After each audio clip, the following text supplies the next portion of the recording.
Here. Why did you just plow through your brother?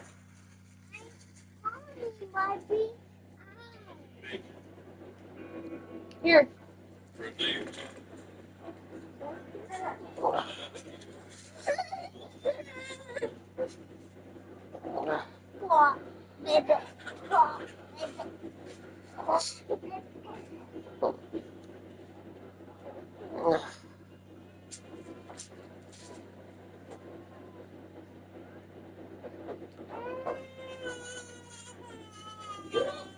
Whatever the fuck it is.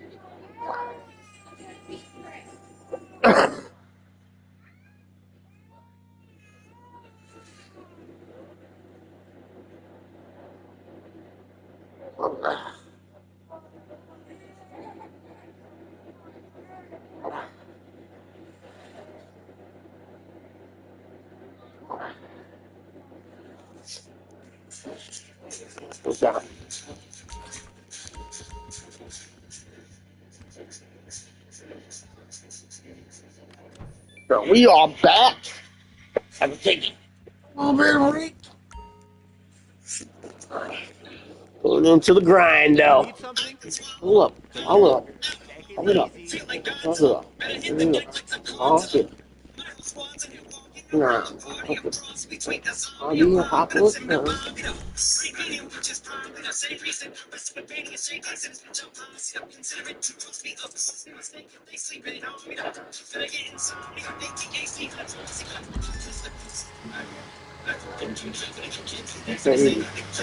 Why? I don't wanna hear you say I want it that away. Heart used to be, yeah.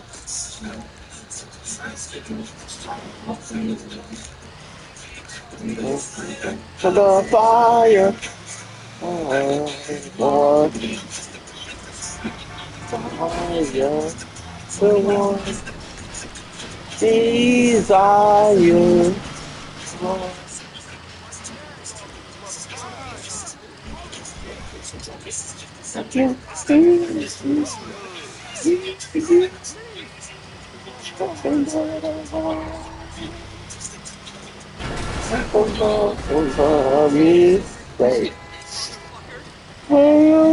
Or hear you say that I want it away.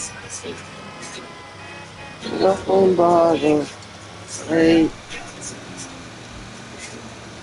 mistake. Tell me why. I don't want to hear you say, want it that away.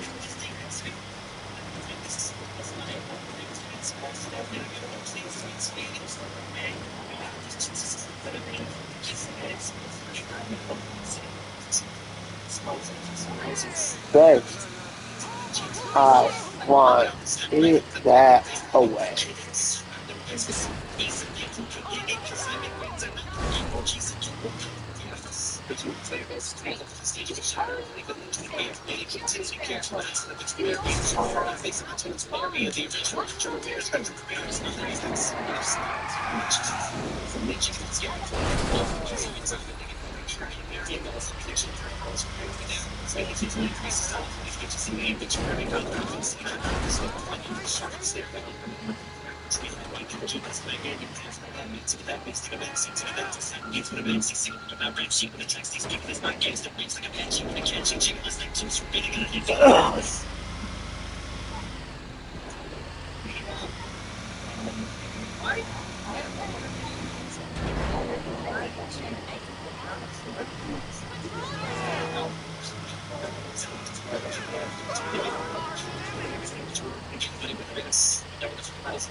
Nice.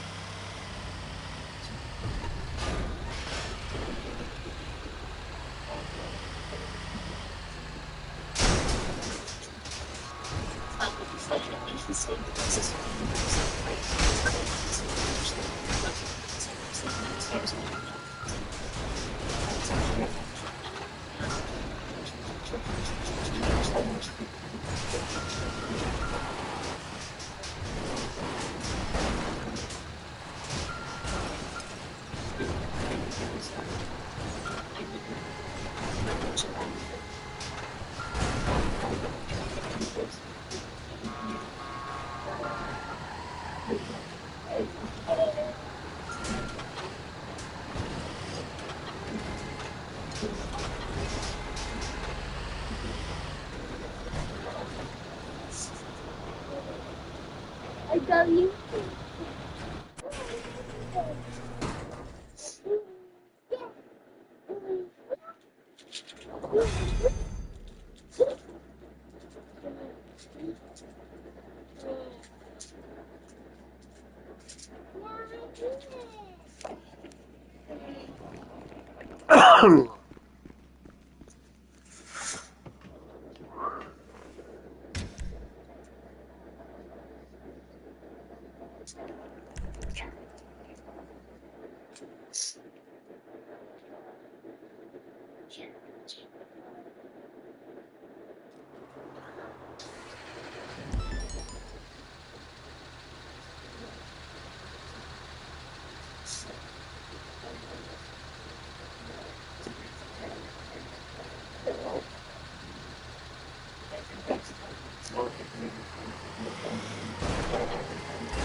Yeah.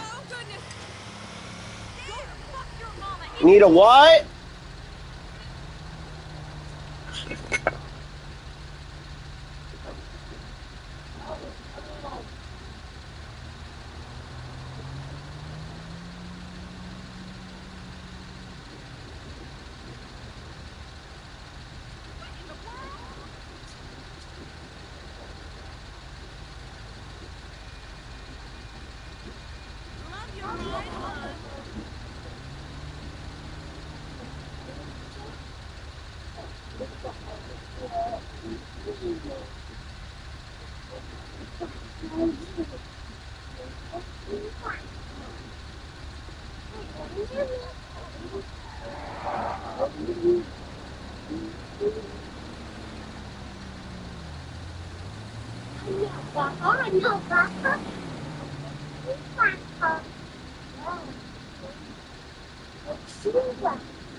guy. Daddy goes home, chicken nuggets.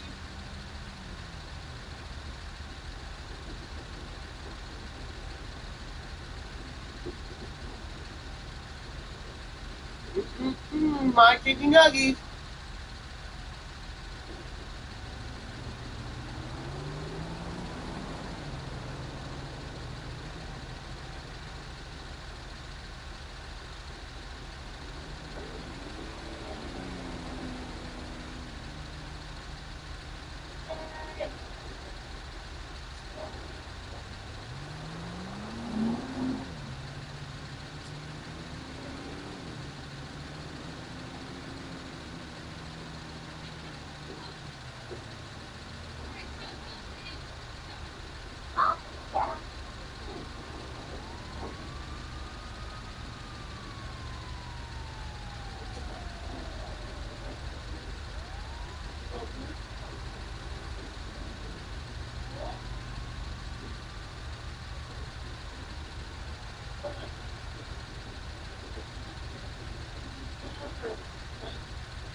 Man.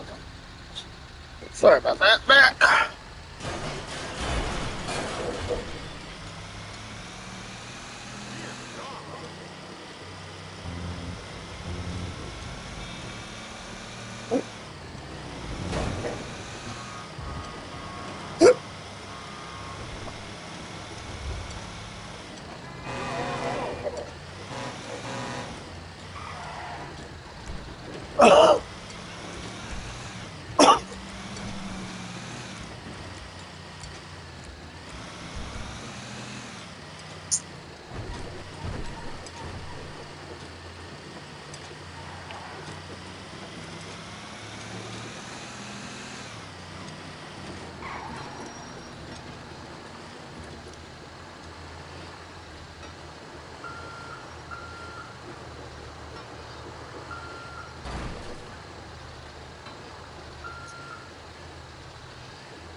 This week's update in GTA Online isn't really all that good when you look at the money bonuses as well as the boosted ways to earn money in the game. To be honest, just like the previous couple weeks here, but more importantly, overall, since the John Trump update released, they've really done good for us.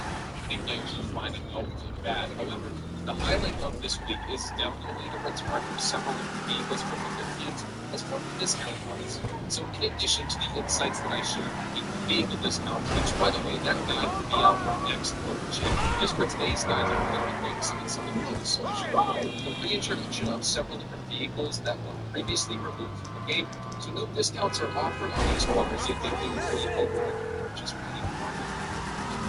We're going to be exploring performance specs, whether it be Alright, no clusters, but I have plenty of friends with extra chemicals laying around. This video helps you decide whether the deserve a spot in your car collection or not. So as we get started with things, if you enjoyed this video at any point or if you just find it helpful, let me know by dropping a like on it. And if you want to stay up to date with everything GTA 5 Online and Rockstar Games, please consider hitting the subscribe button and your notifications to turn on.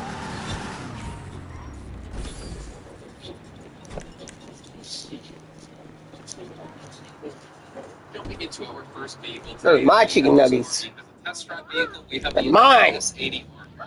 And this vehicle stands up with a really impressive acceleration mine. being a rear-wheel drive car, and it has a They're mine, you little punk. 123 miles an hour among the What? class vehicles. It has exceptional handling, and it also boasts super sharp steering and stability on uneven roads due to its lightweight and downforce here, making it ideal for racing with lots of They're yours? This vehicle also Then why'd I eat them? advanced handling flag to prevent modifications. Yep, I ate them. They were nummy. Post low stance with summer special update here. It also has modifications for Mommy, stop me. to affect the pump absorption with this car. But overall, Mommy it got is chicken a nuggies. design inspiration for the Nissan R90C as well as the iconic Mazda 787B. I'd say this endurance race car is second to the benefactor LM87, which just boasts a slightly higher top speed, and especially on PC, you can take advantage of the road speed glitch, so you can go even faster. But the S80R is just an excellent choice, especially since it's removed from the game. It's also great. Moving on, we have the Karate Cheetah, also as a test drive vehicle this week. This is a high-performance OG supercar that's known for its excellent acceleration and infinite top speed here on par with its Inferno. Despite lacking its electric motor assistance, unlike vehicles such as the Turbo R or the Jester, it still features immediate gear shifts here thanks to one of the most technologically advanced engines in the game, which is going to be renowned for its smooth response. However, the Cheetah is definitely prone here to rapid damage because even minor collisions are going to result in significant damage, including detaching, things like that, but the wheels rarely will. The Cheetah with the lowest suspension outlaw synchronous customs enables it to slide on their high suspension vehicles, though this makes it susceptible to hitting curbs, potentially overturns here. And the design of the Cheetah draws significant inspiration from the Ferrari Enzo as well as the Ferrari Zonda, albeit it's not an exact replica of either, because it blends in various supercars with being its unique Number 3, we have the benefactor Shafter LWB. Class LS test drive vehicle this week. This vehicle is a modified version of the beloved Shafter sedan in the game. While the original Shafter is renowned for its exceptional performance and nimble handling, the long wheelbase variant offers a more unique driving experience here. You get that same V12 engine, really good acceleration, and with the OG model, you get top-notch motoring capabilities. And because of that, it's going to excel in races and also serve as a reliable getaway vehicle. But on the other hand, this long wheelbase variant comes with, of course, just the longer wheelbase, providing a slightly higher top speed, but at the cost of reduced acceleration. And handling is also going to become less responsive here. You get that wider turning radius, and that's going to pose challenges in those short corners. So whether you opt for the long wheelbase Shafter, the OG Shafter, it depends on your connectivity here. If straight line speed is your aim, the LWB is a field. For quick acceleration and more agile handling, the standard Shafter can remain that long choice. Next up, we have the benefactor Sterling GT and Sedan's premium level motors. This car in GTA Online boasts powerful acceleration, a top speed that places it comfortably above the elite in the sports class category, slightly outpacing the Roosevelt, but not quite matching the fastest in its class. It also handles the sports power and sports classic, but has exceptional grip, and it also has manageable oversteer high speeds that aren't really an issue. It has great durability against impacts, and it stands out in the sports classes class racing, particularly on tracks that are many different turns. But then you may find that the Z-Type may outperform on a more straight line course, but not very there. This car is going to be styled after the iconic Mercedes-Benz 300 SL, also the mods 300 SLR. The Sterling GT also gained a brief period of in the game at the Criminal Enterprise DLC update release, making it an unbeatable vehicle for PvE and PvP scenarios, barring any explosive attacks. Unfortunately, that's now patched, but it's still a really good vehicle. Overall, this car combines a unique combination of performance and style, and used to have temporary invulnerability to gunfire, so that made it a favorite amongst players with various vehicle units.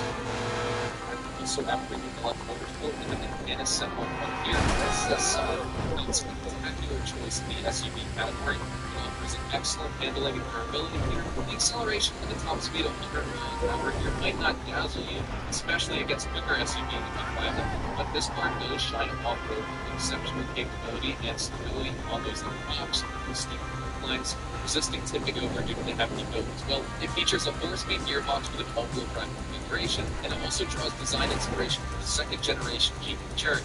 Notably, it excels in rock crawling similar to Davis Helium from 200 years ago, but it operates slightly at a slower pace here, so it's still a reliable but also adventurous companion for those rugged terrains and the regions. Santos and I recommend hijack rusting also this car has quick acceleration, it's really agile around those corners, and it's also a sturdy choice for quick activities. It's quietly resilient, visions that will be fast at fire. Some races that will be for gear weights and insufficient traction on those corners. Additionally, its open top design is also going to increase your vulnerability to gunfire because you lack any protection for your character, as well as the passenger riding inside. Style have all 05 and distance design. Places a lightweight, open-top track aesthetic, so like it, get it, and it also nods that real-life X-inspired more based on. Moving on to number 7, we have the Western Cliffhanger, also at Simeon's Premium Deluxe Motorsport. This is a bike in the game that excels in speed and handling, making it a strong contender in races as well, like many of these other cars here today, and it even stands toe-to-toe with the Gargoyle. It effortlessly performs wheelies at high speeds of up to 125 miles an hour, and it also can achieve long-distance stoppies if you want it to. It's inspired by the Harley-Davidson XR750, and it has design and function echoing the iconic racing motorcycle layer. You can chambers like look, competing off motors. It also provides capabilities on people sell bikes easily out there. So, in my opinion, the Cliffhanger provides nice aesthetics, performance, and simple for enthusiasts of massive racing. Lastly, for number 8, we have the Western Raptor, also African Deluxe Motorsport. Despite its distressed appearance, this bike does perform similarly to the Wolfsbane here, as comparison to offer average speed and a somewhat limited turning radius. This is a 5-speed bike with top speed of 100 miles an hour. Get a nice distinctive tone like the Zombie, and then in terms of performance, again, very similar to the Wolfsbane in terms of weight, speed, and acceleration. And this bike is based, in my opinion, I think, I can tell off the Harley-Davidson AK-14. So that said, that's going to wrap up my showcase of the 8 vehicles reintroduced to GTA Online for a limited time with this week's GTA 5 Online update. As mentioned, there are standout voices like the Innocent SH1R, the Sterling GT, the Cheetah, as well as the Simple Frontier, each catering to different vehicular tastes and preferences. Hold on, Marty! Given their unique characteristics, I think the rarity and uniqueness of these temporarily returned vehicles all make the game valuable addition. We gotta get out of here, Marty! Especially because this game has been around for a decade here, so that's pretty impressive to see some of these return, and they're definitely worth taking advantage of while you can. Hopefully you all enjoyed the video here today, and if you did, hopefully I earned your like on it. Of course, if you are new to my channel and you want to stay up to date with all the best GTA Online and Rockstar Games content, then please consider hitting that subscribe button so you don't miss out on a single thing we post here on the channel. We consistently talk about updates, news, information, tips, tricks, and even links. We'll keep you guys updated here on the channel daily, so make sure you hit that subscribe button. If you guys want to follow me over on Twitch, Twitter, and Instagram, those are the best places to get connected with me outside of YouTube. And you're more than welcome to ask any questions on these platforms. You can follow me at Hazardous HDTV, and all of my social media links can be found in the description down below. That being said, thank you all so much for watching, everyone. Hopefully you all have a fantastic day, and I'll see you guys in the next GTA Online video tomorrow. Adios, amigos.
Let's go. We gotta get out of here, Morty.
Right back.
Everything okay?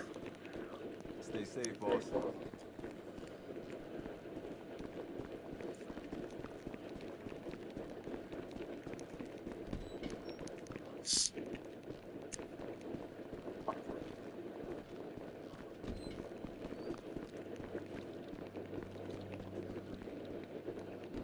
Got some cool stuff here for you.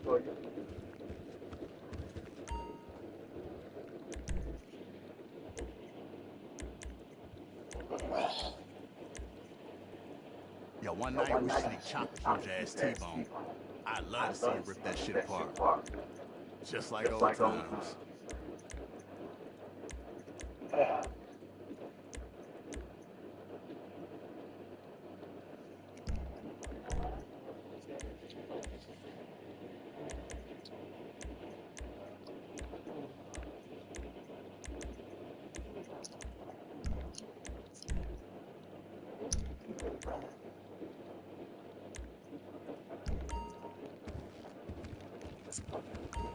So what you looking for? Stay straight.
Dipstick get into every single stream at TGIFriday. Do that. I think he can take it to you. It must be a fun with somebody else. Oh, they're in every stream. That little miniature freaking. We're on the highway. Yeah, I got this. Where is that guy? Yeah. You don't know who it is. Who's this? Well, that's Axel. Look for Pigeon. Is Pigeon Poo having Pigeon poo? Yeah, Where, Pigeon I don't know where Pigeon Pigeon poo. Pigeon Just give me some pigeon shit. People think that I don't know where Pigeon poo is. I don't know the bird breaks, man.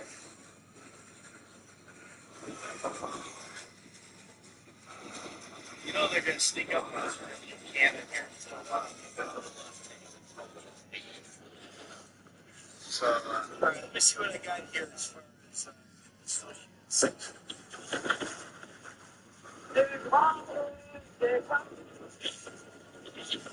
yeah, just shot. It's the same guy. It's the same guy.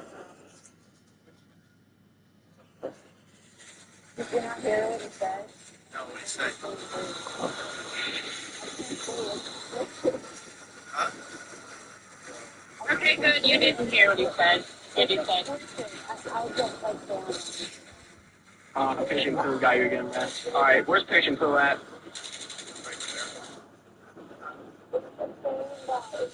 Where's right there?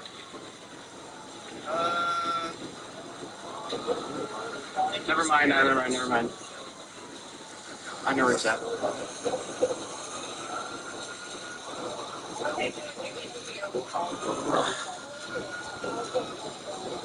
Alright, we got a lot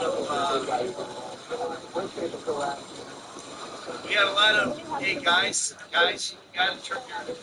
you gotta turn your monitors down. You know, all this reverb. Is that you, Jenny? Huh? How are you? Who is that? Oh, what's up with me? Fresh. Oh, hey. Hello. Can I, let's go.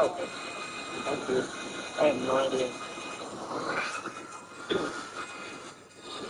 You know how long it took me to get inside the bike again? Forever. Let's just look it out. I asked everybody. I said, my friends. Yeah, how are you? Everybody. Everybody.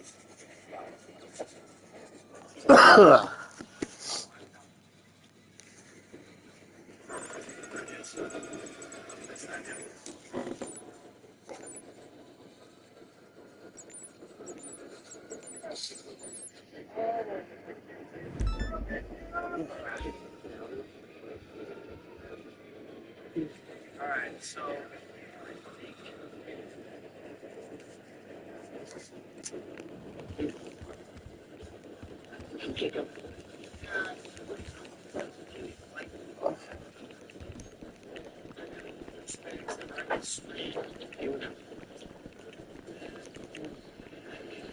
Looking good, boy.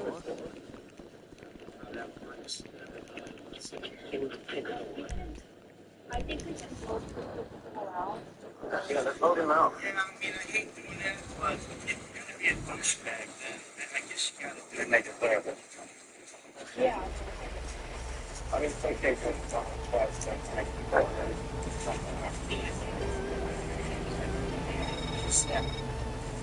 Okay, look, a little package twins for you. Wait a minute. Did I just say pallet twins? Man, oh fuck. Anyway, man, apparently some rich dude's ass on chopper just gone down over the forest. He's one of those young ass trendy millionaires who do a lot of skydiving and shit to try to forget everyone who hated on him in high school. He sent out an SOS signal near Return Canyon, so head out that way, find him, man, pick his ass up and bring him home. But be careful, this dude fly around that bird all the time, so somebody might have shot his ass down.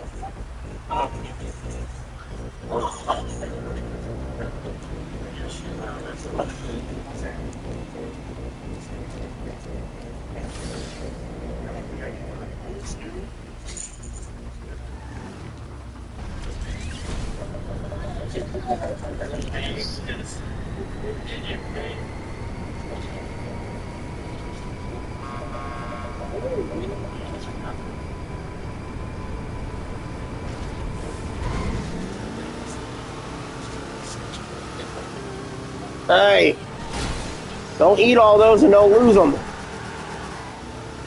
Your mommy would be really mad. Ah! She's gonna come in and whoop that booty. Wanna pop out?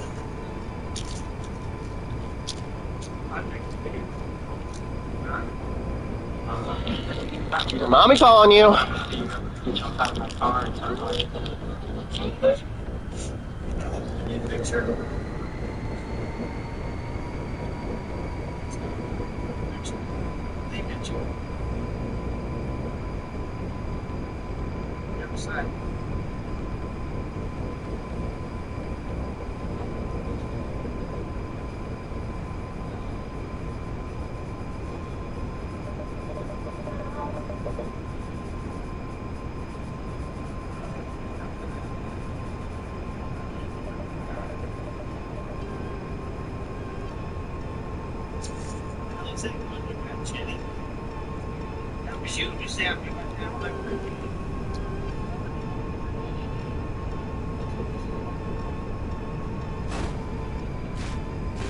What's this?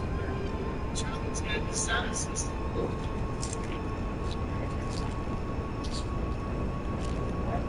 We got your house.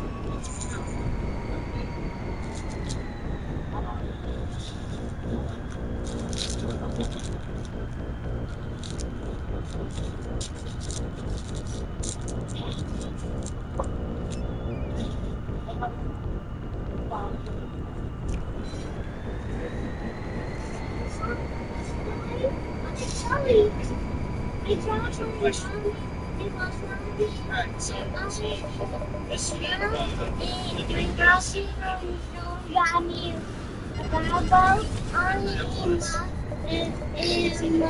Mine's gonna pop out you? Where you at? Oh yeah. No. Pop out you. You wanna take care of your plate? You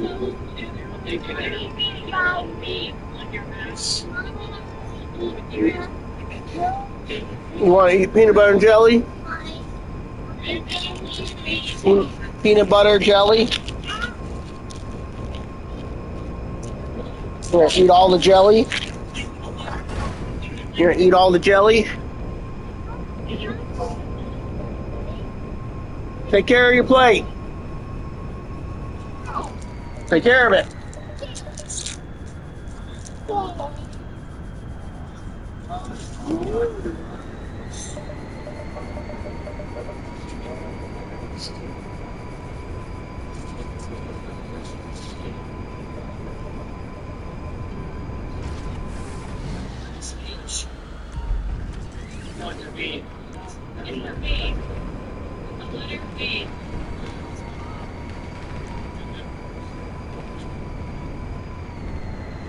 I think you have to wait for him to call you.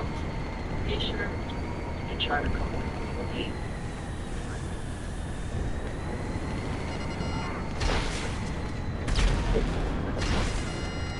It's not right.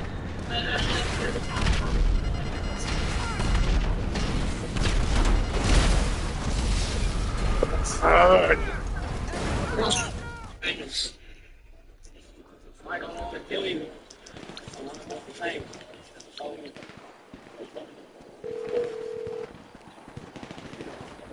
Morse Mutual. We're here to help. Sure.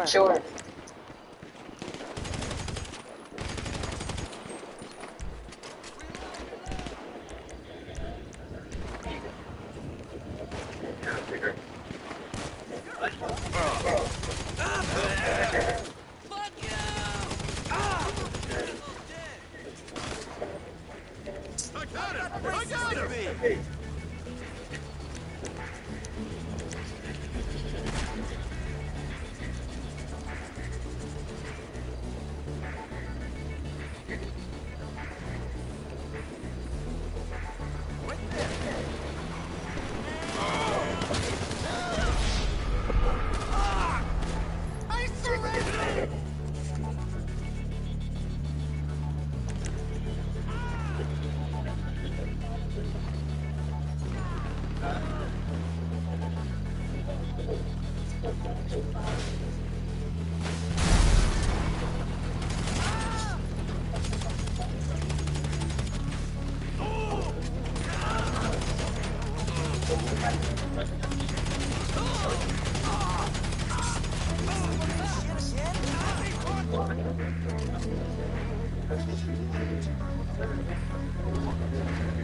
Over there.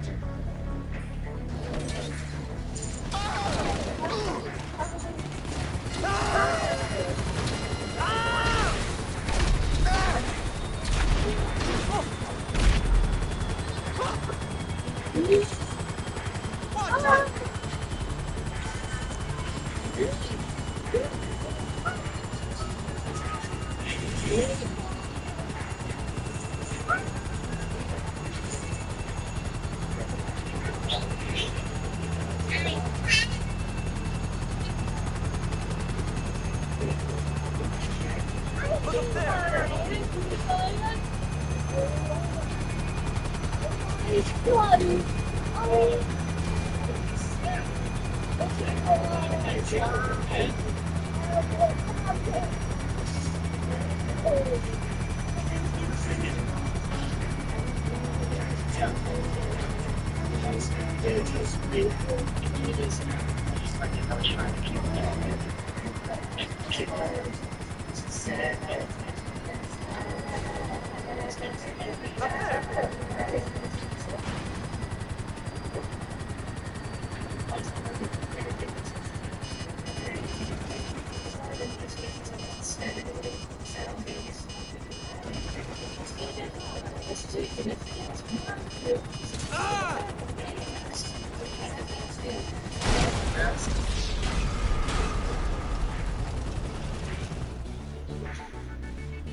It's a CEO job. It's like, what should I say? Less than.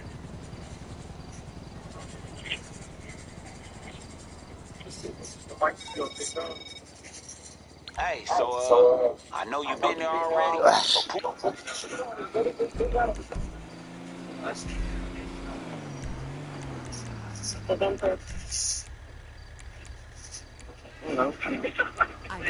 tea. How's that, buddy? Yeah. Maybe get a reach around about. All right.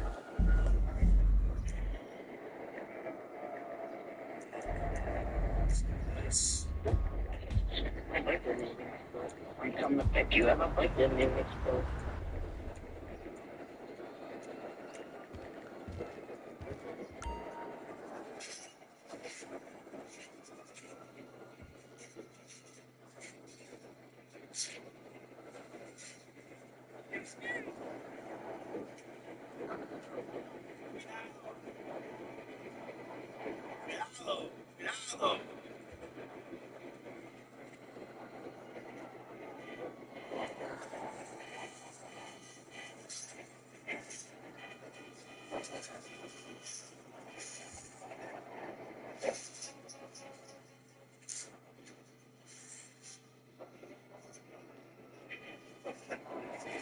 I'm running. There's an oxygen.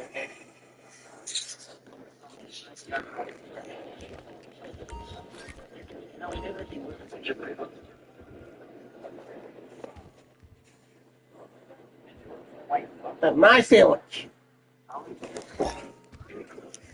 It's mine. She made it for me. Yeah.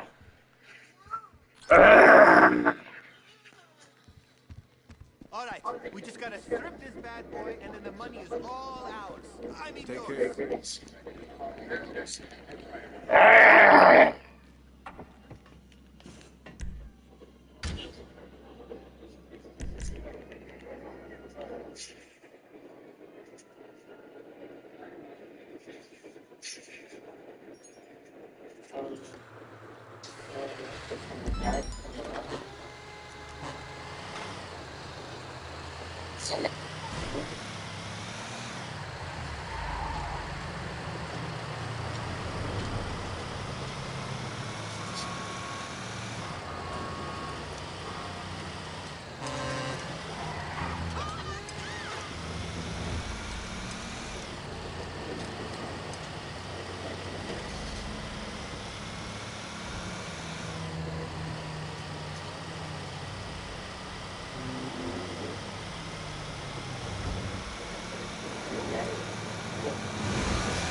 All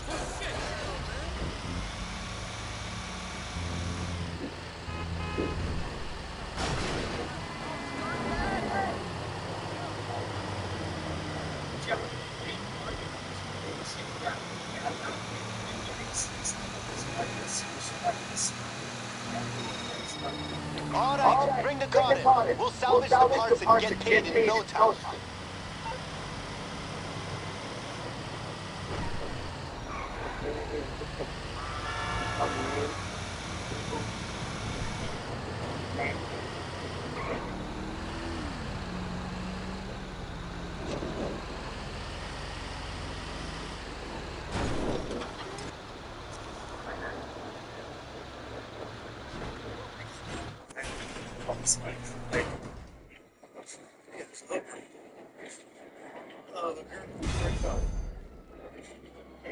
What's up?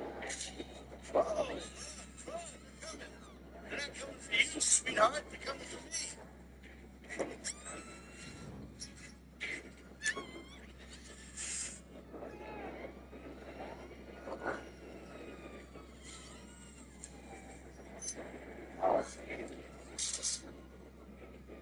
Thank you. Right.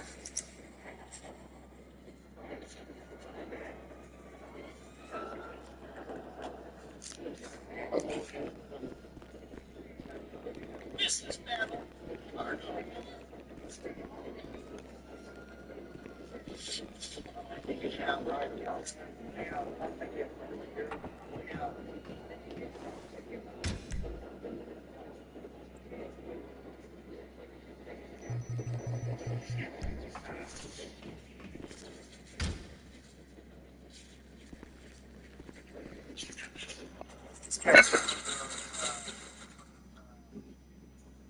Choppers, killer chops.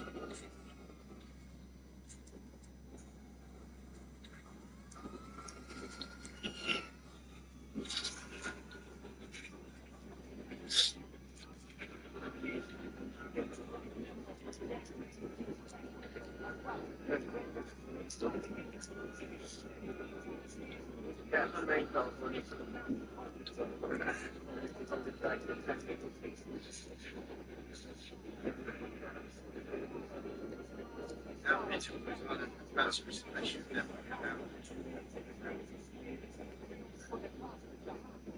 You know, you're just like, you get beat under the presser if somebody just, you know, I mean, you can't block when somebody throws you, right?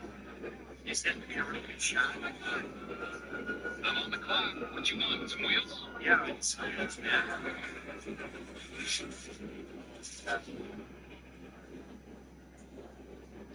Yes.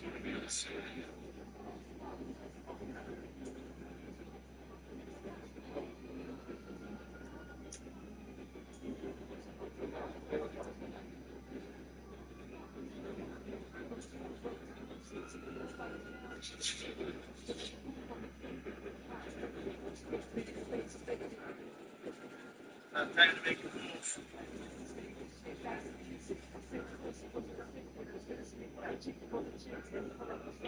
This guy's force, man.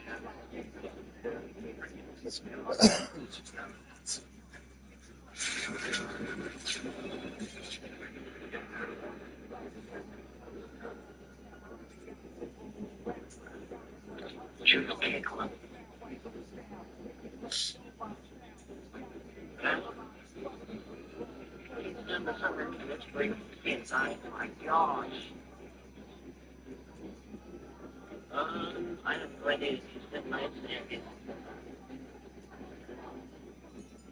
He's got a family guy.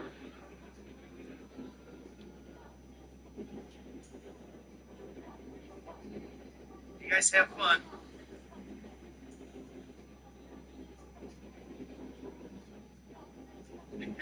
I'm sorry.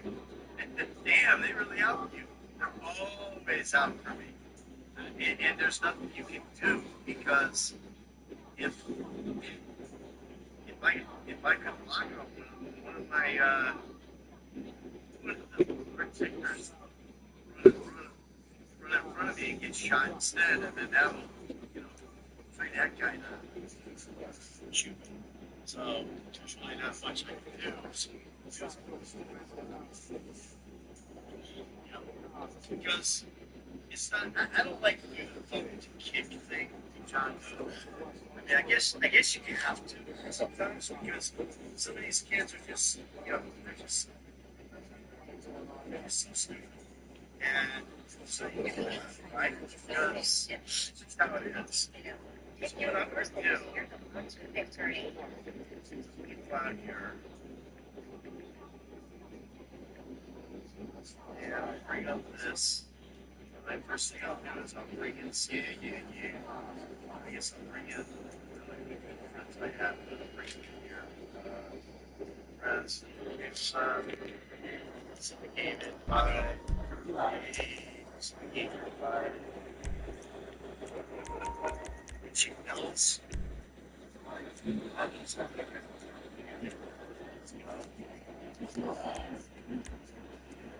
Now share the screen.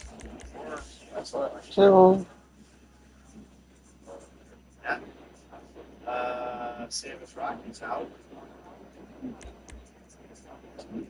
Wow. Jenny, you're all the way up to the game.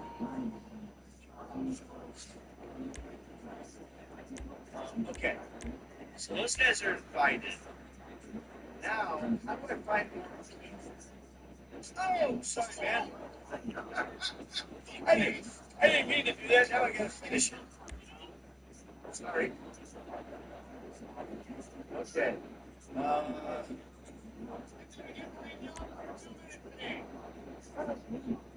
So I think what I've got to do is I've got to look at friend requests, I guess. What are those? Yeah, you'd have to add more people. Are they in your main menu of your PlayStation, maybe?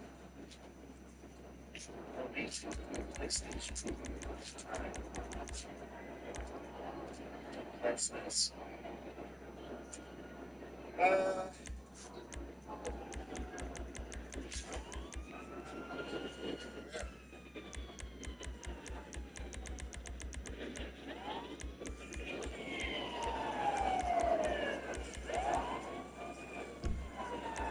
Game base.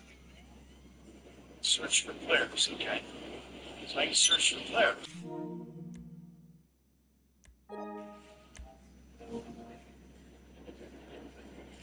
I have no idea who any of these players are. Let's go back.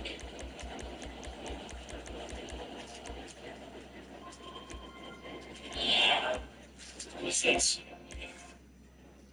Some good ones. Yeah. Back. Back.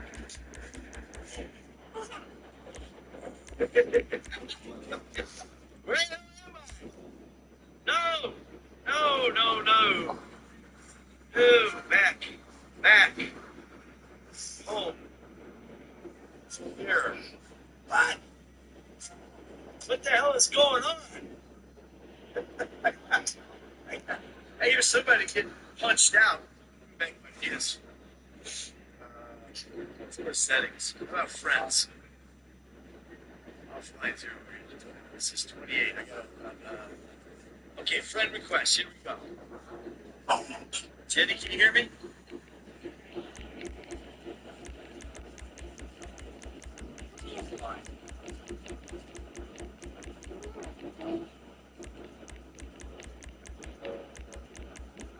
Stop. And then what are you trying to do? I don't know. I'm trying to get back into my freaking game. Oh. Just click on the game again. I don't really know. Man, this has been a wreck. Back. Oh, I see. Sniper.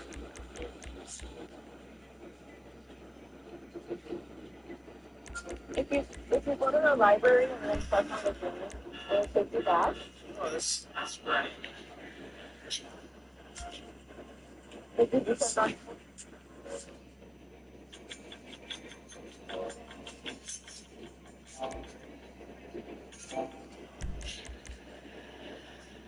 get this local screen. Hey, here we go. How about this in-game event? Bucknell Farm Rate. Select. People are saying to press power. Press power. Yeah, press power, then exit. I don't know. If I push power and exit the next game.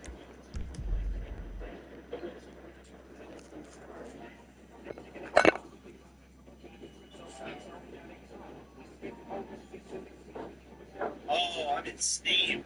Okay, I see what happened. All right. Yeah, Steam. I can show you guys how. No, you know. All right. There we go. All right, that was good. Nice. So, who's this guy? That guy right there. Oh, that's the other guy. I don't have a name tag. Oh, that's Man of Steel. How did Man of Steel get in here? He wanted me to invite him in, so I invited him. All right, you guys know. You guys know someone who's not a douchebag. Invite him in. Fill this thing up. I can invite actors. Yeah, get Axer in here. Get Axer in here. Get what do you call it? Fresh I'll Trap see in if here. Jack wants to come in. Get Fresh Trap. Let's get who? Jacqueline will come in, maybe. Jacqueline. Oh yeah, get I think he's online. I'll get online. Yeah, whatever. You guys know who to bring in. Bring him in. Okay. Clarissa Donnelly says if she was in session, she would protect her ex-husband. That's good. Meanwhile, I'll be doing this. Hey! Watch me. That was fun. I like the chaos. I like the madness. But let's get some people in here. And maybe we'll go through the.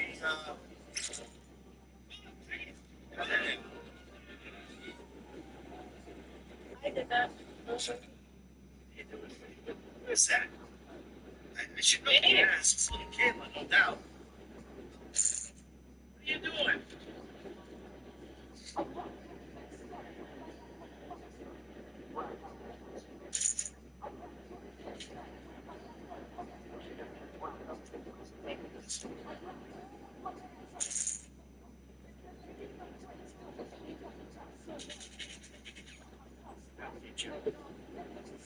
Oh, we did that. I'll teach you. You're not getting shit off. I'm very now coming. Guys, you guys invite people. Get the session filled up. It's like Okay, I invited actors. I invited actors. Jacqueline. Yeah, I did the same. I think Jacqueline was.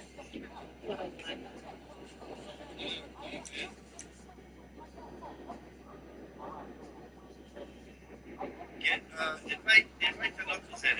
Your boy Joss.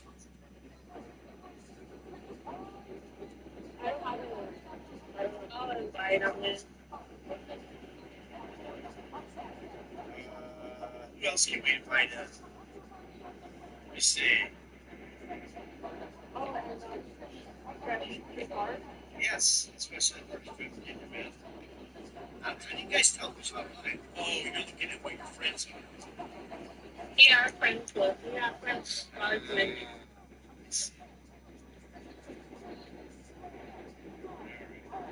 They won't let me invite them. I know. For sure.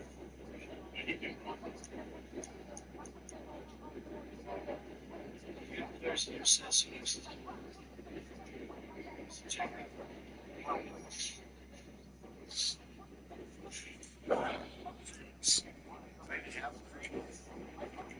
Yeah, you have a crew. I have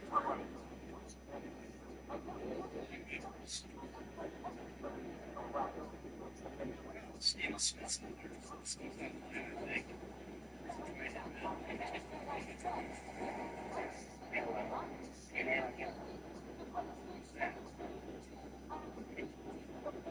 Yeah.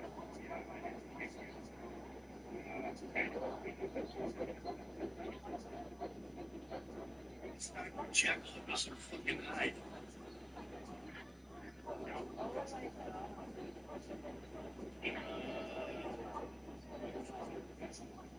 So that's who's got his volume turned up too, by the way. Just as you know.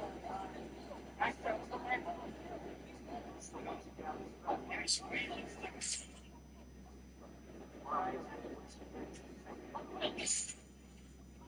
Now we're killing each other. What's the better?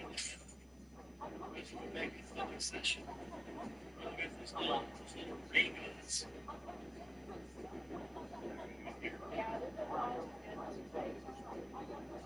Yeah, when we stand and that kind of stuff,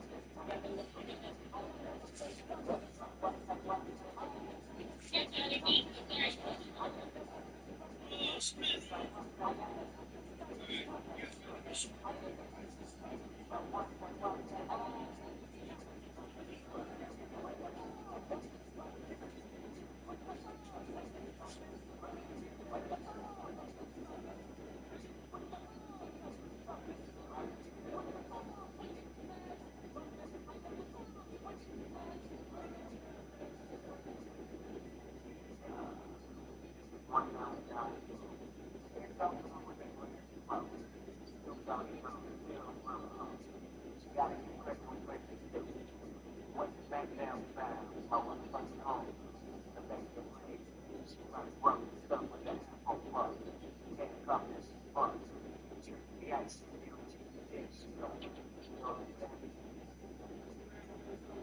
Hey, if y'all get chilled and chill your ass, or cooking up a match with your trailer park boys, we got shit for you right here. I'm giving them one good you, bro. You got to love this West Coast planet. Hey, y'all cool out, grab yourself something to drink. Let's do this for real.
Start on his jump challenge.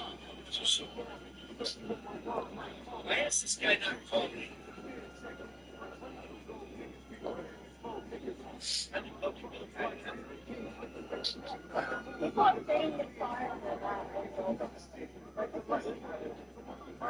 Danny, did you see after 5:55?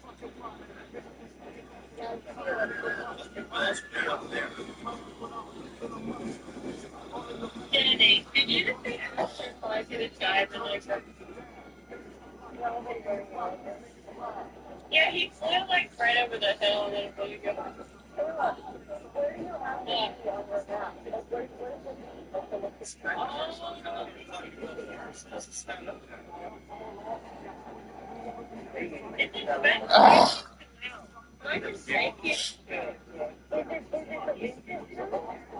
Yeah, it's really wrong with me. It's that Vincent there.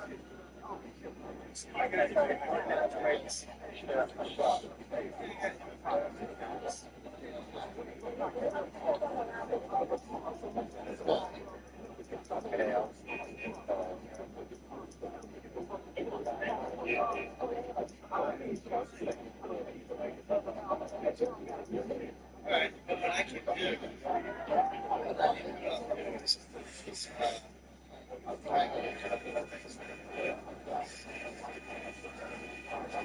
oh yeah, that's what it's called on the tire for that. Yeah, that's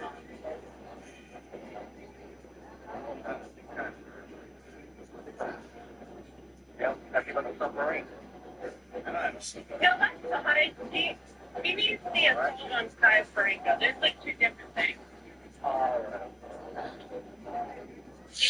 I think it's the big palm trees like at the airport.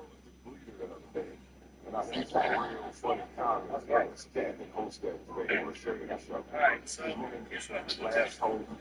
Come on, West Coast class. Let's see this.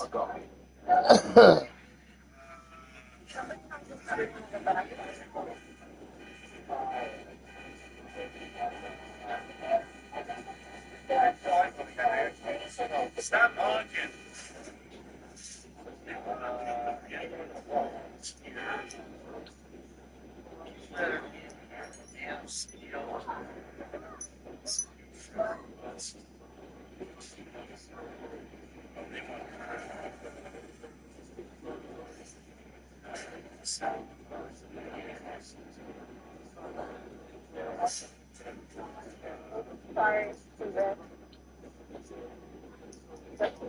X or here. I hate to do this. Actually, you need to change your costume.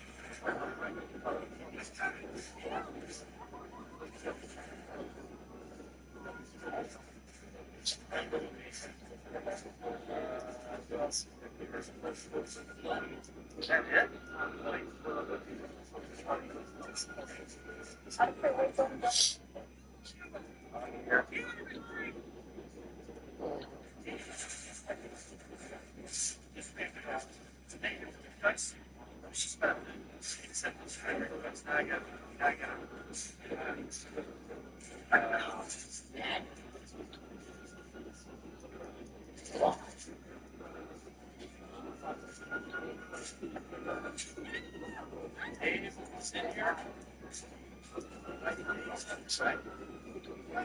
Yeah.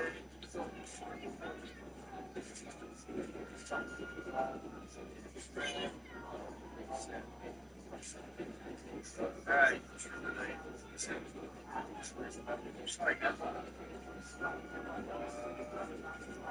Why am I gonna? Why do I have one lunch?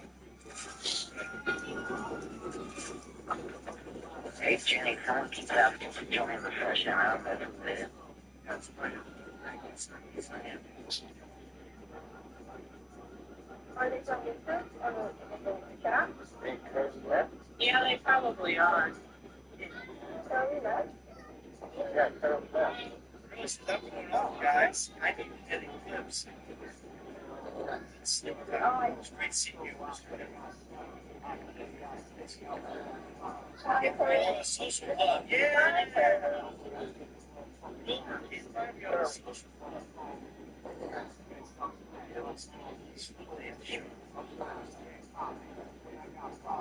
And I got a consultant called Rockstar helping me reach out to tips. Summations, minus summations. Summations. No, that's it. That's on Twitch. Alright, so now what I'm going to do is I'm going to go back on Twitch, what's the thing called Discord. Alright, now I'm going back to the public session. And right up. So hold on a second.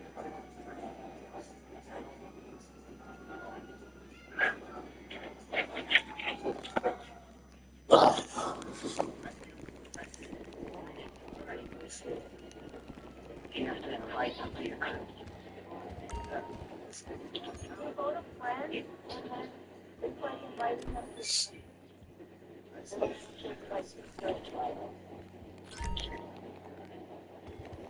Jesus, there are some low, there's some low markings. Alright, see you around.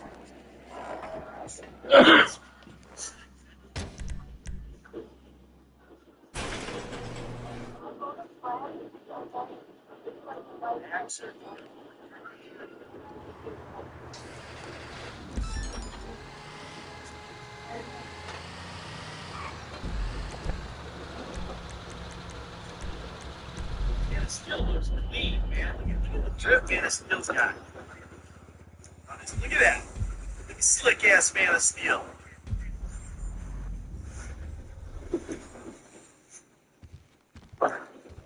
Oh. How can you have in your crew? You have like a ton of people. Don't worry, right? Invite me to your crew. Hey, pipe down. You're gonna get going into the crew. You're gonna be the guy everybody freaking like, kills in the crew. You got no drip.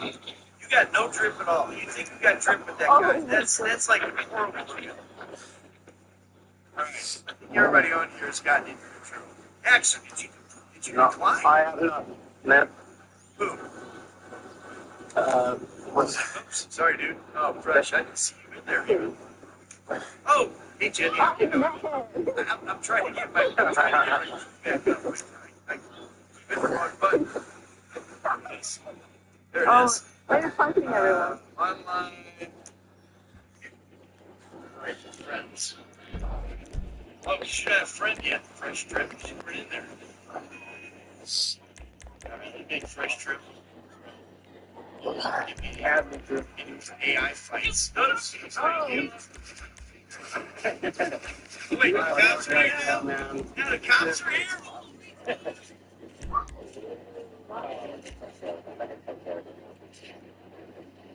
Oh, I love fishing.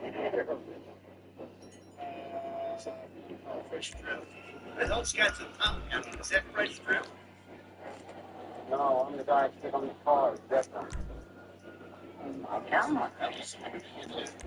Let's strip is something to air. What are you doing? Dude, I don't even see you in here. You got anything in these contacts. Are you under an able minded? Oh. Fresh Trip. Yeah, you got breath. How can you do that? I already invited. Just the clue I need. All right.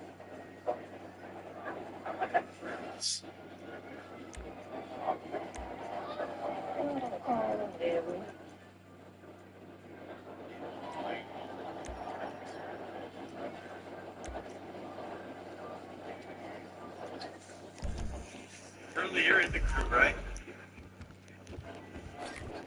Yeah, Carly's in it. How do I find out this is my crew?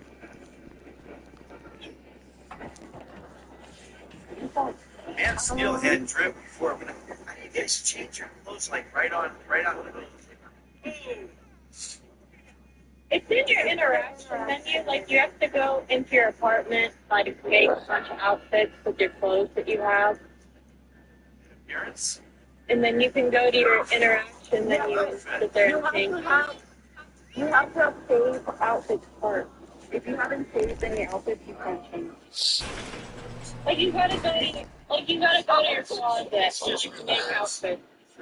It's beautiful. It's beautiful. Awesome. I like it. All right, we'll do a public session. Okay.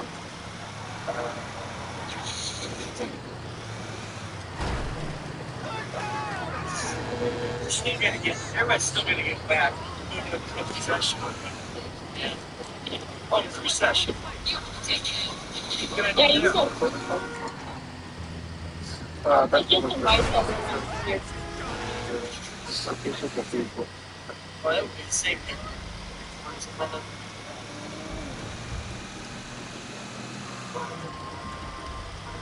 Is your free session let them replay or is it just doing it?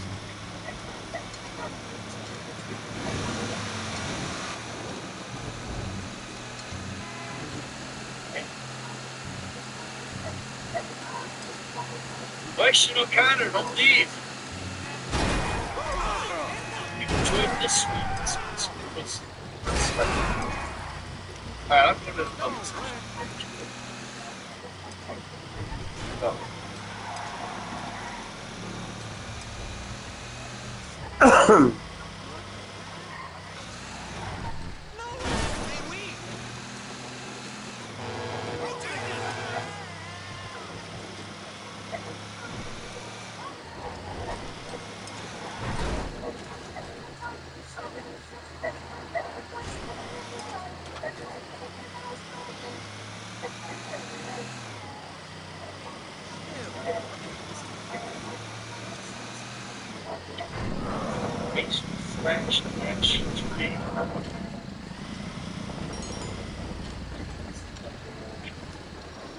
Go, get me into a session.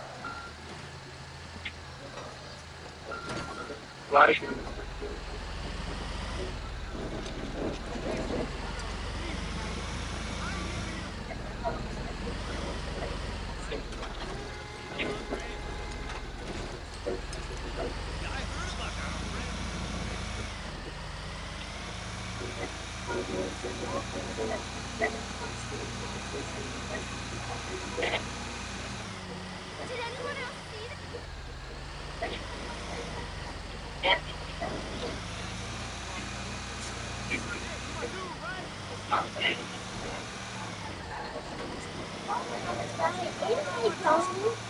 Where's your phone? I give it the baby.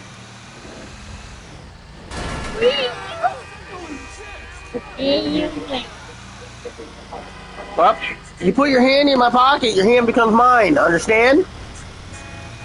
Think about before you reach into someone's pocket. It's over there. It's on the bed. It's on the bed. How about you check the charger cord?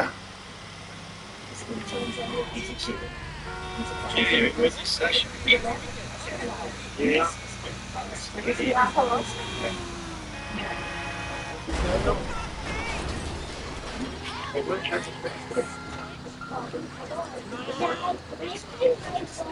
You found it?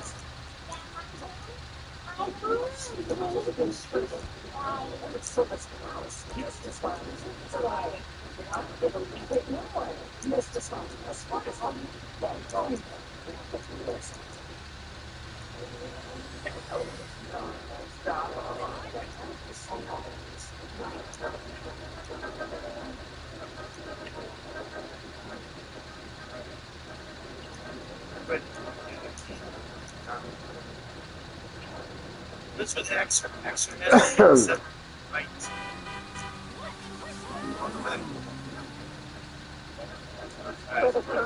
Yeah, I'm coming out.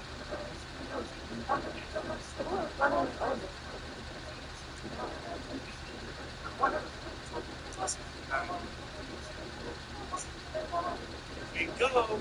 Hey, Sandra's in the house. What's up, Sandra? How you doing?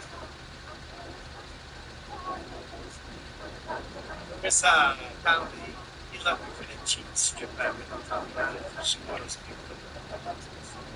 Mrs. Brad's daughter, Jimmy is Lester's son.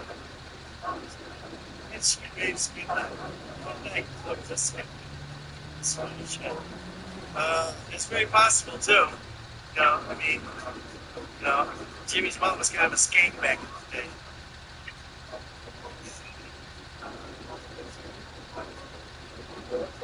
Not another some big rich girls who come only be on my side of the Civil War. Harry Phantasma says, no, come on.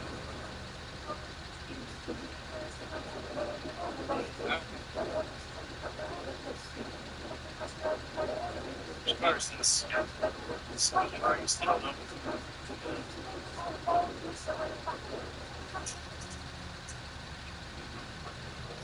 Really? Why you crowding? Why do I have... Alright, time out.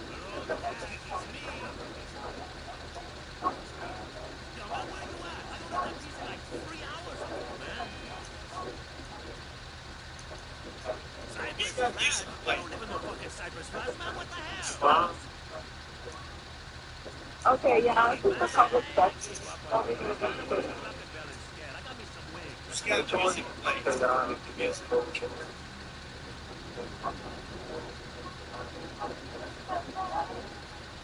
That make you happy? Yeah, it makes me happy. I hold your underwear. Another answer. You can lick my balls. How about that?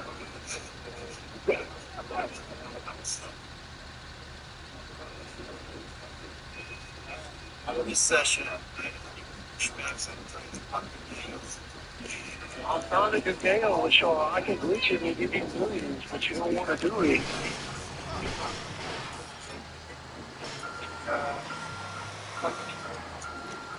Still. Get off me there.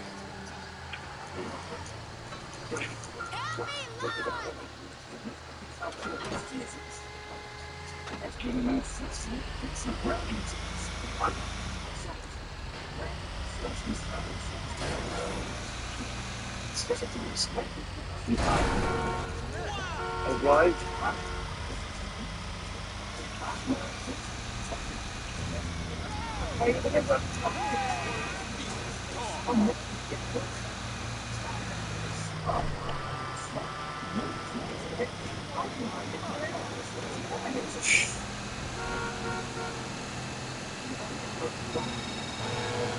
It's like All right, bring the car in. We'll salvage the parts and get paid in no time.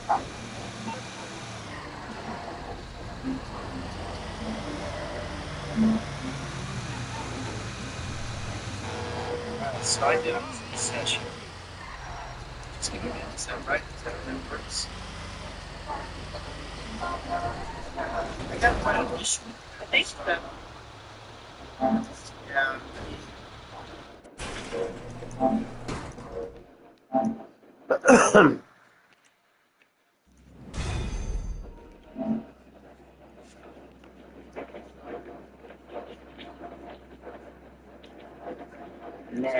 So if it's a crew session, anyone that's in my crew can come in, correct?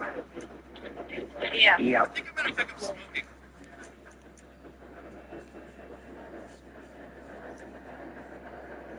So I don't have to give game invites or invite them to my crew or anything like that. Business isn't exactly booming, you know.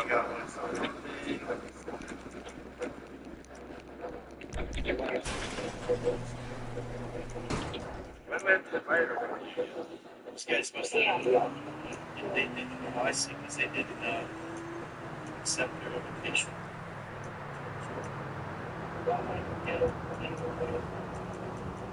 Actually, didn't accept his invitation.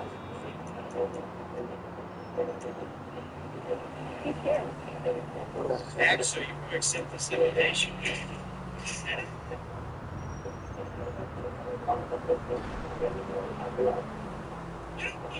Alright, I'll do the job.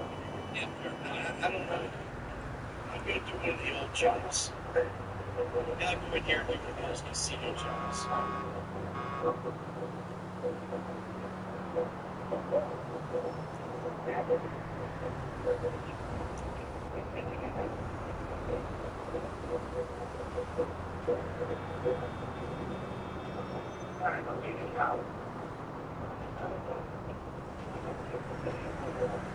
Those the challenging part. Are you talking about on me? Speak with guest services and the evidence from last night's debauchery will be cleaned. Alright, I gotta go to the office. Talk to what's your name? I was able to join him.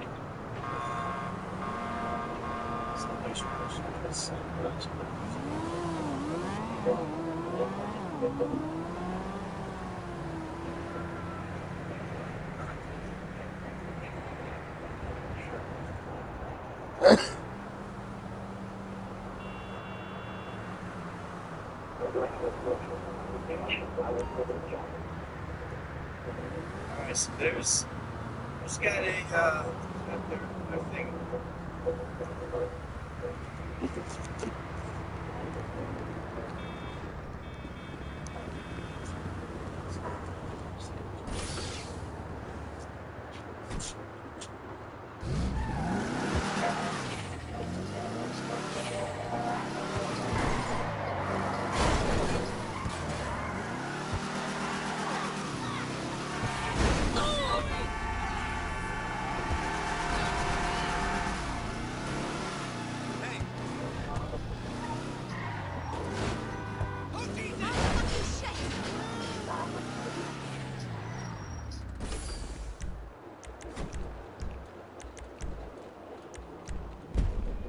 Who's that?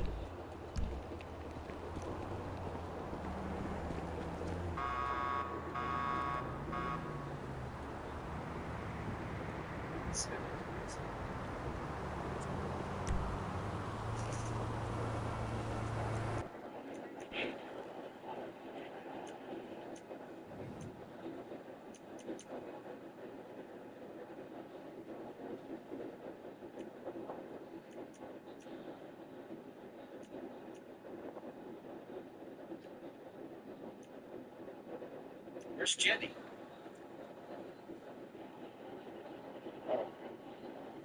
Alright, do I got a whole thing here? I got a group?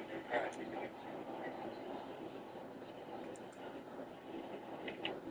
Let's go.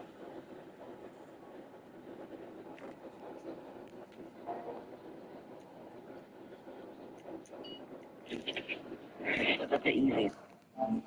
What? It's not. I hit it on hard, not easy.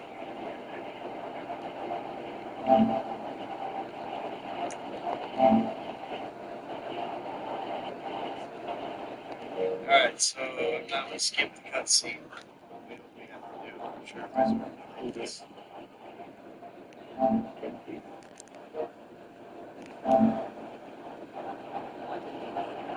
See, it's a typical Friday. It's like, it's very, it's not real smart to try to play online on a Friday. Because the kids are out of school. Alright, Lucy Chang, let's go. We gotta get some cars. Oh man, spring break too.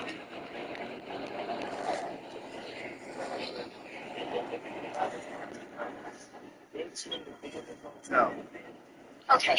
We think Mr. Chang is at an old abandoned motel in Sandy Shores, and hopefully Oh, let's see right here. Go save that It's still number. not clear if this is a kidnapping or an extended after party. It's probably a bit sus. But we need him back here at the casino as soon as possible. The Duggins have stepped up their takeover attempt, and we need our owner here to keep things calm, no matter how wired he might be. I don't think the Duggins are behind the kidnapping itself. They're major investors in a private military company, so if they wanted town taken, they have plenty of big men with guns to do it. No, these are just regular old meth-dealing bikers. So I don't have to give game invites for invite them. This isn't exactly moving. There you go. For an extended after party, old abandoned.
Guys are already over there doing all the dirty work. I'm just gonna come in late.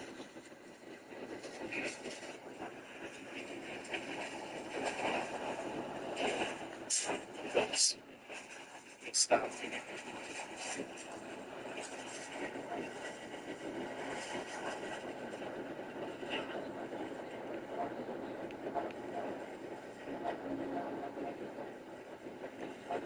I just gotta come in blast in here, man. I just gotta blast in there.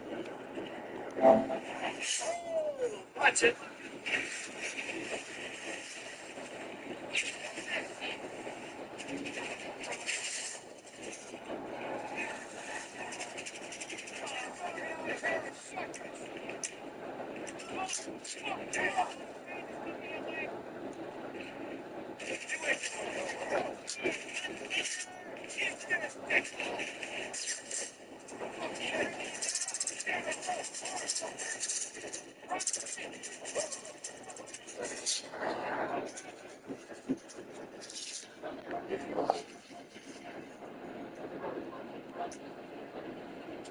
You guys ready to get checked? My Get checked?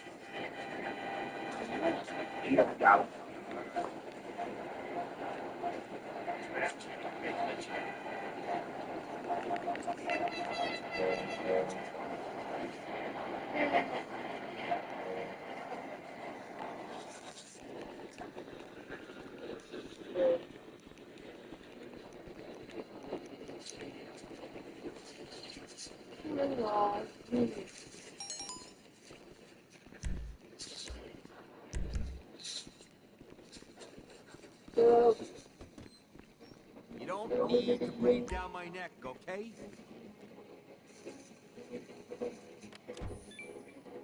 That's what I'm saying. Josh is going to easy.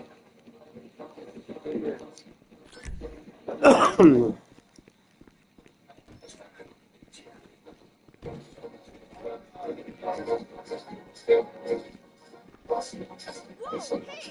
Good to see you. You got me out of a lot of trouble back there.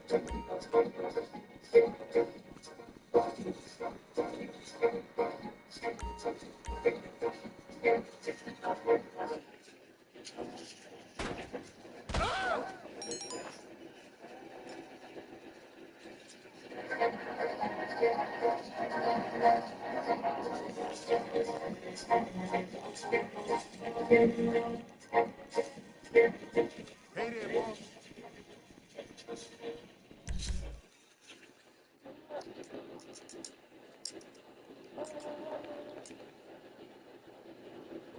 Where have you been? I know. You work really hard and you travel a lot. You're married with kids.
A little bit, yeah. I should play GTA roleplay now for that happening in AR game. Like, Again, as anything. I hope this will be the last of it, and we can make the Duggins. yeah, well, sorry, later at work. Okay, well, here now. Mission passed. That makes it fun. I guess more theme. What's the matter, Elvis? Woo! 2887, baby. Hey. Alright, so now we're back in the session, right?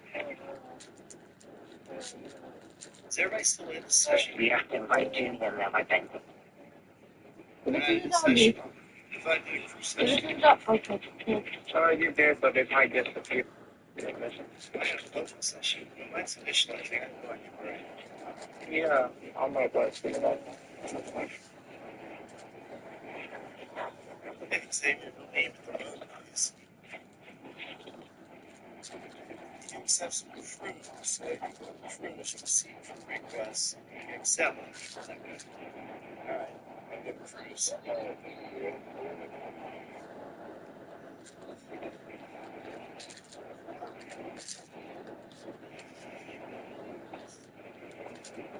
Alright. Gross mic is 5 times louder than Nets. Which broke. Alright, so, okay, so I've got to invite.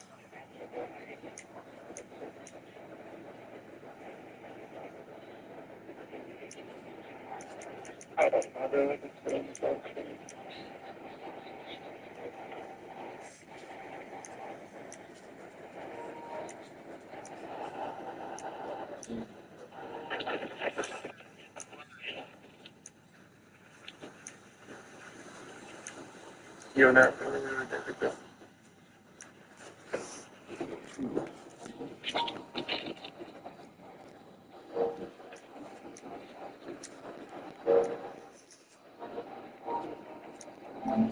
So,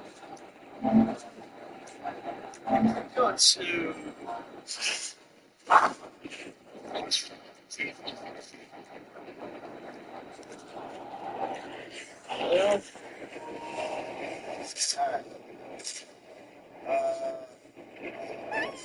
Where do I go to cruise?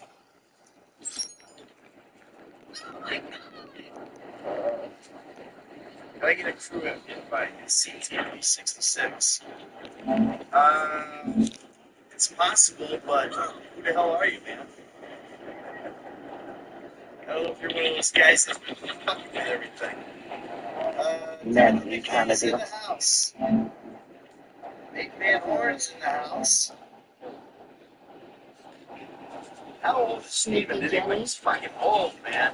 Augie's old. This thing's Person in the stream that's playing with the voice actor to Michael DeSanta, which is one of the main characters of GTA 5.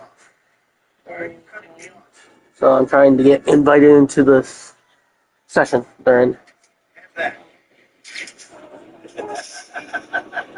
Quit cutting me off. I was trying to get you inside my car. I'm not going in your car. You gotta figure that out. Go there. Where's the cargo? I need my freaking compressor so I can just do some. I want to do this thing. Where's my damn compressor? I need a fast car. I need a fast car. Well, here's the compressor right now. This thing, yeah. That might be mine. Alright. Business battle, baby.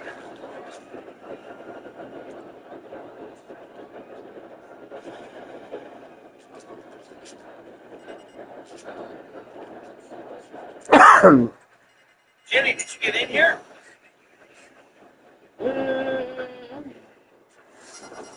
But she seems to be the handler, so to speak. I invited little Kayla. I did invite little Kayla.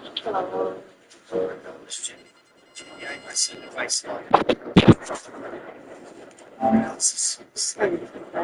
Oh, this is this one. Well, I don't really want to be friends with him. Here. Oh, that's. Go to the cruise menu.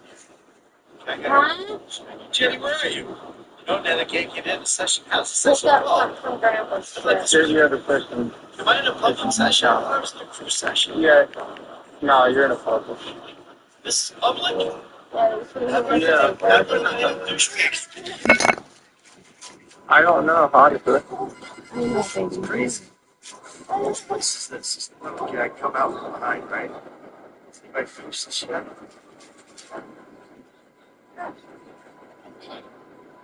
can't. I got. I need too much. I had to finish this.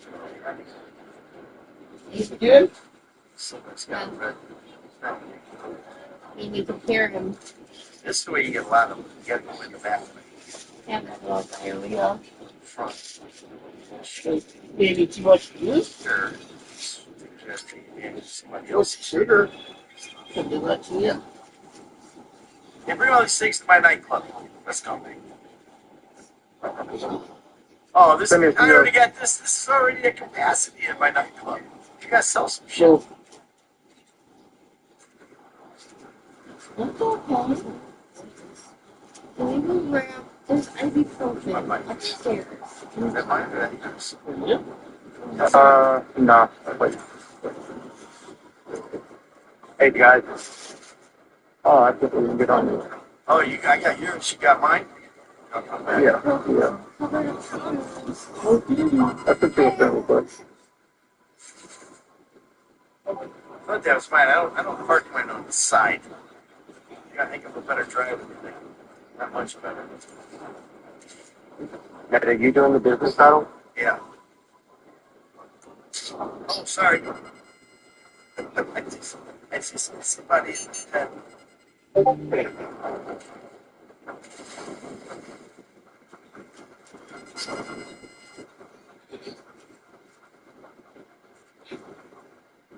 This is a public session? Yeah. Yep. When you sit with people once in the blue moon, you find a beautiful love time. Yeah, I'd say give it 10 minutes. She'll turn to the war zone. Oh, yeah, as soon as I land to get one of these guys, you know it. So there's got one.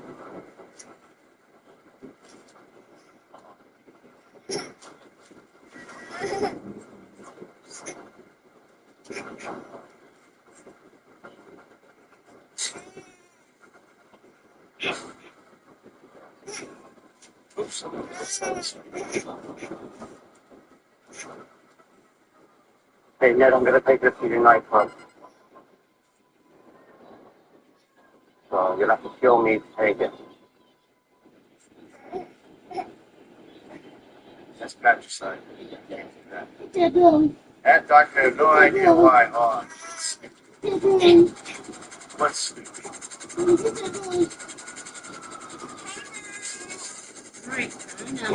Get that bill. Here you go. Give me that. Give me that shit.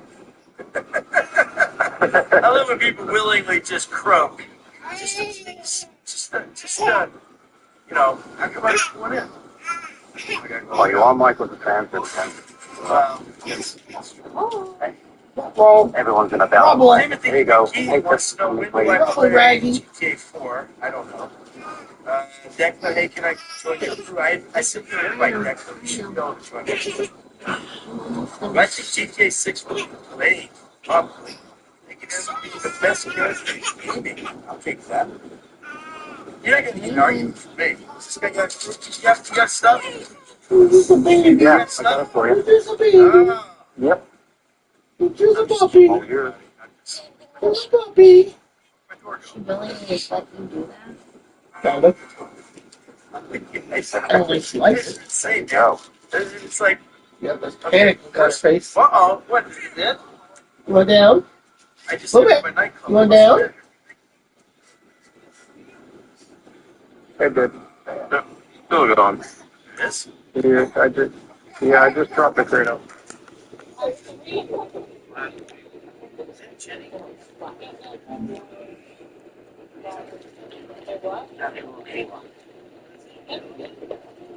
Yeah.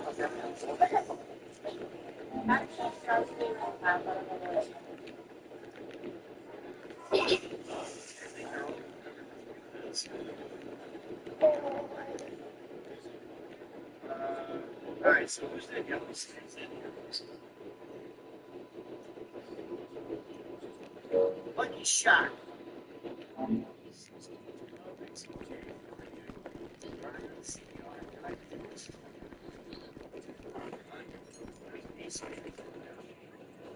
There's the bee, genius.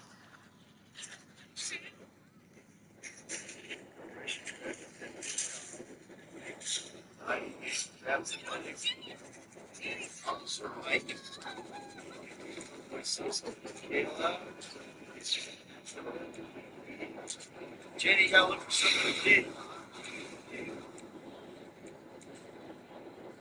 Sister's 26, only 6 old like me. Thank you. Everything's good.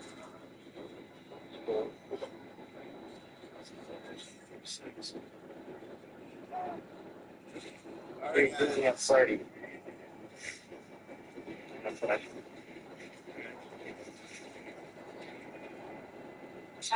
know. If we could actually speak to somebody. You're not coming out, but I mean, I'm just ready to go.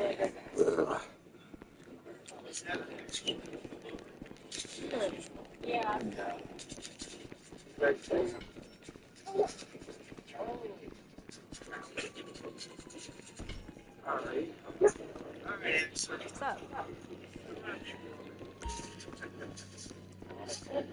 See ya.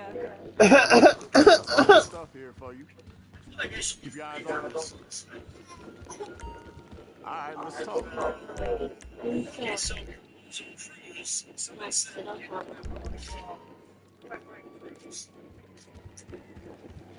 Stay straight. listen, I got Come here, your turn to have clothes put on. Excuse you. Go. DJ, get up. Put the phone down. Phone down. Come here.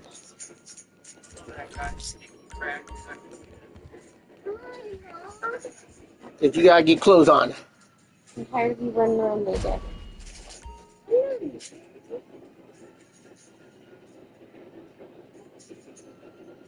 Well, you can't run around in a diaper either. You want a t-shirt on then?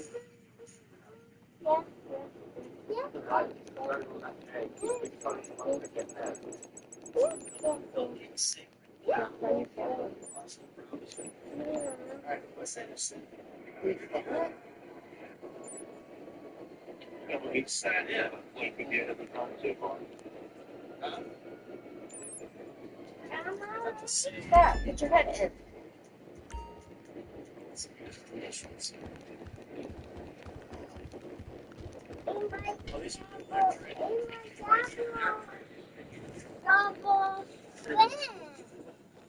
Yeah, that's I don't know.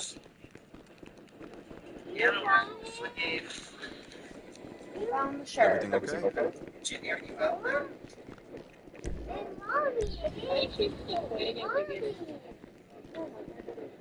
Yeah.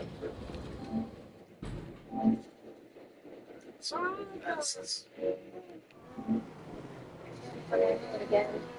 You still owe me a drink. Right on. Okay, look, this client, one of the city top judges.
Are you okay? We got a man down. You're going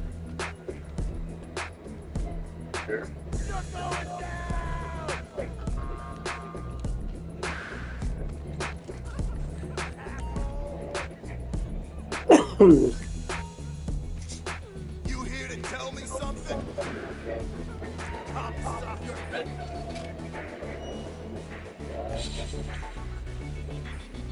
Come on, man.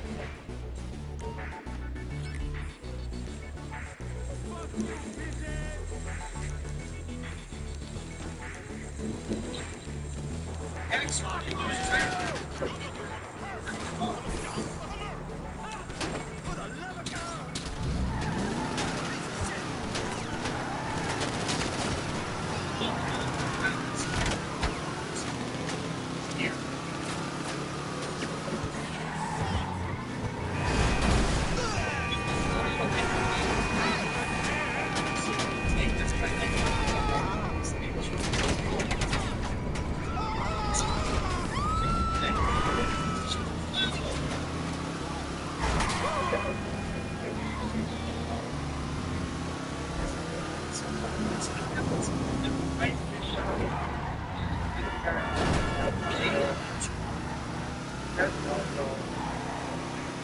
These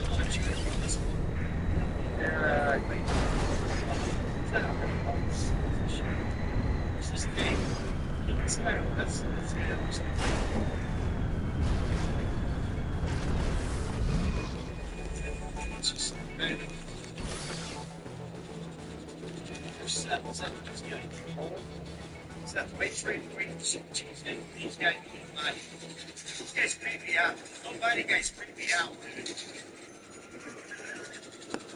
All right, nice. Yeah, those nobody guys, man. Who's that? That J guy?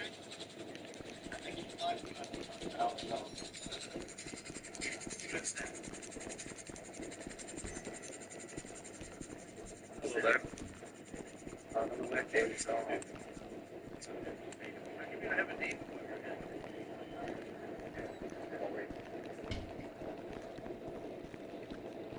Oh, yeah, David. Oh, yeah, oh. Yeah. Yep.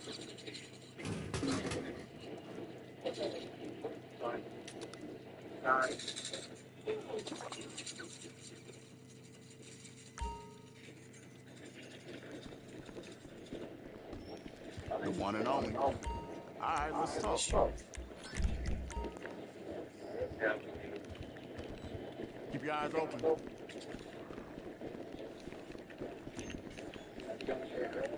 Here's the problem is there's everybody in this session here now.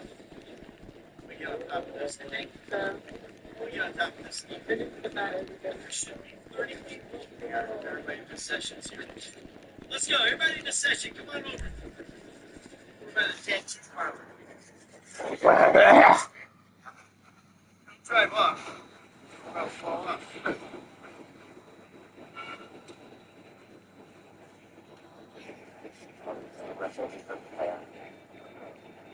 Oh, there's a good shot right there. How do I do a screenshot? You can hit the share button. Yeah. What? The share button. It's the share button. Up and right of the D-pad. What the hell's the D-pad? Oh my God. It's on the right side. It's on the left side of the controller. It's like a little rectangle button. Yes. I just hold that. Oh, screenshot. Yeah, and then you make. Oh, no screenshot. So you need to keep a closer eye on Roscoe when he goes outside. Why? She's getting out. I think through the garage there's a side. And he's going up front. Are you sure he's not getting out through the gate? I'd be concerned about a little bit getting out. Well, earlier, came in the front door. But she didn't really give us her answer. So she probably got out through the side gate.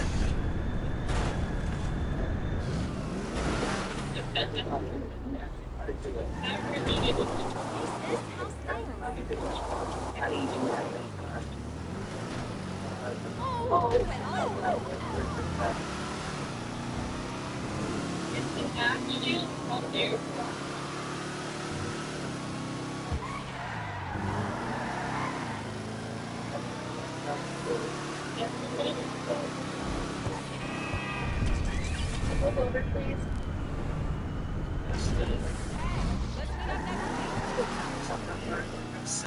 So, let's go. Let's go. Come out. I can lay down. You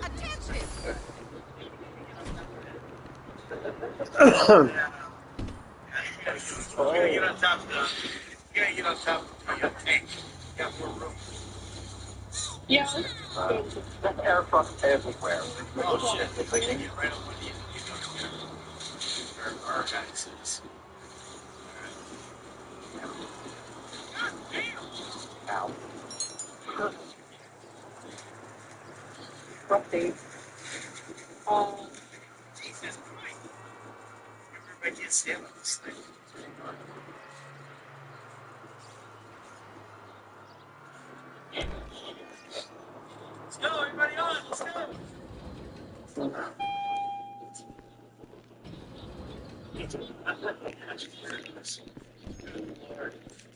Good to see you, boss. Hi there. How can I help you? All we need is, this is what, this is how Jenny was dancing in the night. Where'd Elvis go? Jenny? Ah. Upstairs? Jenny's not in. You taking a good. You probably get Johnny.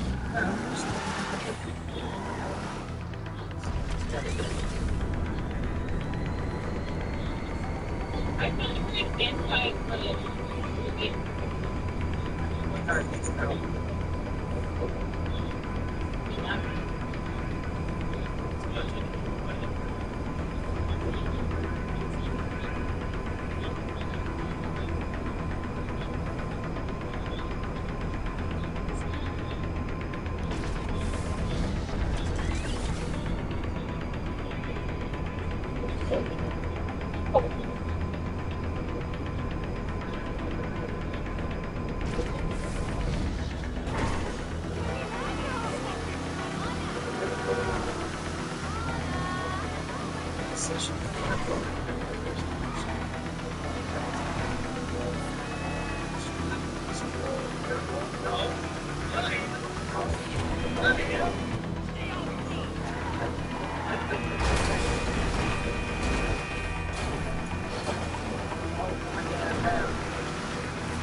Bad guy. Isso yoga de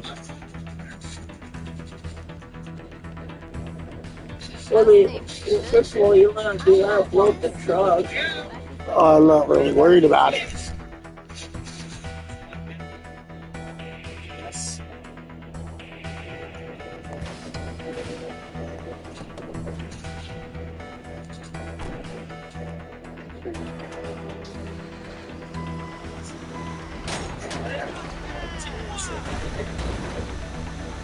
Yeah, she said the kid. That's better than punching in here.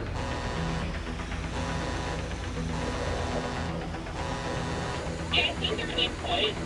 Maybe she gets it.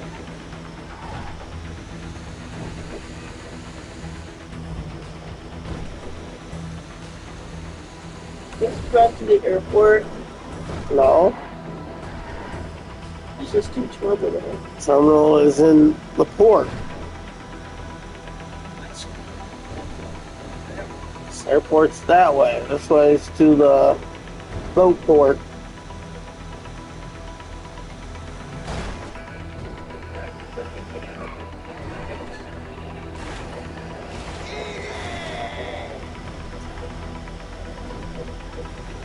What do you play it as? I'm an online character. Oh. You know the ending with Trevor, Franklin, and Michael? Yeah. Somebody posted the ending video of it, but with better music. Cool. Like a little more upbeat.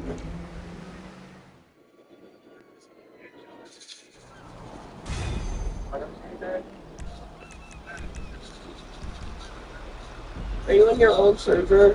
Yeah. You got a bunker? Uh-huh. Where? Farmhouse. Like right by the prison. Did you show me?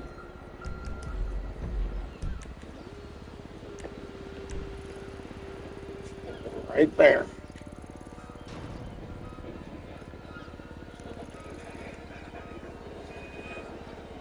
What the hell is that? Oh, there's a ride we can get on. Let's go. Hey, what are all the blue? Blue what? Like these? Yeah. They're just events.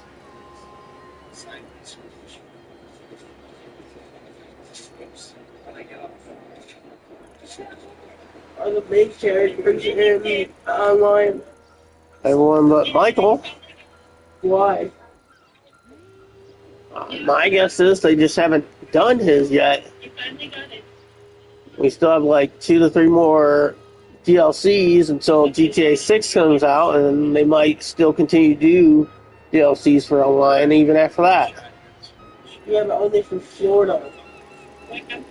No, they'll still probably do this. Well, GTA 6 and GTA 5 are going to be separate. Yeah, I know, but people aren't. A lot of people aren't going to be able to get 6 because they don't have the current gen consoles. Are you going to get it? What, GTA 6? Yeah. Yeah.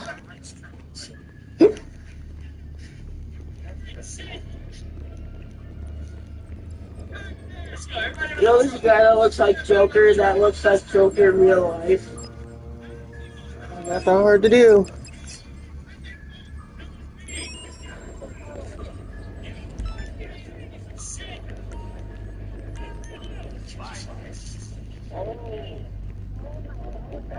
Yeah, I got that.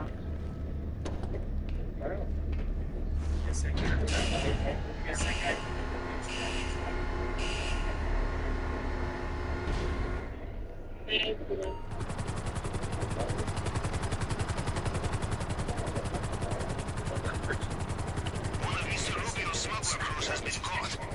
is good news for 2 reasons. First, it will annoy him very much. Second, we can seize their boat and use it to approach the island as if we were one of his own. The police have not taken it to a secure location yet. It is still on a trailer outside the station. We act quickly, we can just drive it away.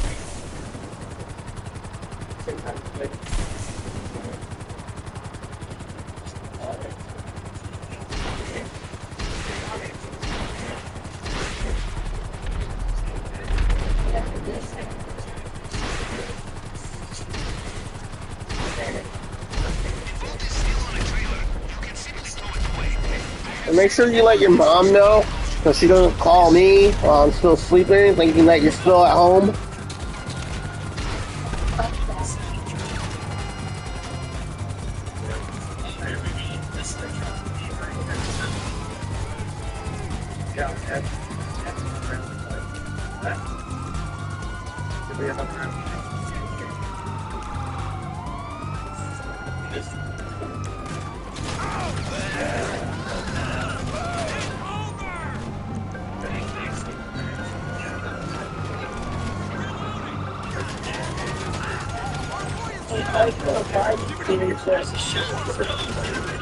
Comes out next year, John. And I'll either have my disability money or be returned to work.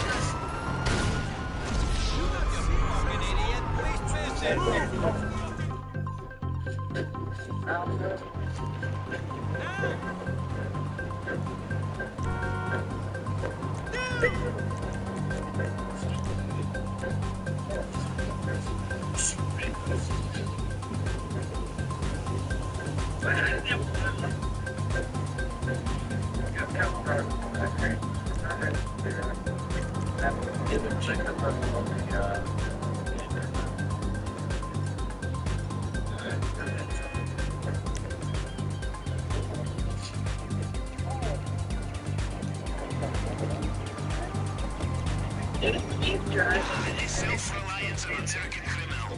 Why should this guest here have your own truck, especially for stealing boats and escaping police?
With a pistol?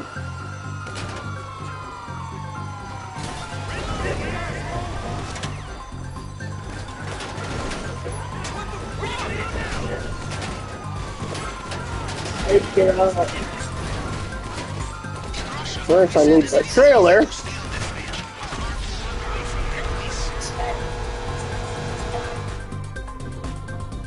I have contact who will get it ready and keep it safe. I have already found disguises. Your own mother would think you are a drug smuggler. Although in your case, Captain, she would be correct, no? Perhaps a conversation for another time.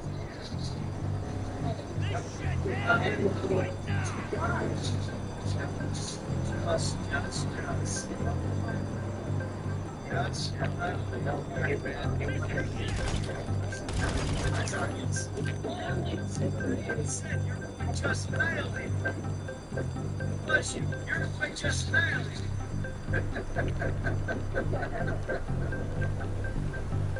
And then it went from 3 to 1 to 4, or 3 to 2. Alright. You're gonna get invited to the party. Yeah, you guys are pretty testy. I guess they.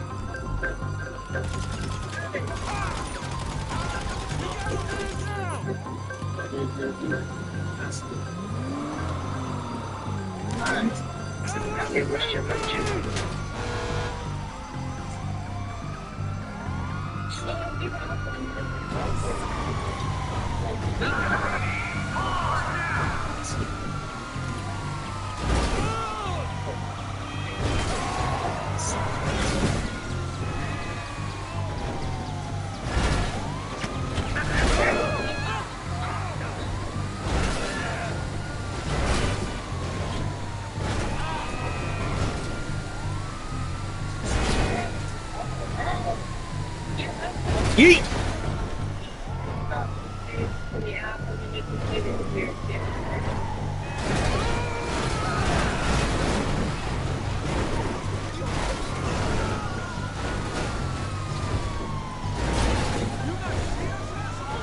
So, Captain, you will do the final stage of this operation alone? Or will you bring accomplices? Yes, you most likely profit. But there is more likely to be profit, and there will be more people carrying more of it. You think about it, yes?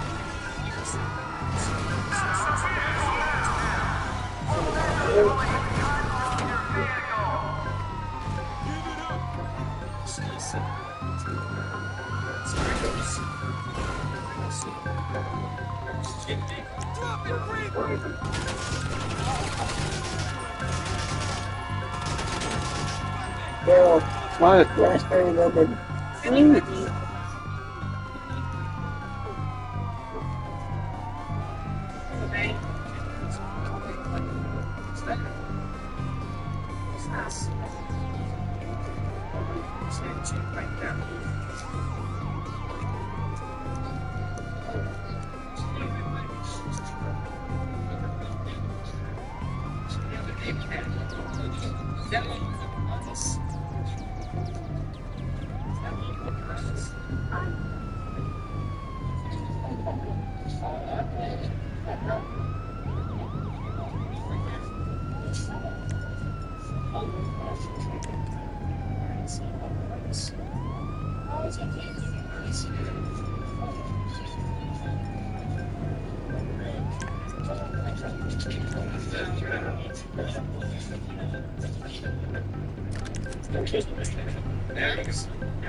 And save your life.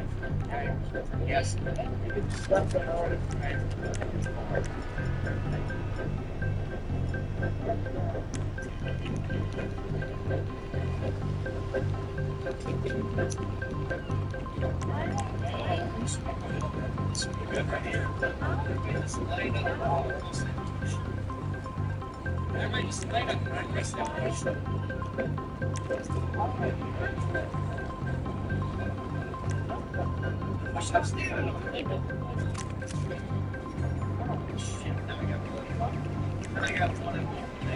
Have menus in your headset.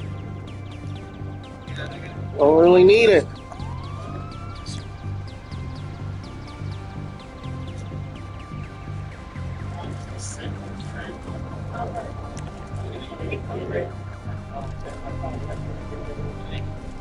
service you're looking for. Nothing you look at. Get them out of your bed.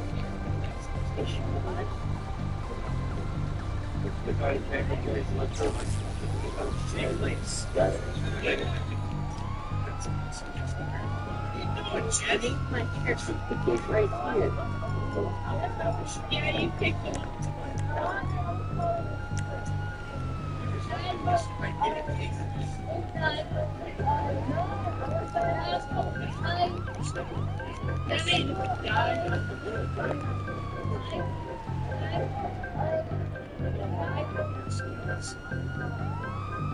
What is that?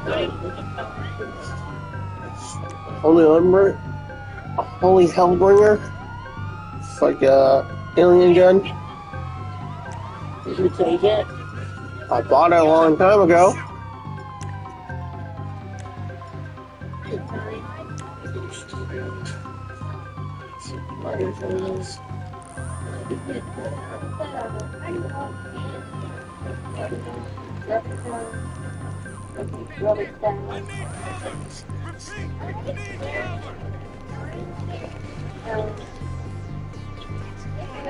Yeah.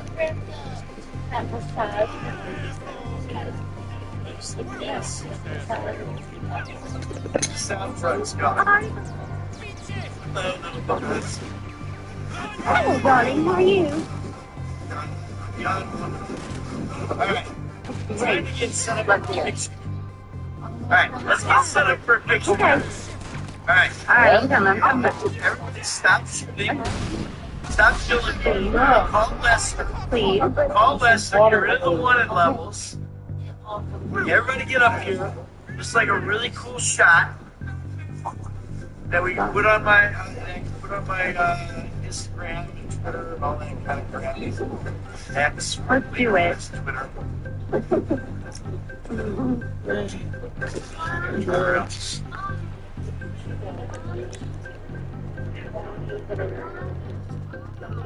I can't look through my body. That's awesome.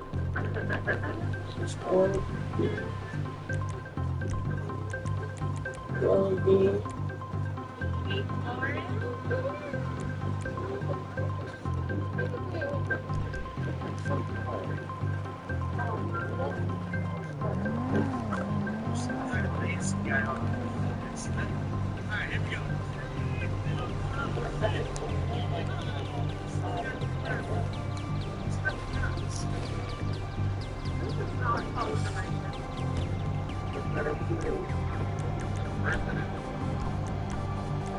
Asparagus, right?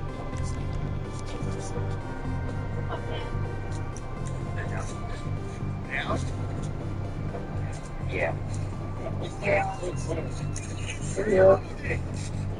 I got work to get back up. Come on, darling.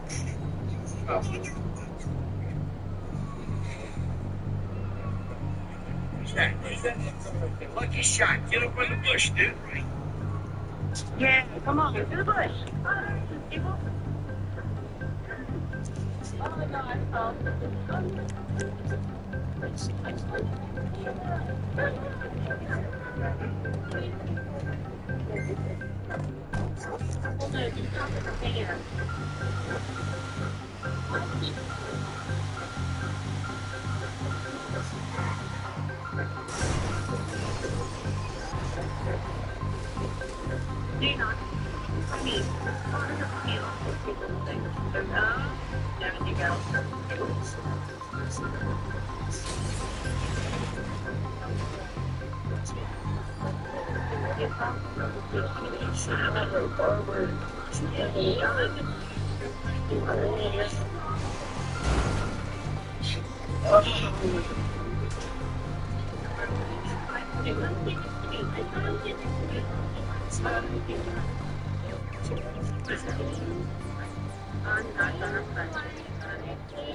No, no, no.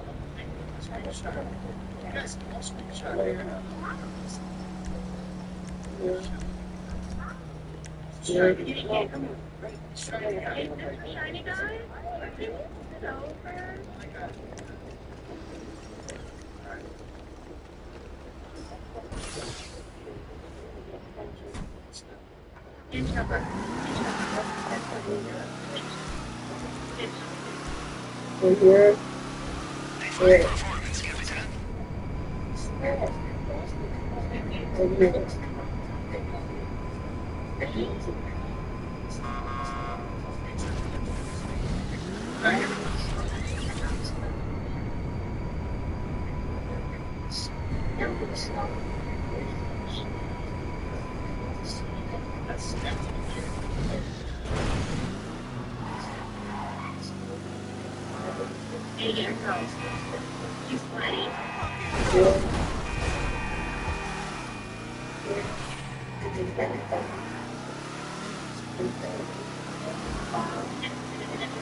Why do I shot right their eyes? I think I look great, guys. You look great. Yeah, sure. Why you stand right next to him? Why you stand right in front of Jimmy? Over, dummy. There you go. Wait, have you got the whole mission right over here? Oh, there's one person down here. I don't know how to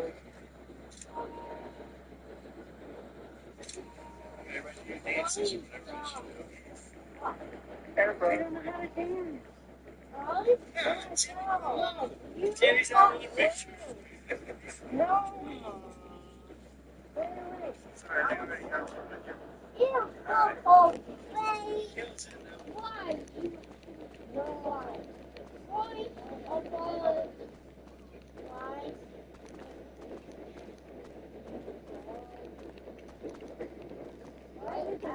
You need something? Take it easy. I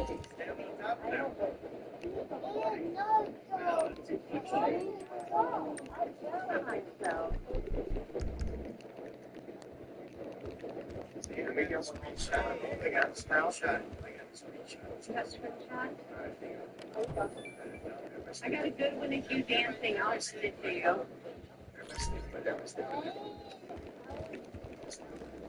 Are you gonna close it? Don't need to. Automatically close on its own. What's up? I'll see you around.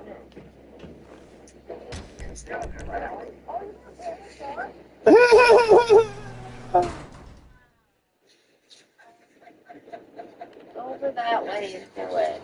Not west.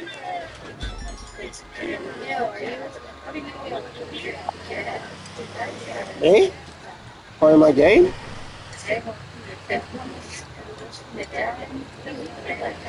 Yeah.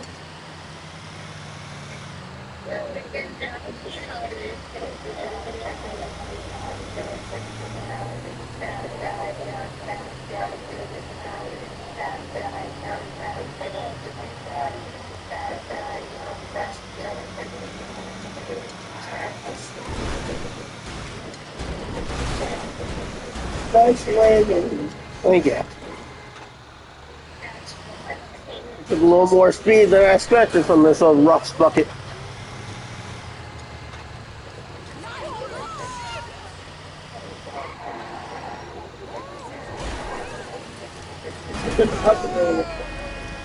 No, you can't. I wish. Definitely it's classified as a company vehicle. Personal.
And Okay, I'm going into.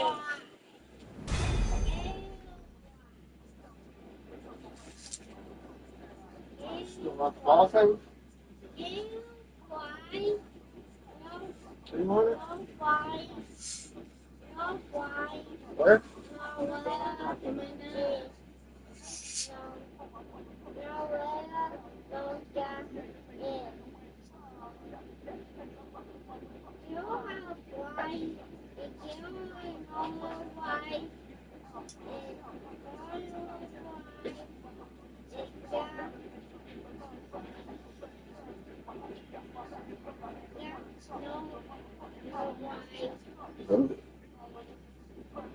is there water down here? Where? There.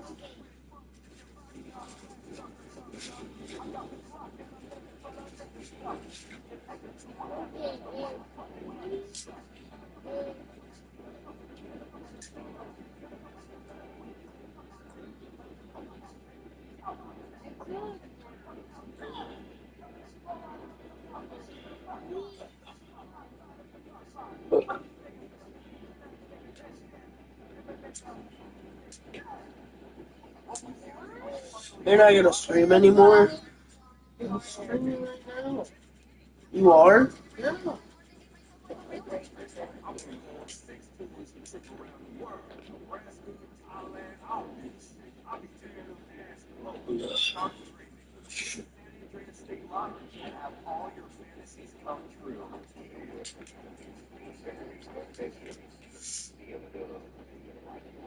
Well, I didn't get no notification.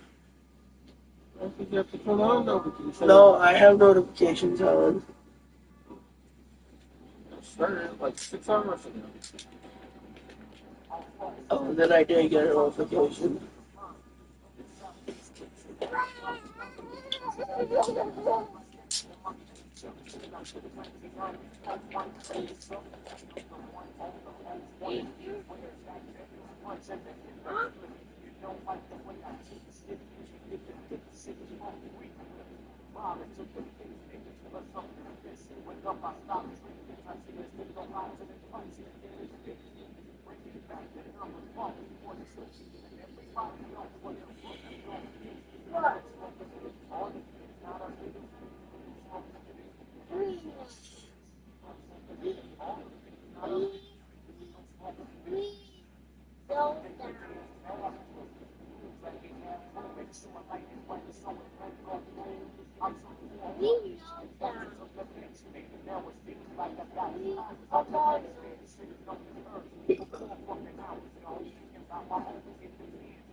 Yeah.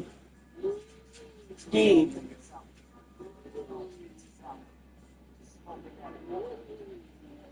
Yes, I was in there.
Can I get this back in the morning?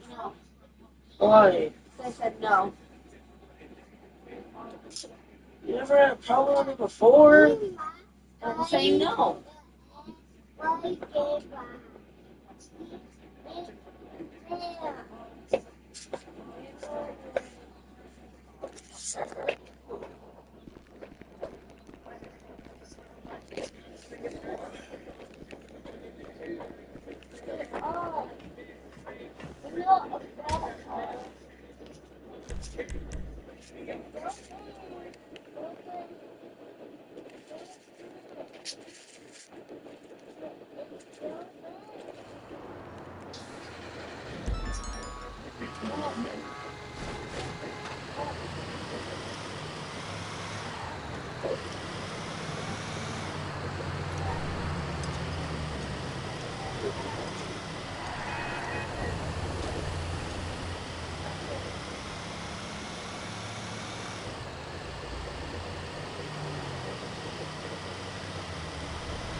Let's meet up next week.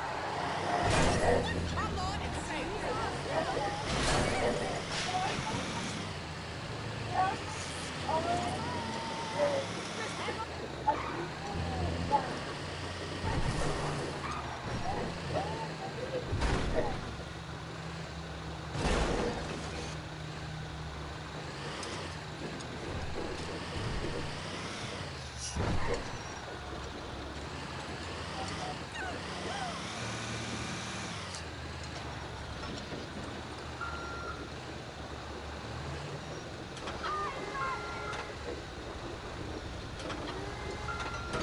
Are you taking that lady's truck?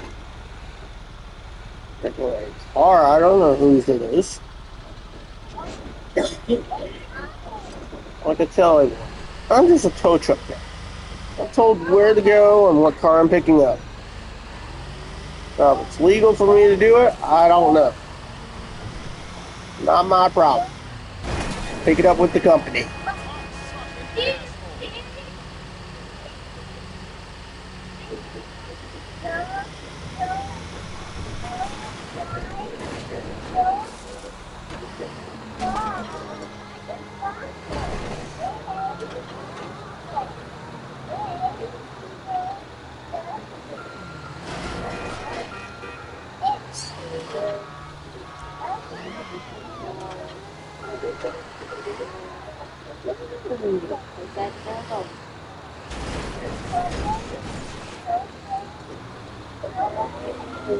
Oh.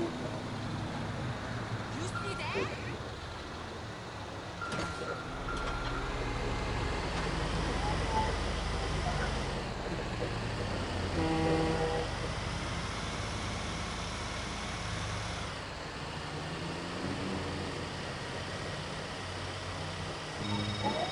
All right.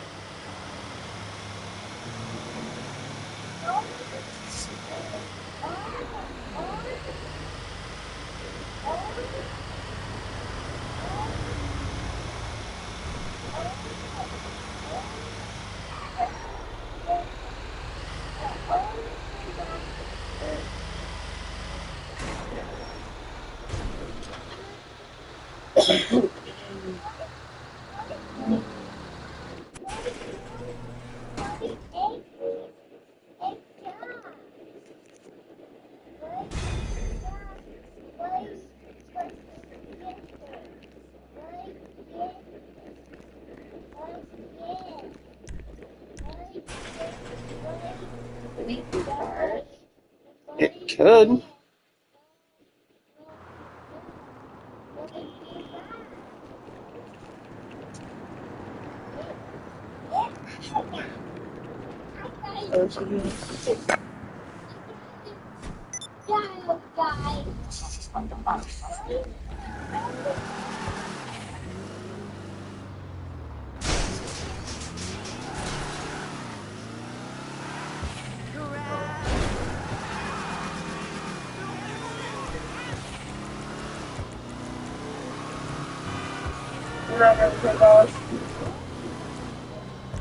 Well, going's not that far.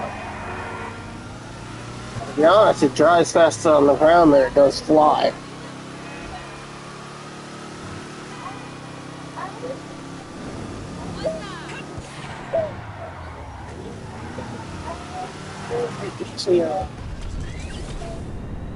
Well, it depends. If it's further away, it's easier to fly. I don't have to do so many turns, but with it being that close, it's quicker to drive.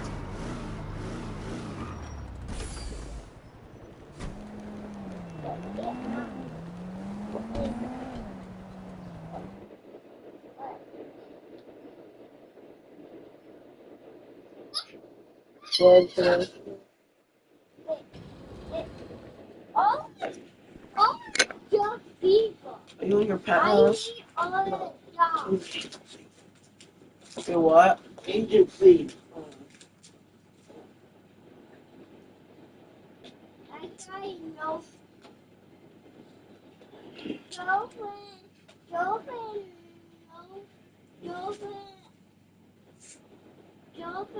Bob, can I please smell something?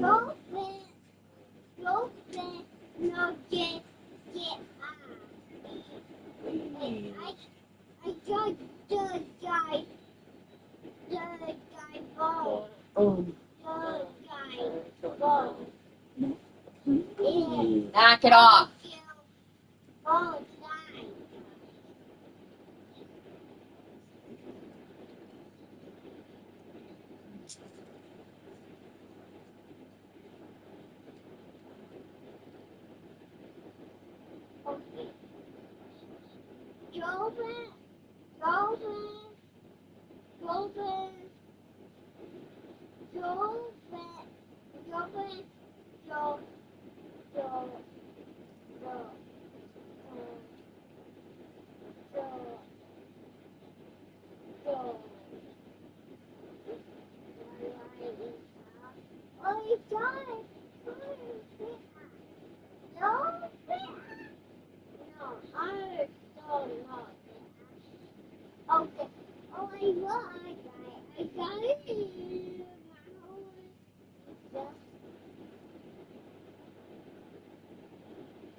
There's a dial in your ear.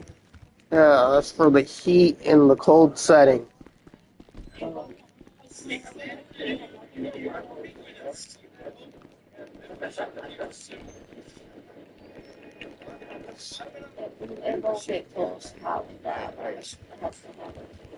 So what you looking for? Are they gonna try it? You can. Just so you know it hurts me. Take a pouch. I want to see it. Because of how it's flat. It's like a... You own the place after all. Stay straight. Alright. So I am going to hit.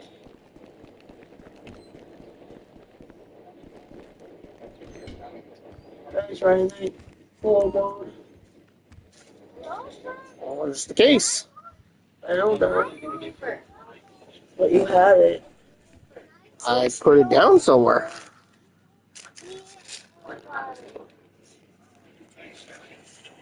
Nice. Alright, so Where's my sub? Mommy, right here. Yeah. Oh.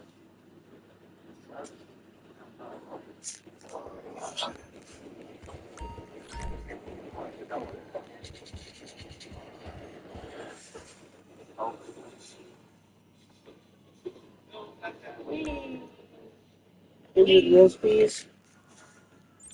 That's a metal on the tip. Yeah. And that's it. Yeah, I want the jetpack. I'm not sure. So...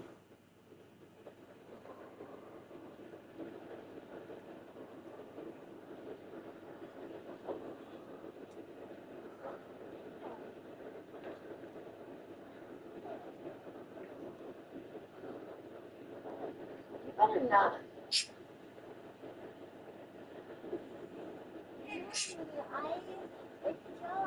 What the heck did you do to him?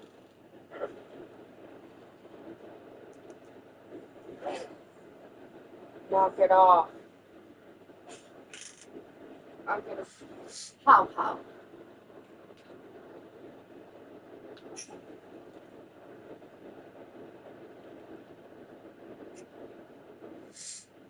I'm trying to give you your view. You don't want it. Fuck shit.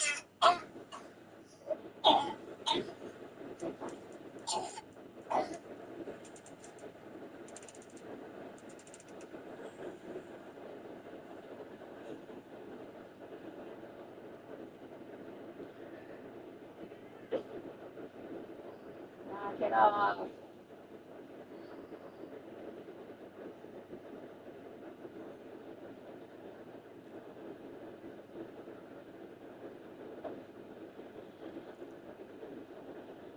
Move your right hands away, please.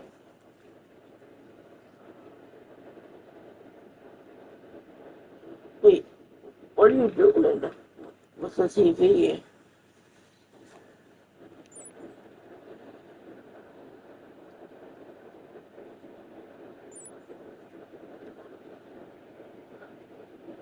Daddy, What? I don't my head. I did out is wrong. I move my head. I you know what? I eat. I put it out. And I'll die. I want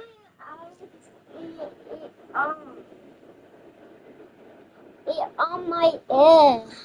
Okay. Wow. Go on.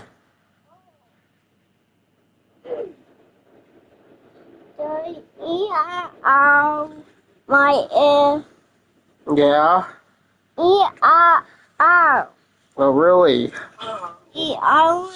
Well, why don't you go be on your phone?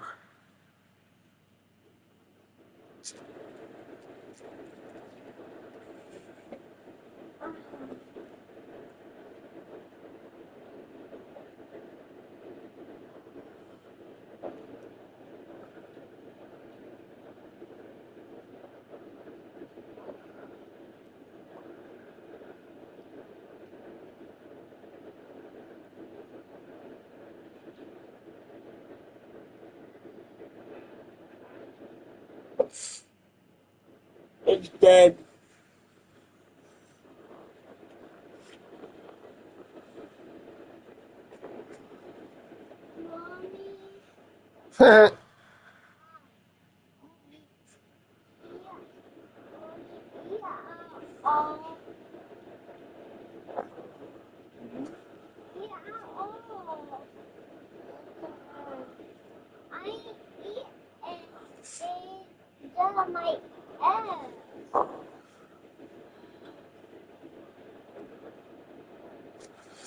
So it looks like they have a similar one of these. Guess how much it's going for? Daryl? What? He did his hair. What? He's got caramel in his hair. Yeah. Okay. Carmel wasn't here until you got home. Originally goes for $300, on sale for $199. How I'm gonna do to get that out. Can you just go give him a bath? Why? We're gonna sleep with that. Oh, yeah. Why? Because I don't know what I'm gonna use to get that out.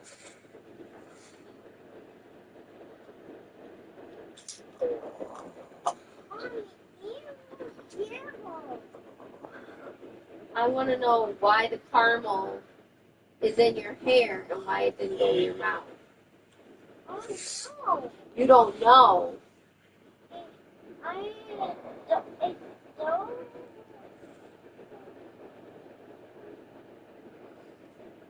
What are you in right now? For this? Yeah. What's a VIP contract? It's just Dr. Dre contract. A what? Dr. Dre contract. Why is it called that? It's just what it's called, John.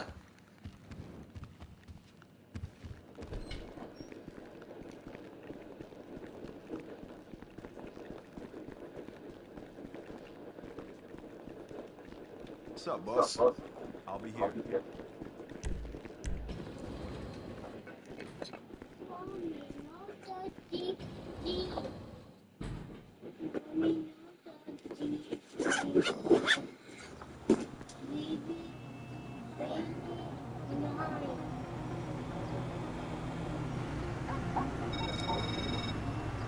Alright, look, homie. Who'd have thought of upstanding arm dealer would need his ass rescued? But that's just the kind of world we live in. And I know this dude personally. Why? I just got the call, man, that his plane shot somewhere over the desert. And him and his bodyguards are pinned down by the assholes who did the shoot.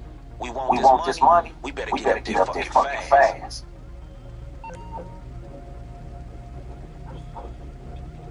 What you doing? Come on.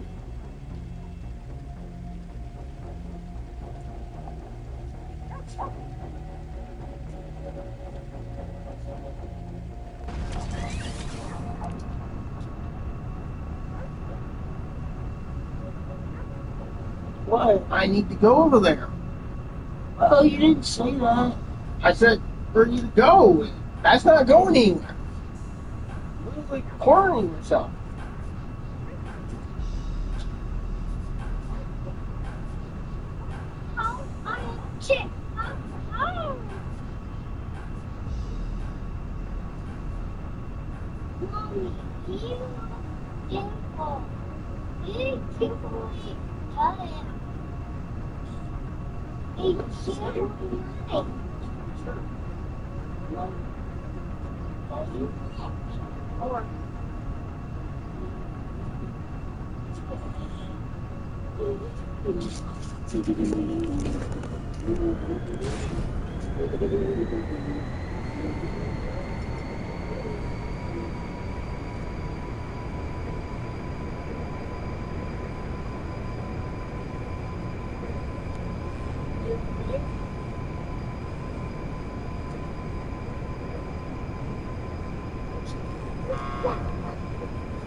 You're able to make videos, right? Videos? Yeah. Are you talking about just record something without posting it right away? Yeah. I can if I want.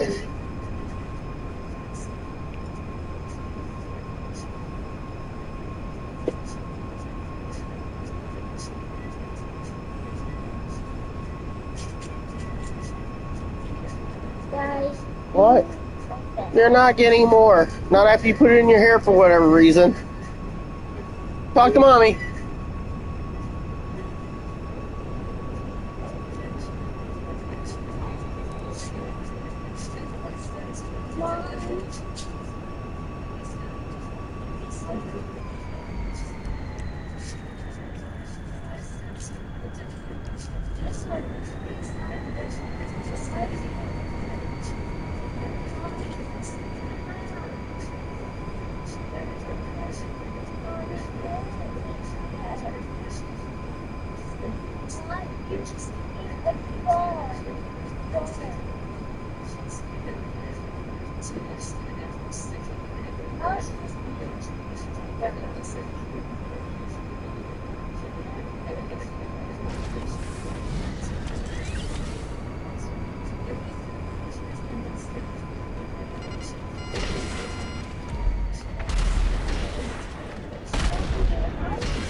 Over there, Hawk!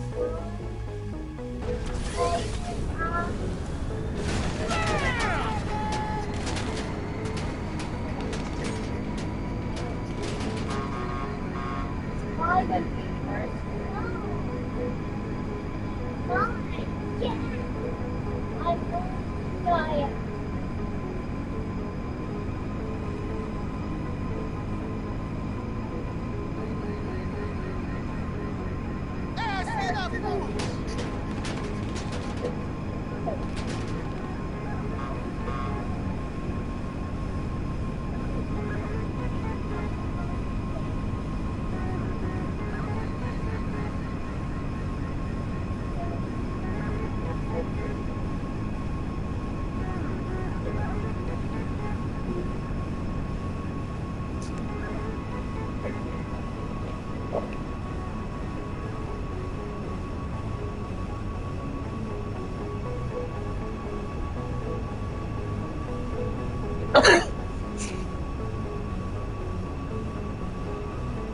Órale, there you are!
Hey, luego.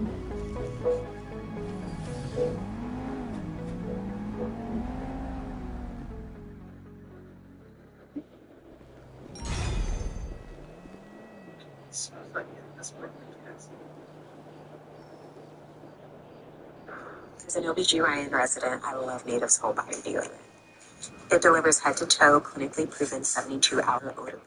Hello YouTube, how's everyone doing? Professional here. So today I have another lore video for you guys. This is another top 5 on San Andreas. I know you guys love these videos.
Daryl, What? how much beer for about 28 grams. 28.3 something, but pretty much 28 grams. Why?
You thought about giving me some shares, boss? Anything you need, boss. Hello. How can I help you?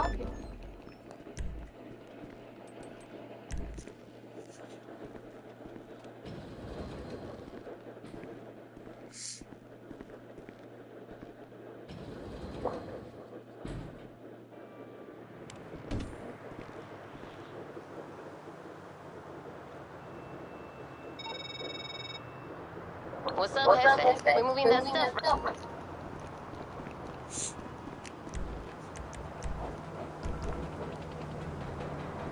It's up on the roof. I know.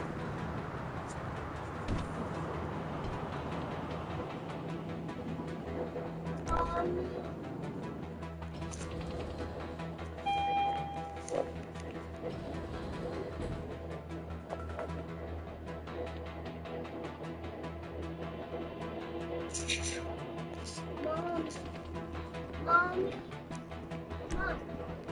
Baby, my God. Baby, my God. And no kid.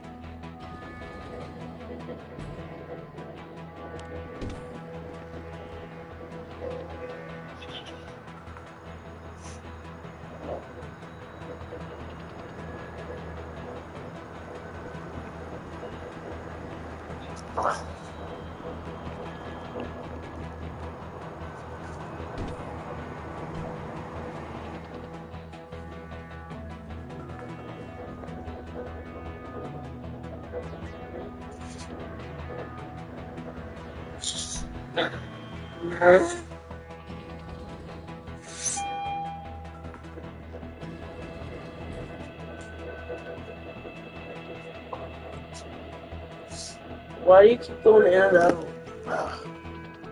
I meant to go to the roof.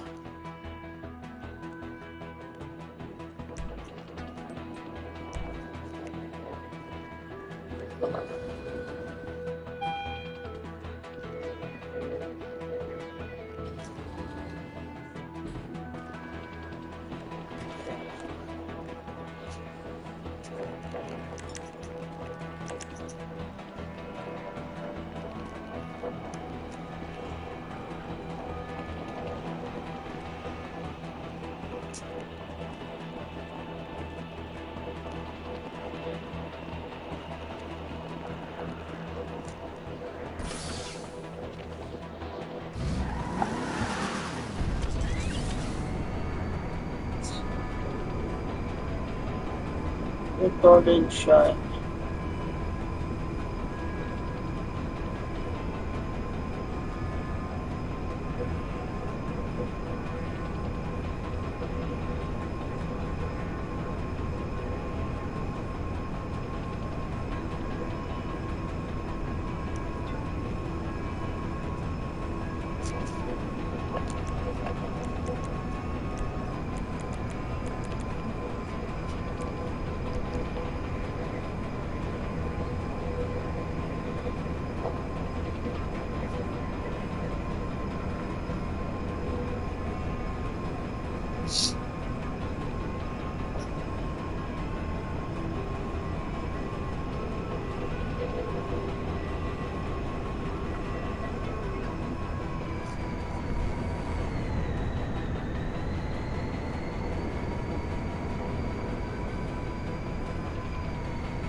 Is that your bunker?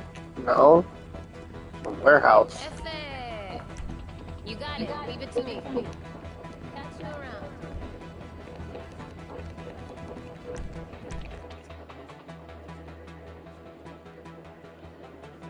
around.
Why are you creating a new session?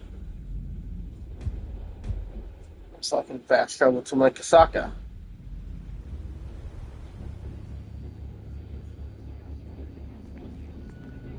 Submarine?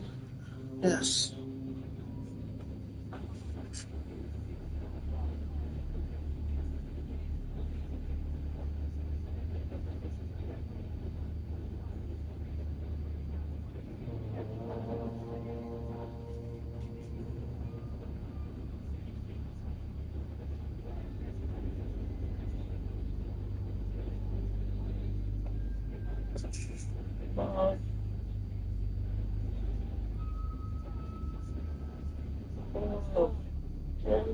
No, and hand it here and go upstairs. No.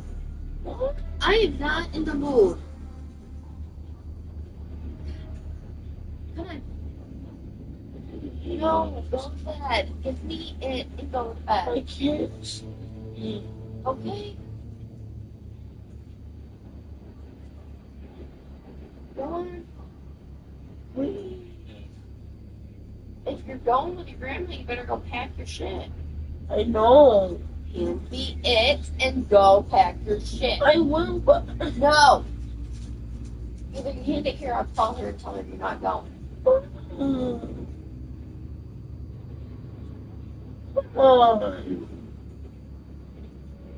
on.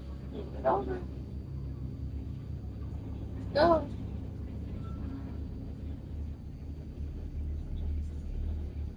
Now.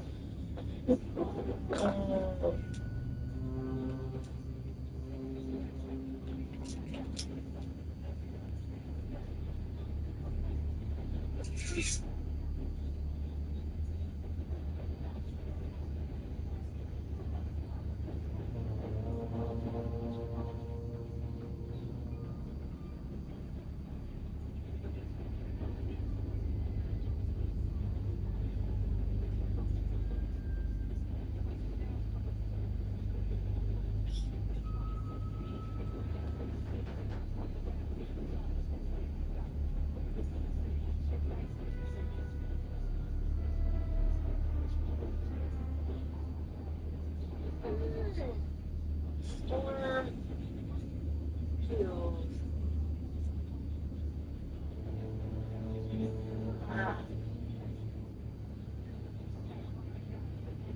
Stop.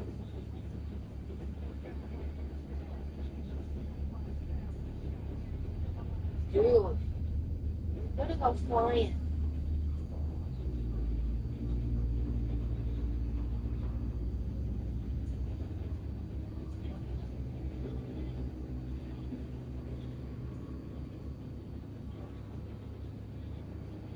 Dude, we're gonna fight in a minute.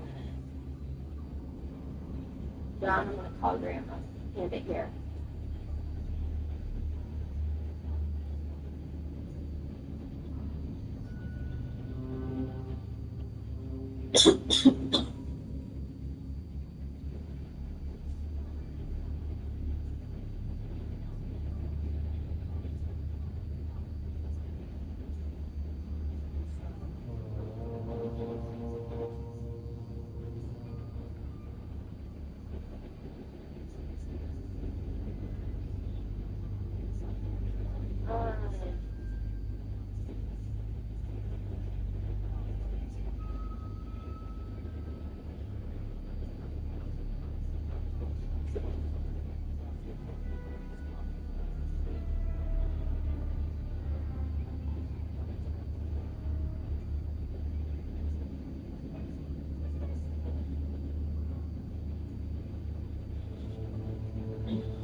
Just flash.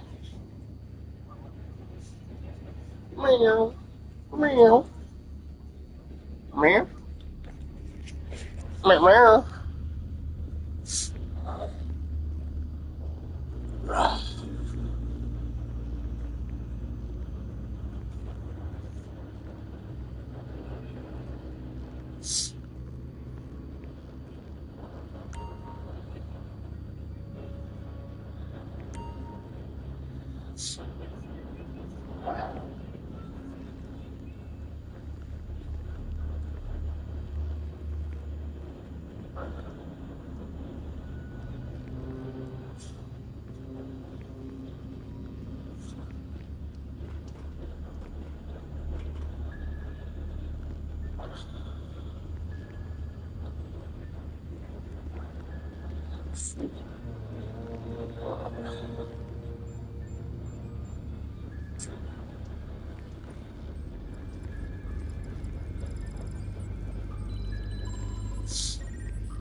Ugh, I need to flush the tank.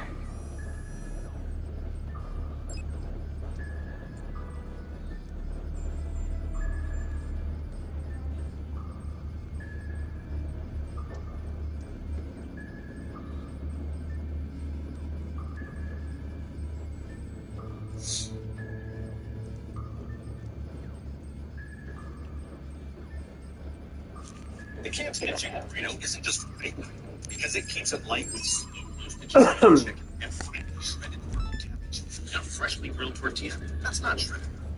Introducing the new cantina chicken burrito from Potato Taco. 3, 2, 1. Times multiple flavors. How about fry? It's beautiful magic. That's American Hello YouTube, how's everyone? It's Professional here. So today I have another top 5 video for you guys on San Andreas. And on this video, we're going to be focusing on top 5 people that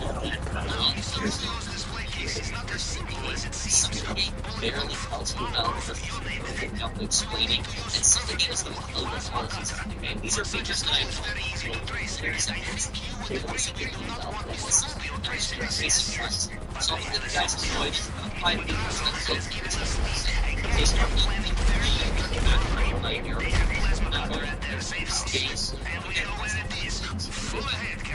cheat code for those right in the airport and it's really legit.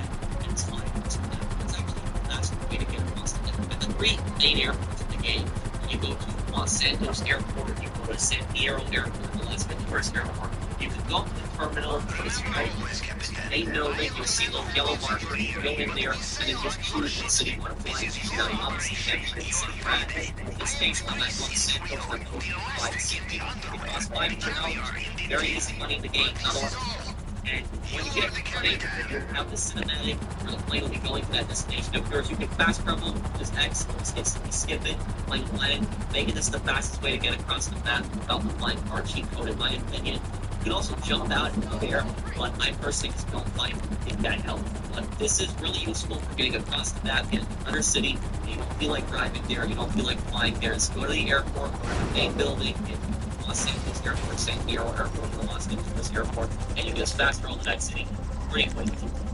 Next, at number 4, we have 3 different fighting styles. And San Andreas does have 3 different fighting styles. Now, get the basic fighting style, circle, PlayStation, so I guess maybe technically 4, but you can also add on an extra fighting style with the triangle buttons. Now, I'm assuming this would be fine on the Xbox.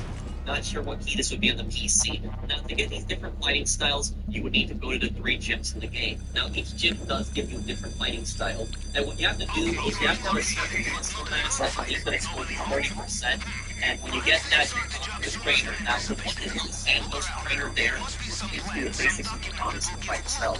It's only basically guys who use like this extending circle, which is what I did. I just kept punching him, not doing reactive, not letting him get a chance to hit me back. But anyways, this basically teaches you it. Now there's a few moves. You can learn one move in which you just run right at the target and you just press triangle. That's a quick punch right to the face. Another one where you can do a triangle combination. And then the last one is when you can actually hit them right on the ground. Now the other gym is in San Fierro, and these are all marked by the weights. So you have the weight symbol for the gym. You know, they're very easy to find. There's only 3 gyms in the game. But at the San Fierro one, the guy here, I believe he teaches you a form of Kung Fu. Somebody correct me if I'm wrong on that. But this one is the easiest one to learn because all they basically got to do is just push him out of the ring. You push him out of the box area here, you automatically win the fight versus in Los Venturas, Los Angeles, where you have to knock the fighter out. But basically the same idea. He'll teach you a move where you just run to the target, just press triangle, then he'll teach you you see that combo that I'm doing right here, and one where you just hit the target when they're on the ground. Now, the funny one in Los Venturas, it's also a boxing ring, but it'll also give you a different fighting style. This one is, you know, a little metal gym, so it's kind of more of a cheap fighting style here, but it's, I guess, technically boxing fighting. But this one, basically the same idea, just knock out the trainer right here, and to switch the fighting style whenever you want to switch them. All you basically gotta do is just go back and just play that and just make that fighting style. That fighting style. At number 3, we have the casino and hitman. Now, this feature is a feature of the game that really doesn't tell you about. Some people consider this annoying, but I actually consider it very unique. Now, to basically do this, what you have to do is you have to go to one of the casinos in Las Venturas. I think Caligula's route the best, personally. Anyways, you have to just start out playing at the casino, and now regardless of how much money you have to pay for the casino if you want to start playing with a lot of money, and it doesn't matter if you win or lose, you just gotta keep paying dollars. Eventually, you will play with thousands of dollars, and tens of thousands, and eventually you get to hundreds of thousands of dollars. Now, you can make big bets at the casino if you don't have that money. And what happens is, if you actually lose, you go into debt. If you make a major loss, you can really go into debt. And if you go $1 million into debt, the casino will actually not let you play anymore. And it'll actually say, you know, minus whatever that number is. So you guys see I'm big in debt right here. The money on my screen is red. And all the money that I make now is going to go straight to the casino. So basically, it's going to try to even out. So every money that I make from there on is going to go to the casino. But that's not over yet. When you actually leave the casino, when you're actually in debt, you'll actually get this specific phone call right here.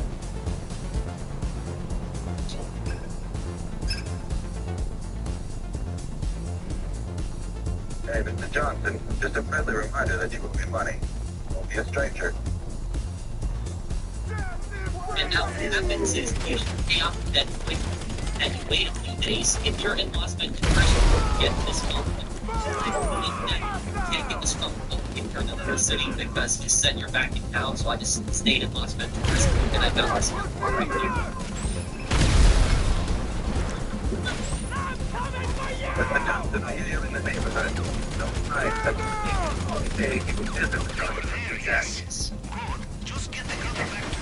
So you heard that right there. The guy says yes, he will be paying you a visit on your debt.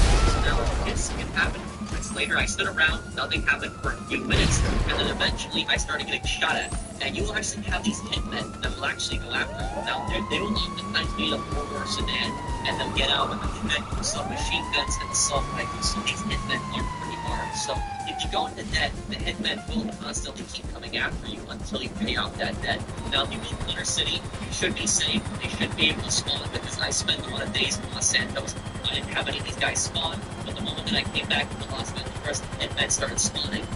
The good thing about this is that whenever you kill the hitmen do have a lot of money on them, thousands of dollars on them. So eventually, if you keep killing them, if you are dead, you can pay it off just by killing the hitmen, but that is going to take some time. I recommend, though, just to save your game before you play at the casino, just so you can try again, just as this happened. Because when I was a kid, you know, I was messing around, I started betting a lot of money at the casino, millions of dollars, and then I got into debt, and I didn't know this was going to happen. Then you started swinging after me, and it actually freaked me out, especially how scary it is when you're just sitting in your car, and they just randomly carjacked you, and just attacked you. Just came out of nowhere, I didn't expect this to ever happen. Moving on to number 2, we have the burglary side activity. Now, this one is easily missable for 2 major reasons. And the first reason is that burglary missions, they don't appear on your radar. There is nothing on your radar that actually tells you that you can actually go to this van right here and start burglaring things. And secondly, burglary missions actually do not count in the game. location. It's actually a shame that the game is giving you a notification that it's actually here on the map. But this is actually unlocked right after the home invasion mission early on. Right. And there's actually burglary bans in each of the cities. So let me start out with Los Santos. Right? So Los Santos, the burglary ban is actually not too far from Grove Street. It's in this area. It's between these apartment buildings. Get into the burglary ban between 20 o'clock and 6 o'clock. And those are the times that you can actually break into houses. And what you basically do is drive the burglary van around and you try to find houses or apartments that have the yellow indicator that you can actually go inside. And then when you go inside them, you're sneaking around the house and you're looking for stuff, looking for different stuff to pick up. Heating, screen, brakes, anything that you can possibly smell. Now you gotta be careful not to wake the homeowner up. If you wake the homeowner up, you have 10 seconds to get out of the house. If you get out of the house in those 10 seconds, then you don't have the police that come after you. You can try again, walk right back to your house, and they will be asleep. But the thing about this is, this is what's crazy. It's the amount of people they put in San Andreas. Not every NPC is going to be sleeping at the same time. So you think that a whole game like this, all the NPCs will be sleeping at the same time. Some NPCs will actually be awake. They'll actually just be sitting in their living room. I think it's the worst place to break into homes is Los Santos, because in that place you can break into a house, it's a Grove Street house or a Bob's house, and they'll actually all be awake and they'll shoot at you. So I personally don't think that it's a good place to break into houses. But that's Los Santos. There's other places in Los Santos that you can break in. You can actually go across the city, break into some of the homes alongside the beach. But now let's move on to San Fierro, because these burglary bans are in the three major cities. So there's one in San Fierro. The one in San Fierro is actually right behind this building. It's in Doherty. It's the same neighborhood where your garage is. I'll show you guys right here on the map. So you get in at the exact same time, between 20 o'clock and 6 o'clock, and you just basically drive around San Fierro and you just break into homes. And that's that for San Fierro. Now the other one is Las Venturas. Las Venturas is probably my favorite burglary city. And the reason I like Las Venturas a lot is not only the bed, it's going to be on the right side of Las Vegas. It's going to be near the highway. So near the highway, right here in Hyde Park. You just get into it. It's near this building with a big garage. This March 24th for the Michigan State Bank. Get a scholarship state for only $4.99. Really? Kent Station, East Coast Subs. It's all about good tank. I like to drive all the way up north. So I like to drive north of St. Las Venturas. There's this area where the suburbs are. The reason Las Venturas is my favorite city for this activity is because it's a lot of big houses. Houses that specifically have 2 floors, a lot of different rooms to them. But there's also a trick that I've heard in this. Now when you're breaking into different homes, what you could do is you could kill the homeowner and you could walk out of the house within 10 seconds and come back in. But this doesn't always work because sometimes the homeowner will spawn. Other times the homeowner will be dead and you can run around the house. But the better trick that I know is what you do is when you find something that you like that you want to pick up in the house, pick that up and just quickly run for the door. Run for the door before the 10 seconds up. And you can just get outside, put it in the van, and then what you do, you just run right back in the house and you do the exact same thing. Just sneak up to that item before the timer starts, pick up the item, and then run out of the house, and you just keep doing this back and forth. The homeowner will be back to sleep the moment that you go back to the house. So it's a quick way to move down. Now, burglary mentions they don't give you a lot of money. As you guys see, I stole a lot of stuff, and I only made a few $1,000s, but it's my personal favorite activity in the game. It's just so unique. The fact that you break into homes, you sneak around, you try to find something. I just love this activity so much. I also like, breaking into homes in Red Dead Redemption 2 when they added that feature in. But I just like this activity a lot. Again, it doesn't count towards 100%, and the vans are not marked, which that's, it should be marked at least. But that's it. A lot of people don't know about this activity. And number one feature that a lot of players don't know about is playing 2-player. Yes, that's right. San Andreas offers you the chance to play with another player. Whether that player is at your house right next to you, or even online, maybe I really do strongly use PlayStation and all this one. Now basically you need to find one of these house that's right here. There's 5 of these houses right by PlayStation. That's it. I actually found one of these markers on the systems right into this. Number 2, press you can play this game with somebody else, and when you play this game 2-player with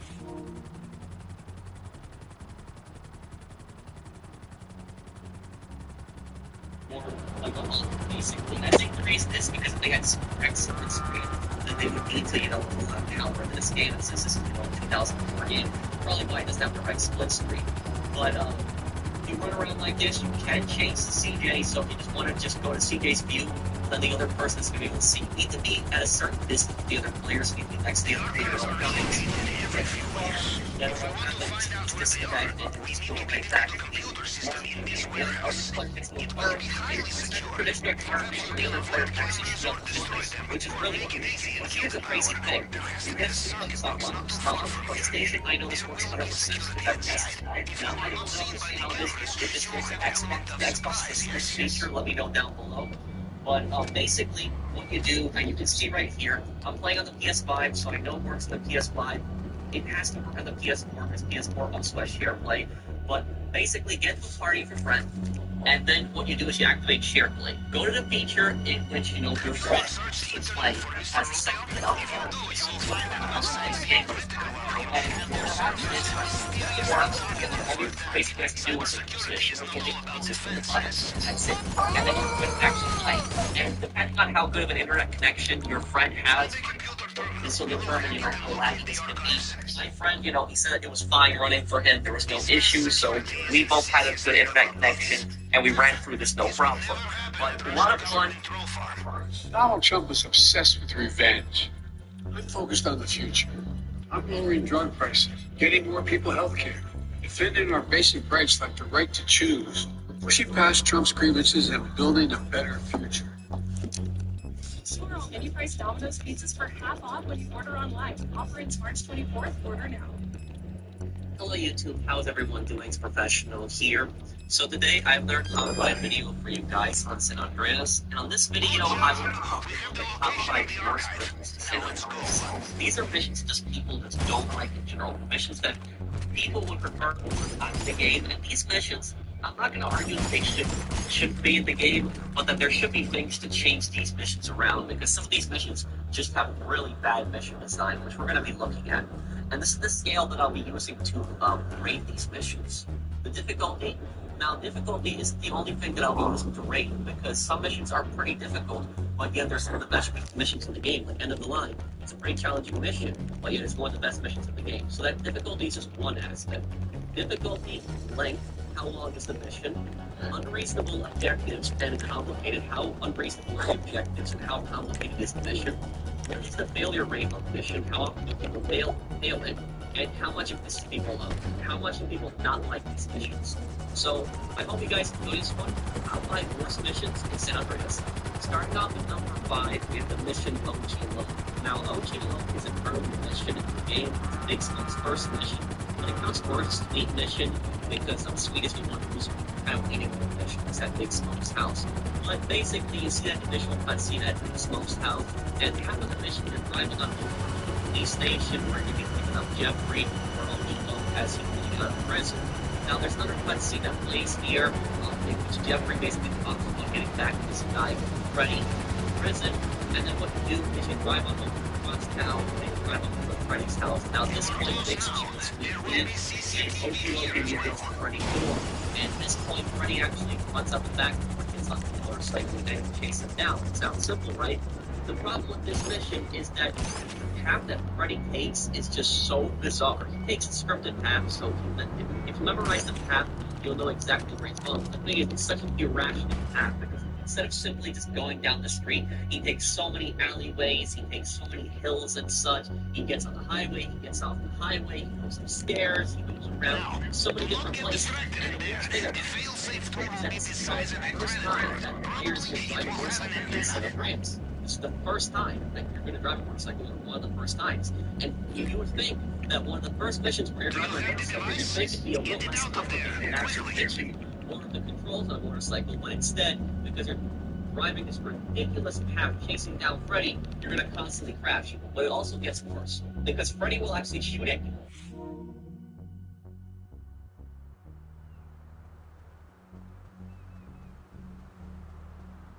You do get an SMG, get a little bit of ammo, but it's not enough to kill Freddy. Now, it is possible to kill Freddy before he gets to his final destination, but it's extremely difficult to do so. OG Loc isn't much help. Yes, he'll shoot at Freddy, some of his shots will land. He's not very active. It just gets really frustrating. And when you finally chase Freddy down, he finally stops at this basketball court here, and at this basketball court, he'll actually have a full backup. And if you wasted all your SMG rounds on him, you're not going to have that much ammo left to shoot at him. And also, if your health has gone down a bunch, you can also die here. Die, you gotta restart this whole annoying chase. I'm surprised more people don't talk about this mission, because I've never liked this mission. I hate crashing on this mission. I hate how my health goes down. I've just never liked this mission. It's just frustrating. It is annoying. If you do kill Freddy, you don't have to fight all the extra guys. They like to take cover here behind this wall. But the mission itself is just frustrating and annoying. You can complete the mission easier if you just keep a distance. Don't let him shoot you, and just follow him to the basketball court. And that's it. Other than that, this mission is frustrating and just annoying. I hate it. I sit up for more out on the side of the tracks. Now this is a mission goal.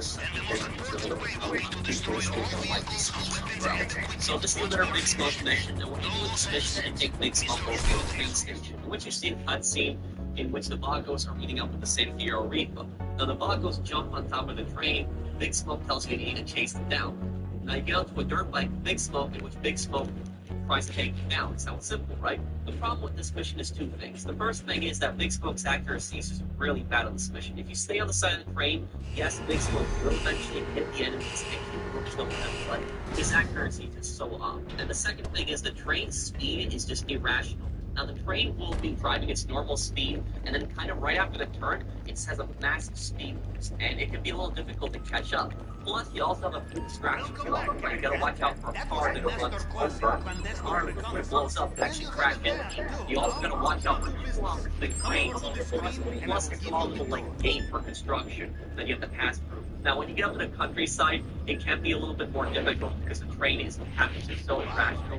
And what's worse about this mission is that the second that the train gets to the bridge that connects it to Las Venturas, it automatically fails, even if there's only one enemy left on the train, in which Big Smoke says this line right here, too.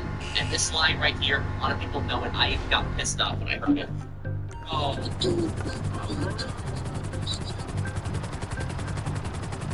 okay. Right here, pretty frustrating and annoying mission. This mission could have been easy.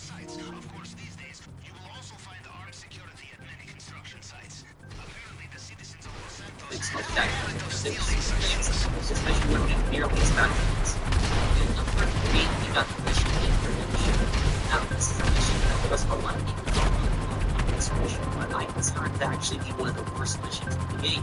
Now, this is actually the worst arena mission.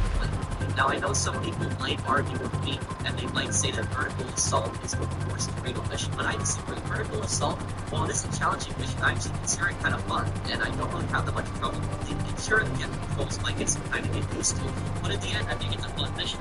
On the other hand, for Interdiction is the bad mission, because what happens in this mission is that Reno or CJ are in the middle of the desert, you have to climb all the way on top of this canyon here, and when you're on top of this canyon, basically what happens is you gotta wait for this helicopter to drop a package. The problem is, enemy helicopters show up. Now, I'm not sure who these enemies are. They appear to be arriving at the scene. Anyways, they're actually screaming. However, you have to attack the enemy. And the enemy helicopters are so vicious, and they come from such random directions. That is super fast to fly in. And it gets really annoying because the helicopter that you're protecting, its health will go down rapidly. So the helicopter will actually get blown up and you'll fail this mission. Well, there's even more ways to fail this mission.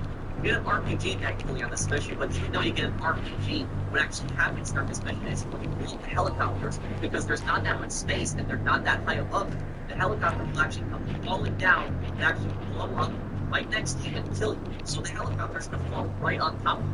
How frustrating and annoying is that? You don't really have much cover, and you gotta constantly keep dodging the helicopters as they're falling out of the sky. Damn. Oh, I suck with the RPG, I'm terrible. Damn. Oh, that's just... But then right after that, when you're done with that, the helicopter will drop off the package.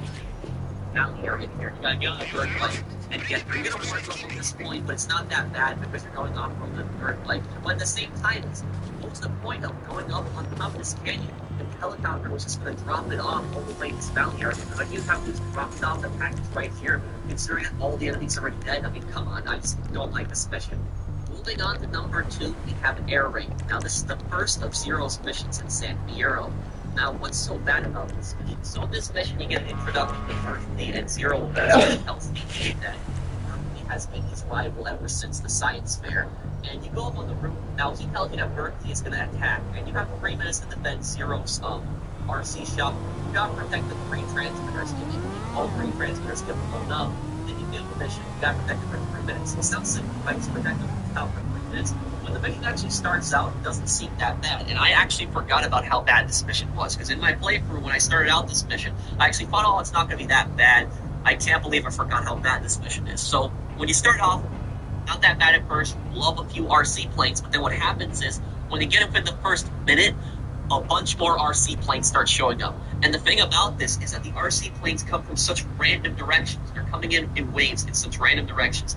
And the transmitters get blown up so easily. On PC, this actually isn't that bad because you can use the mouse to aim. The problem is that most players who are on console are going to struggle with this. This is actually much more difficult to manually aim with the minigun when you're on console. And a lot of planes are going to get through, they're going to blow up the transmitters. I just don't like this mission. This mission sucks.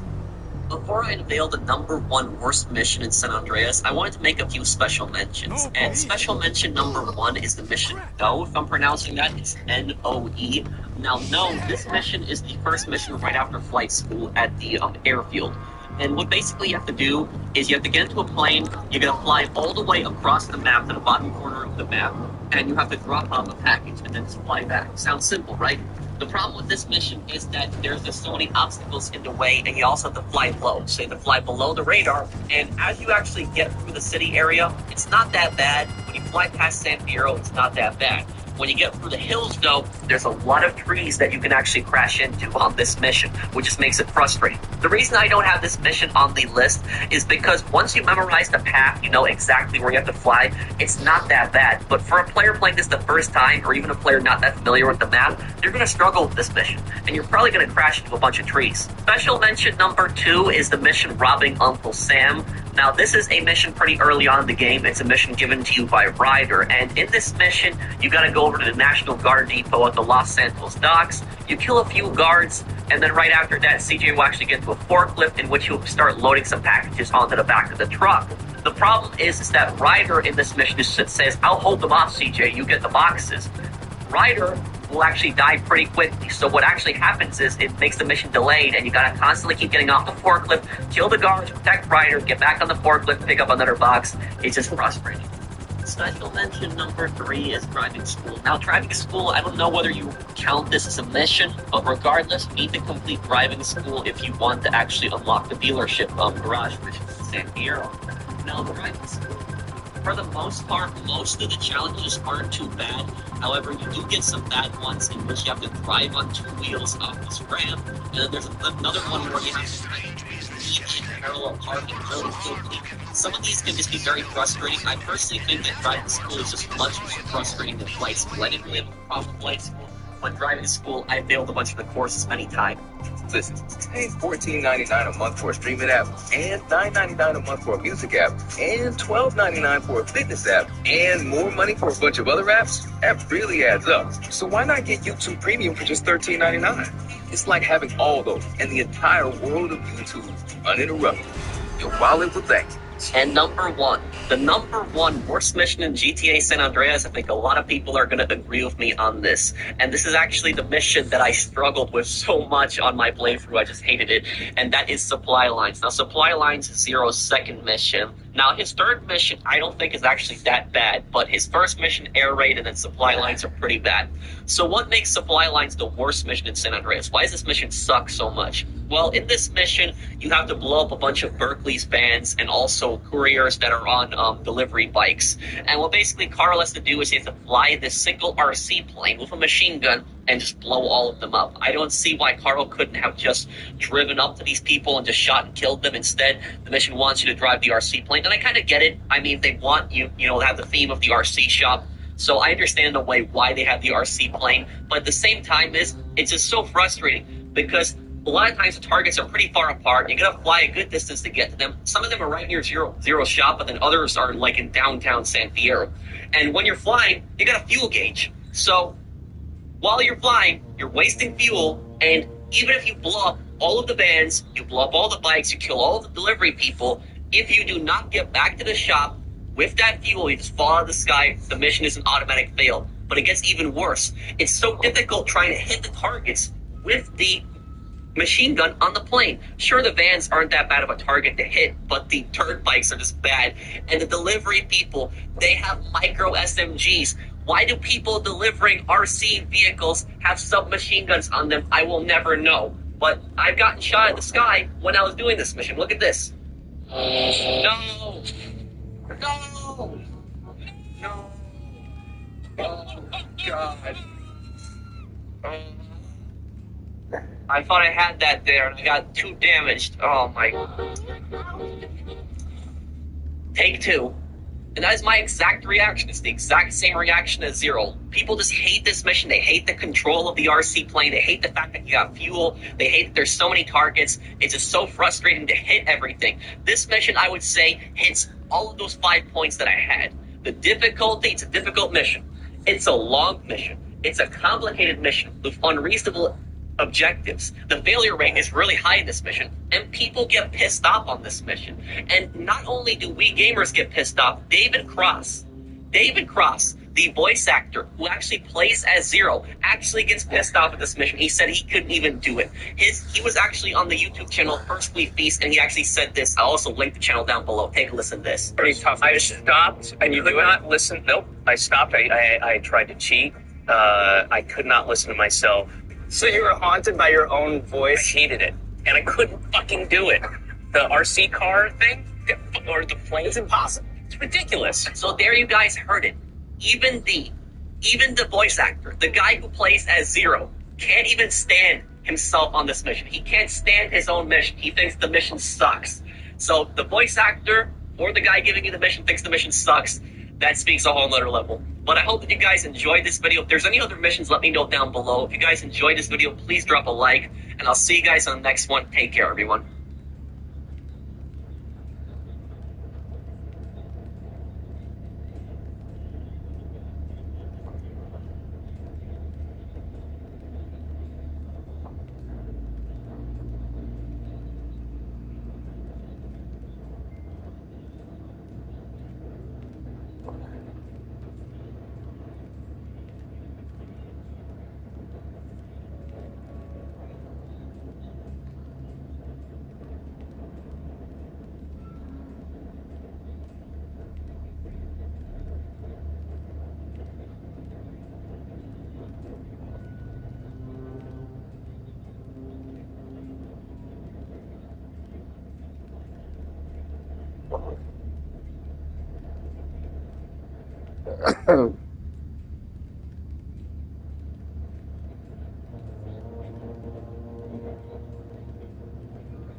Hello YouTube, how's everyone doing today? So I wanted to make a lore video on GTA 4 and on the character of Ethan Rasmussen, who's the main antagonist of GTA 4. And this is my first GTA 4 lore video. I have many more of these coming up. So what I wanted to specifically cover in this video is why Dimitri betrays Nico, because a lot of people use like this. Dimitri is the character that I hate the most in the entire GTA series, and many people agree with me. I think he's the most evil and the most diabolical GTA character of all time as well. I think he's evil and as for him, being a really hated character, he's designed for him to be hated, just the way that Michael is. He's not an average character, he's a very well-written character. And we used to do some really GTA 4. And if you hear GTA 4 for the breaking versus GTA 4, continue to buy for Tony, and the last one game. And a lot of guys that watch that series, never crazy, or never seen the majority of the story. I love reading the comments of people that saw the first or shocked when he did the first Nico. I saw the comments of people saying, why did you do that? He was so nice and reasonable to Nico. When GTA 4 first came out, I remember there were so many people that were talking about Dimitri betrayed. And two other theories that I still remember to this day is people were saying that Dimitri betrayed Nico because he went crazy after his best friend's house. And another theory is that he betrayed Nico because Goldberg comes up and denies Nico's death. So Dimitri cuts ties with Nico and sells him. So let's watch that cutscene where Dimitri betrays Nico. And I'll break this guy down and once and first out. And in this video, I'll be telling you guys my personal opinion why I think Dimitri really betrayed Nico, the real reason.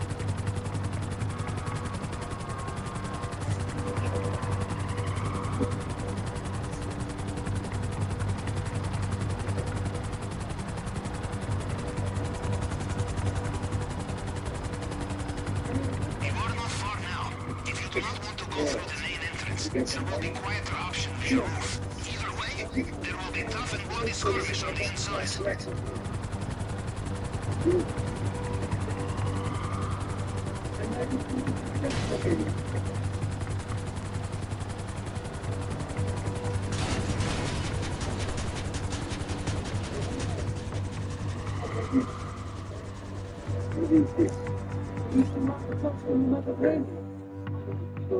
I don't know what you're talking about. But you messed up. You left a lot of bad things. You left a big friend of mine on the computer. Anyway, hello. Mr. Bulgari. Where's our money? I don't know. I didn't drop you. Here. The first banana of the church. Sweet, alive. You know what? I didn't know.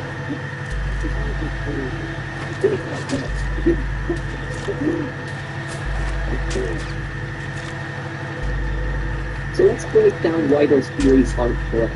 The first one is that he goes crazy after thousands. I remember a lot of people kept saying this. Dimitri went crazy after his left for Thousand died, and so he snapped and started betraying him.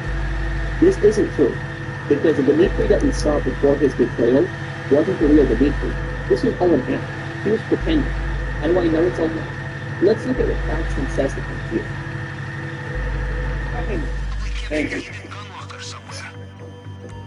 If you have trouble opening it, check for their computer. Probably remote system. Lay off that stuff. Why? Because the clouds will judge you. Not now, it's not the time. I judge you. That's a good thing. I'm a fool. Run. He comes here. You want to control that guy. I take it you want to join us? Make him suck. People forget that so quick. You need a job with that stuff. Why? So I can be like you, Mr. Babichi. Always so bugged up on painkillers. You don't give a shit. You need to calm down. Where would you be now if I was someone like you? Yes. The prison plan is a deal. All so have to do it in her fellows. You choose it today. You have to fuck. You be careful. That's the way it goes. Having staggering.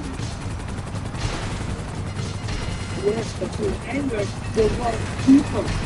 You may have too much things that you get me if you don't play by the rules. I understood.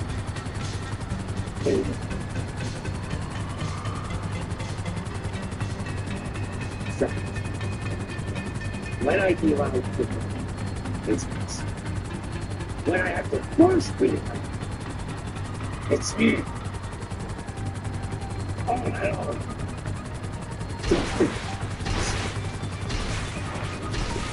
We're giving the people what we have to do. I fucking love it. Yes, yes. I fucking love it. No good. But you keep me like it. I have to find living for it. My fucking wife! Get out of my side!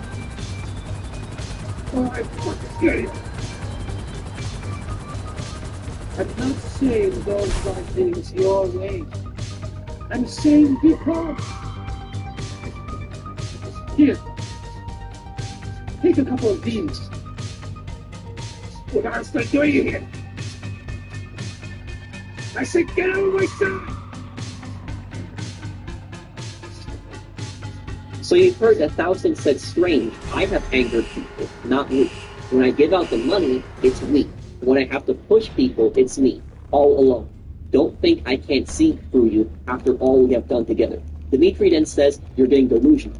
The reason Dimitri acts this way in several scenes, seemingly reasonable, is to make Faustin look like the unreasonable one, so that he can manipulate Nico into killing him so that he can take over his business.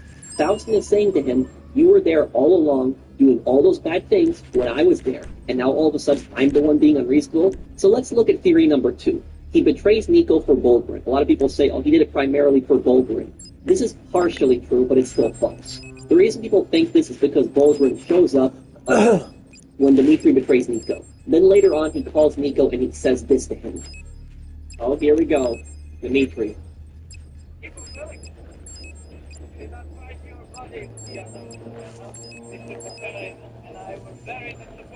I was loyal to you, Dimitri. Why did you turn on me? I think I could survive in a set city like this by aligning myself with a bottom feeder like you? You who have so many enemies. You run, God. You killed Mikhail. You know no more loyalty than I do. You know why I killed Faustin. It was not my choice. I have burnt you and your cousin out of all things that will fall. So take out of it. The reason this isn't why he betrays Nico is because, yes, Bulgarin, he is in Liberty City and he did show up, and Dimitri sold Nico out there. But if you look at it closely, Dimitri makes a much greater attempt to kill Nico than Bulgarin throughout the story. How many times does Bulgarin try to kill Nico? He even kidnapped Roman later in the game, trying to lure Nico into a trap, and he tries to have Nico and Bernie killed when they are on a boat trip. Bulgarin only shows up one more time in the game, near the end of the diamonds, or a very best hunt. And Bulgarin didn't even show up here to kill Nico. His main target was Luis and Tony, who he wanted dead at his diamonds. When he finds out that Nico is trying to get the diamonds, he blames him once again and tries to have him killed. So it's just a coincidence that Bulgarin was there when Dimitri was deliberately trying much harder than Bulgarin to kill Nico. But if he didn't go crazy and didn't betray Nico mainly for Bulgarin, then why does he betray Nico? What's the real reason? The third theory that people believe is that he's a piece of crap. And this theory actually makes the most sense, but it's still partially wrong. The reason he betrays Nico is because Dimitri is a psychopath that uses others, and when he doesn't need them anymore, he gets rid of them. Now, I know this might sound like a generic answer, but there's actually a lot of proof that Dimitri is a psychopath, and there's a lot of backstory behind this. The term psychopath is thrown around in movies and games. Many characters are called psychopaths. However, many people who are called psychopaths, they aren't actually psychopaths. And characters who are psychopaths oftentimes aren't called psychopaths. Because of Hollywood, when you hear the term psychopath, you think of someone who's insane, like a serial killer. A psychopath definitely could be a serial killer. So many psychopaths, they're very much sane, and they are in plain sight. They are people that you least expect to be psychopaths. For instance, I've seen so many players call Trevor a psychopath in GTA 5, but Trevor isn't a psychopath. He's more of a sociopath. Dimitri, on the other hand, is a psychopath. So what is a psychopath? I actually like the Webster definition the most, which is a mentally unstable person, especially a person having an egocentric and antisocial personality marked by a lack of remorse for one's actions, an absence of empathy for others, and often criminal tendencies. This is essentially what a psychopath is, not the Hollywood serial killer definition. Most of the characters in GTA games are sociopaths, and many violent criminals in real life are sociopaths. Sociopaths are far easier to detect and see. They aren't as calculating as psychopaths. Psychopaths can blend into society. They can put on a fake personality and act like the most reasonable and nicest person, when in reality, their real self is very dangerous and the opposite of how they act. The reason they put on a fake personality is so that they can get people to trust them. And if they acted like they really were, people would see right through them right away. A psychopath sees the world very differently than most other people. Most people, for instance, are generally bound by two factors. A moral factor of pleasure. They know that doing something bad is wrong against society, and it's wrong against the person that they may have hurt. This is why people have a conscience. It's that voice in the back of their head telling them that they did something bad, and they have to make it right. The other factor that generally prevents most people from doing bad things is consequences. This even applies to violent criminals. Everyone thinks about consequences. You get punished for doing something wrong, or if you commit a serious crime, you can lose your freedom becoming in prison. A psychopath only looks at the consequences of their actions. They have no moral compass or conscience. They don't care about something being wrong or bad. They only care if they're punished. They are not able to show empathy for anyone. Someone may be bullied right in front of their face, and most people would feel horrible for that person that is being bullied and would possibly stand up to the bully. But depending on the psychopath, and if it's a really bad psychopath, not only will they not care if someone is being bullied, but they may also take some kind of sick pleasure in enjoying watching that person getting bullied. Some psychopaths actually enjoy the suffering of others. And for Dimitri, we can see this. Many criminals would betray each other, oftentimes for greed, but Dmitri, on the other hand, he betrays people not just because of greed, because he enjoys doing it. How do I know he enjoys doing it? We can see he smiles right before he betrays Nico. He takes a sadistic pleasure in it. This is the same reason why he sends Nico that text message later on in the game of Roman brutalized, and it says, your friend Dmitri at the end of it. If you call him, Nico then lashes out at him, and Dmitri doesn't stop.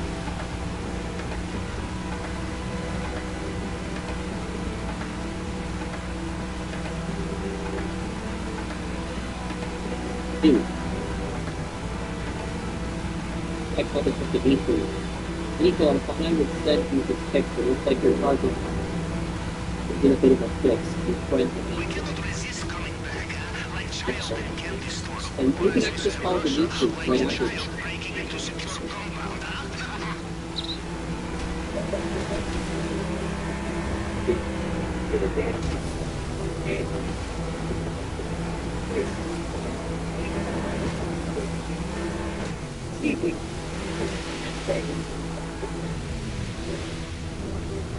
The reason he doesn't say anything is because he is smiling during that call. He wants to hear that angry reaction from Nico. He doesn't just want to kill Nico, but he wants him to suffer. But contrary to popular belief, psychopaths do understand the difference between right and wrong. They just don't care. This is the difference between someone who is insane and someone who is a psychopath. An insane person may not understand the difference between right and wrong, but a psychopath does, or at least what he or she understands society to determine as right and wrong. They are unable to feel love or care for anyone. The psychopath has a close association with a family member or a supposed friend. It might not be because they like them, because they are using them in some way. Psychopaths, while they can't really like or love someone, they can admire them. And oftentimes, the people that psychopaths admire, they're not good people. A psychopath may admire someone for pulling off a heist or a scam, for being so smart and not trying to get caught. That's just an example. But I know what some people are wondering. Does a psychopath not love their parents? It highly depends on the psychopath. Not every psychopath is the same, so we can't say all psychopaths think the same. Some psychopaths never commit a crime in their lives, and they actually live productive lives. However, it's the lack of empathy of others and the lack of morals that defines a psychopath. Generally, it's agreed that most psychopaths are born psychopaths. This is one major difference between a sociopath and a psychopath, other than empathy. Sociopaths oftentimes come from bad households with abusive childhood, but psychopaths can come from loving households. Now, we don't know what kind of household Dmitri came from, but a psychopath's brain is very different from others, and they can lack essential chemicals that controls empathy. I'm not an expert on the causes, but what I'm trying to explain is that it's oftentimes biological. This means that the psychopath is born with a lack of empathy. It's not that they don't want to show empathy for others or care for others. It's that they can't, even if they wanted to. They can't feel love for others, pride for others, or care for others, at least not in the way most other people do. This doesn't mean that every psychopath is going to be a bad person. If they have good parenting, they may instill some values in them. Even if that psychopath cannot see them from a moral perspective, they can understand it that it's something their parents taught them. Like I said, some psychopaths, they can live productive lives and do good things and never hurt anyone. But the lack of empathy and feelings for others, the lack of a conscience, does make them more likely to do bad things. Dmitri, for example, is one of the most extreme cases of a psychopath and one of the worst types. But now, going back to parents. So do psychopaths love their parents?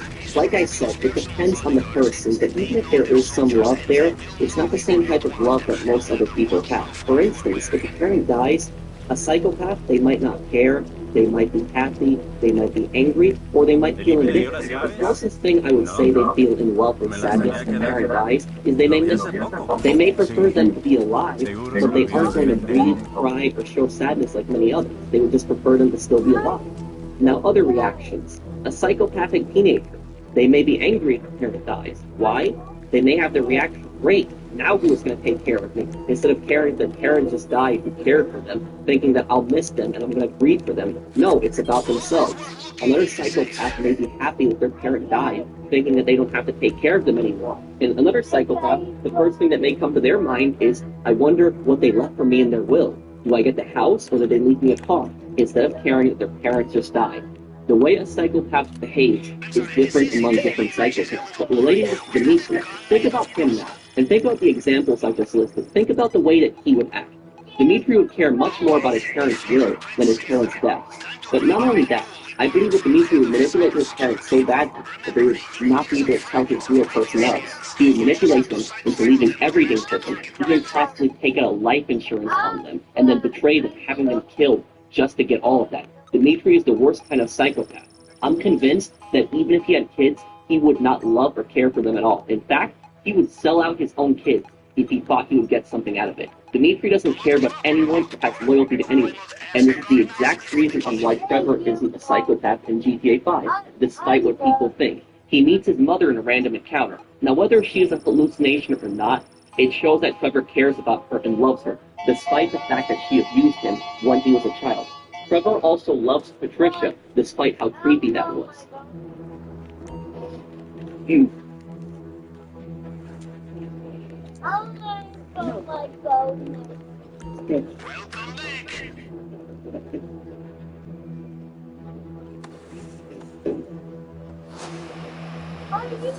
You better treat her right, man!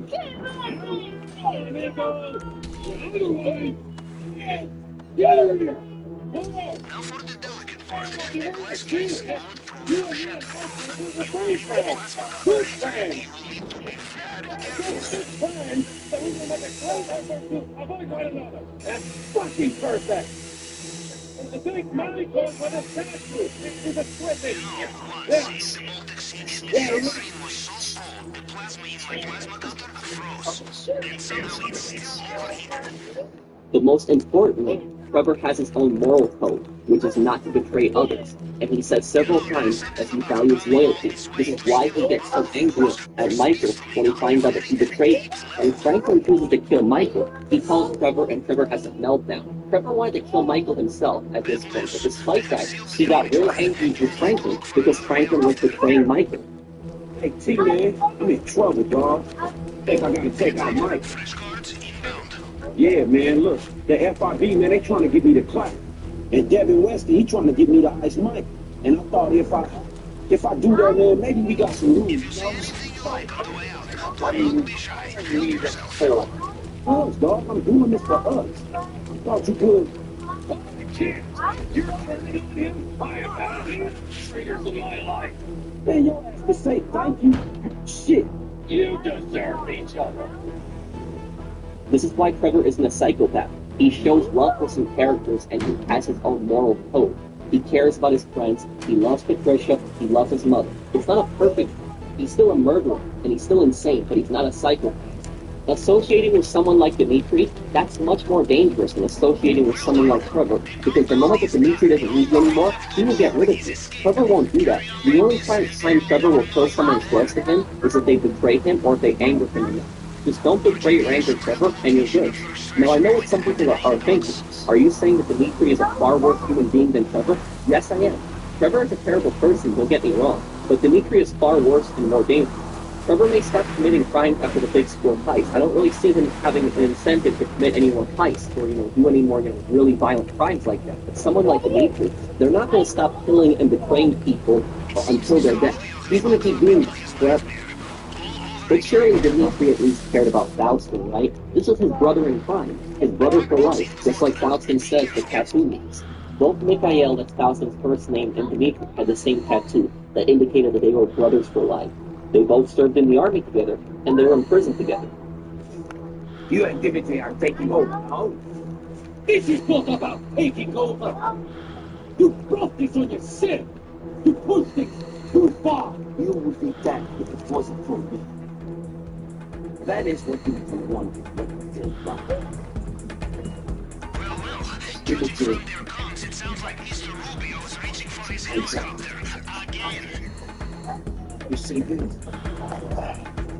They stopped you so still. Looks like Mr. Rubio is falling back.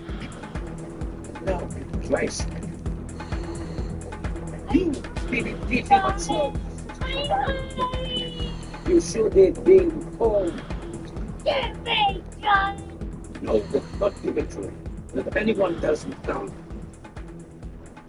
You think Dimitri would have survived prison without me? He'd just be so prison-free. Had I not been there, because I'm genuine gay. I'm not dead yet. Some are still loyal to me. Okay,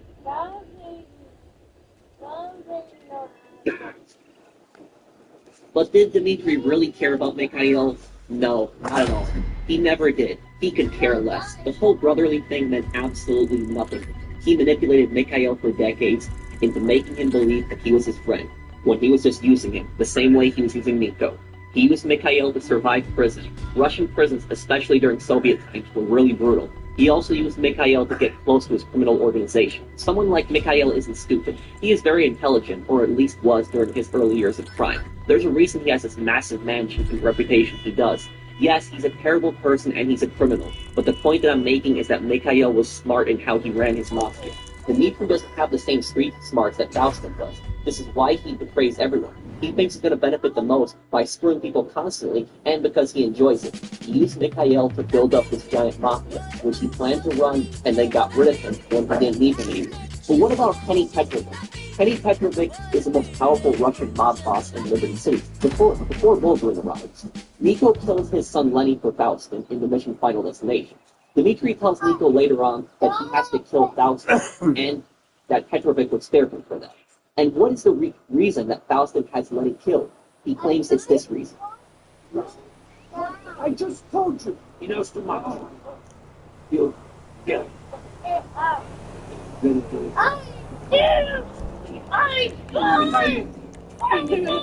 Hey, you sit down. Come on, move on, ladies. Move on. We have something we need to talk about. Look at it. Here, I think that's me. Come on. Help the team. Please. Get out. Keep it warm. I won't be too long. So, what is it? We got police trouble. The feds or someone are all over us. Sergei told me that the families in the court told him they've been also listening to Pepper's bones and they know about the party story. Shit. Listen, Rat. It's no. It's just the way we've been behaving. Making too much noise. This is inevitable. We're going to have the contents right down for a while. I know it. I saw it in his eyes. You know? That guy who called the phone. But he didn't buy that. Right. He's my cousin's boyfriend. It's not him. Yes. It's a man. Yes. But he's okay. I don't trust him. Well, I just told you. He knows too much. You get him. Are you sure? Sure. No. I'm not. Right now, it's it could be you. Things for a second. 3 seconds on the months. Thing. Good way of thinking as well. You're ready to have it secure. Please. You are the one.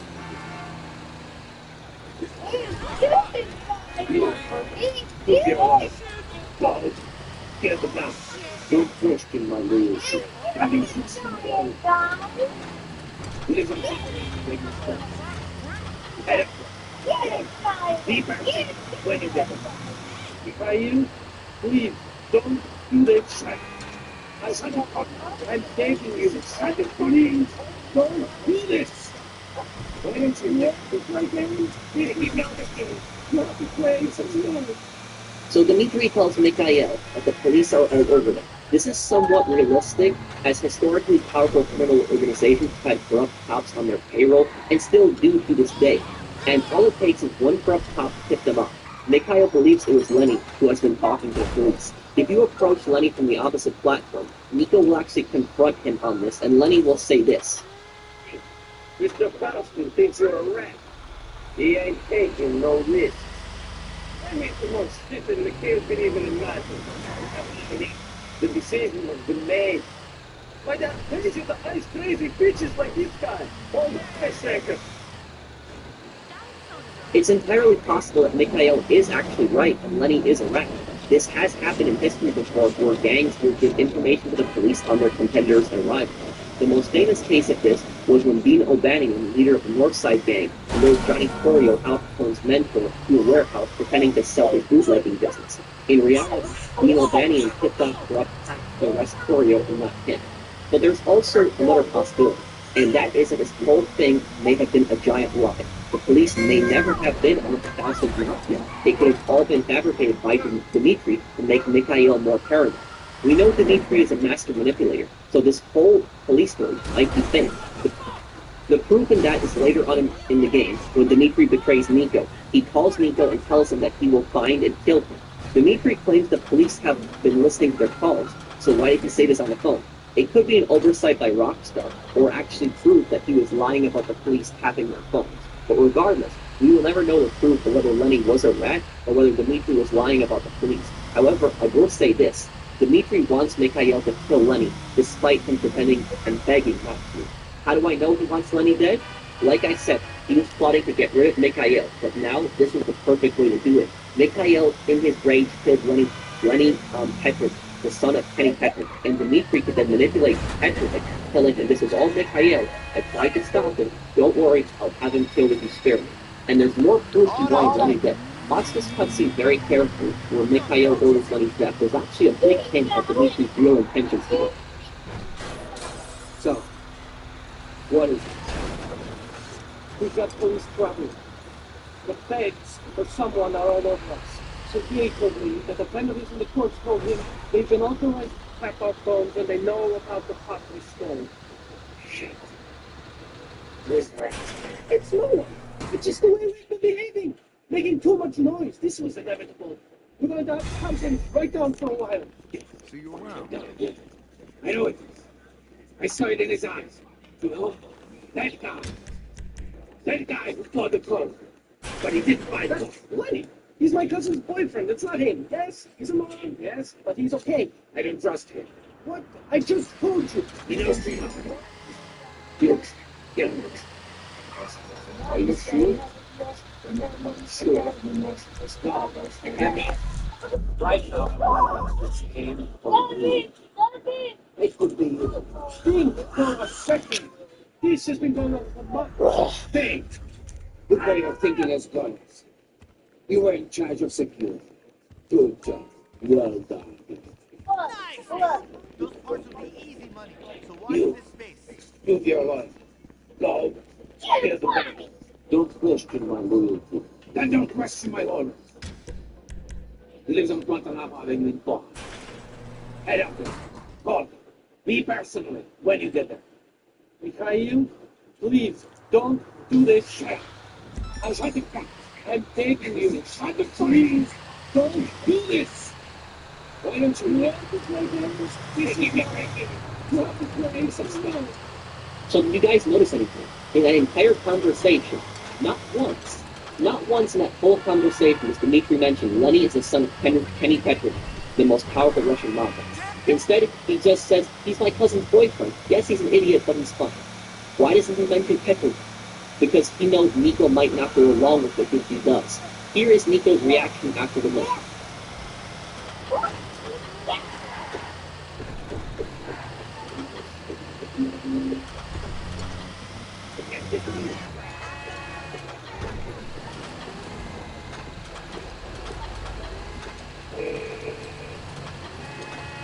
Nico, do you know what you have done? He followed Mr. Falcon Georgia. Not much more. Before you stop saying you get your food, this is a very important man. You will not take an answer to this. No, I do not. Is it very even great? You'll think that people see what they can do. Nico says, how was I supposed to know? Before Nico kills Lenny, he can call Dmitri and he will say this to him. Dmitri, did I do this? Did I kill this boy?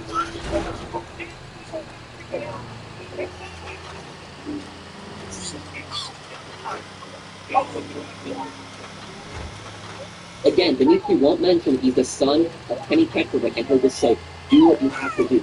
Is this how any reasonable person acts? The first thing that would come to anyone's mind would be, this guy is the son of the most powerful Russian gangster. If you kill him, you will start a giant mob war. There will be no turning back. But Dmitri never says this. Instead, he just says, he's my cousin's boyfriend, leaving Nico in the dark on purpose. I think Dmitri may also be lying when he tells Nico that if he kills Faustin, he will be spared. Someone like Petrovic would be seeking vengeance on everyone involved. Petrovic wouldn't wouldn't know who Nico was unless Dmitri told him. I think what Dmitri told Petrovic was that one of Faustin's bodyguards in the club was the one who killed Lenny, and that was one of the guys that Nico killed. So at this point, Nico is manipulated by Dmitri to kill Faustin. What does Faustin say before Nico kills him? He says this. Give me the listening gentlemen, yes? The wrong guy. Give him the truth on me, not the other way around. America made him quit. Dimitri will turn on you as well. He said he's scared. I am you. What I believe. None of you will survive in this country without me. This American greed takes everyone. It's like a disease. Only I'm still safe. He tells Nico that Dmitri will turn on him as well, and that America made him greedy. This is half true. Dmitri will turn on Nico, but America didn't make him greedy. He was always greedy. He was always a terrible person, much worse than Faustin. This is why Faustin tells Dmitri, don't think I can't see through you. Faustin knows how bad Dmitri is, but one thing he didn't expect was that Dmitri was going to betray him as well. Despite all the bad things that Dmitri does, Mikhail always believes that Dmitri was still loyal to him, and that they had a brotherly friendship at the career, but it wasn't. This was Mikhail's biggest mistake, and it cost him his life. Mikhail Faustin wasn't a good person, but he was a much better human being compared to Dmitri. There's also something else I want to cover in relation to Faustin. When Nico gets knocked out by Andre, it's never revealed what happened between him getting knocked out and waking up in Faustin's basement. There's two different versions, Mikhail's version and Dmitri's version. They both contradict each other. Let's listen to Dmitri's first. As an accident the other day, once it learns to control its balances, it will be good. Gail fucked up his guts pretty bad. At least this, you know? We got the gunshots. They get thrown as he favored to the Lutheran eggs. You got to remember, you killed his life. That anger Mikhail, no matter what he said, he's very difficult for me to persuade him that a man like you thinks he's not less in the bed. Can you tell me? No, I'm not. I was trying to tell you, but I'm a man who appreciates a good business venture when it's alive. Because making enemies very valuable. A friend like you is useful. You matter what having on our side, please to be abused. Okay, now let's listen to Mikhail's version. You brought this instead. You pushed it. You fought. You fought if it wasn't for me. That is what you want when you feel right. You guys see the contradiction. Both are claiming the other wanted Nico dead, and that each one convinced the other Nico to be more useful alive. But who's telling the truth? It's Mikhail. I know it's because Dmitri is putting a spin on it. He's saying exactly what happened but the other way around. Dmitri wanted Nico and Roman dead because he leaves no one alive. Vlad was their debt collector, so he was probably angry over the money lost. However, Dmitri didn't have the final say. Mikhail did, and because of this, he was powerless to have Nico killed. Mikhail didn't plan to spare Nico right away, and didn't do it at the goodness of his heart. He knew that Nico killed Vlad and wiped out guards, so he knows that Nico is capable. He then reasons that someone like Nico could be more beneficial working for him than having him killed. This is why Mikhail was smart. Killing Nico doesn't make him gain anything, but putting him to work can help his organization. However, he wasn't ready to just spare Nico. When he was coming down the stairs, he was debating on whether he was going to kill him or not. But first, he was going to test him. How? By asking him a simple question. Do you think it's okay to kill one of my employees? It's okay. You use an extra. Yeah.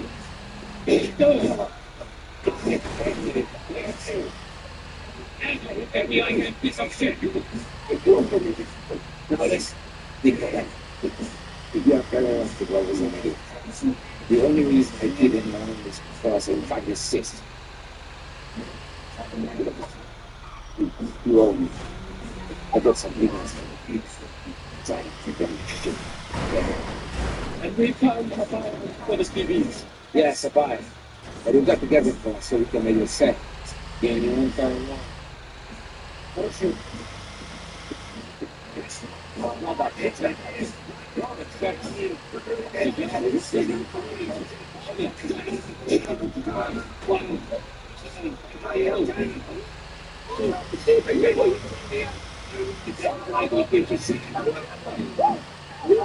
Scream, silly, I get frustrated everything the other does is fixes him. What do they want?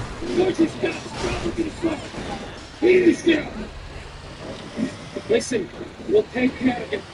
But you let them get the police car. But then you call me. Go.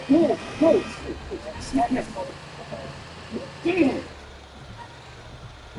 Nico had said, no, I don't, and showed cowardice. I think Mikhail would have killed him in Rome. But what made him scare Nico was that Nico answered honestly and showed no fear. Nico will carry out jobs without much question, and he can be pretty close. He doesn't care if he lives or dies. This is what Mikhail admires about Nico. He will get things done, won't ask too many questions, is loyal, and shows no fear. That's why, despite Faustin having so many guards, he has Nico sit directly with him in his club, because Nico is his go-to guy, his fist and might on the streets. For such a short time, he considered Nico his most powerful enforcer.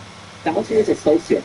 He's not a good person, but he does value loyalty and shows some love for his daughter, even though it's twisted in a way where he has Nico kill her biker boyfriend. I feel the biker. I don't know how happy his daughter will be. I can't help it. I care about it just being this way.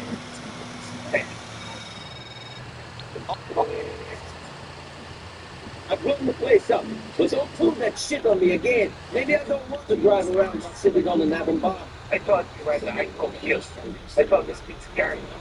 Anyone, you had military, you'd be nothing for me. Nothing. This is how you treat me. This is what Mikhail differs from Dmitri. He has some similarities to Trevor in this regard. He isn't going to betray you. He's against that type of behavior. He values loyalty and strength. The only time he's going to kill someone in his mafia is when they are not doing what they are told to do, or they're doing something to aggravate him. This is why he killed Andre. He brought Nico and Roman to his basement and were torturing them, and the only reply that Andre gave was that Nico was Roman's cousin. I guarantee you that even if Bulgarin showed up when Mikhail was still alive and demanded Nico, he would have told Bulgarin to piss off. Not necessarily on Nico's behalf, but because no one tells him what to do. He starts a war with Kenny Petrovic, also showing that he's not scared of him, so I doubt he would have sold Nico out to Bulgarin. However, Faustin made a giant mistake, and that wasn't even the Lenny killing. Sure, that was a stupid move, but his worst mistake is trusting Dmitri. Dmitri was a terrible person, was really ruthless, and would backstab anyone. Mikhail was aware of this, but he thought that despite all of that, Dmitri would never go against him. This is why he shows Nico his prison tattoo, because he thought that despite everything, they were still the best of friends, brothers for life, and would always have each other's back. And like I said, Mikhail valued this extremely. It meant a lot to him. He thought that him and Dmitri were together always. They were in the army together. They were in prison together. But Dmitri, he didn't value this at all. The brotherly loyalty was only one-sided. Dmitri saw Mikhail as someone he could use, not his friend. Dmitri never cared about loyalty. The brotherly bond he had with Mikhail, that's where Mikhail underestimated him. Well, let's talk about Dmitri's manipulation. There are 3 occasions in which he says we have to play by the rules. Let's play all of them in order. You, please, don't do this shit. Shut the fuck. I'm begging you. Shut the fuck up. Don't do this. Why don't you love to play games? This is not a game. You have to play some rules. You too. What did you want? I want you to teach people to listen. You want him to get us the money. Fine. Mikhail, please calm down. We're already on the front. I don't know if I'm putting things off on the Petra again. Fuck you. Well, get it. Mikhail!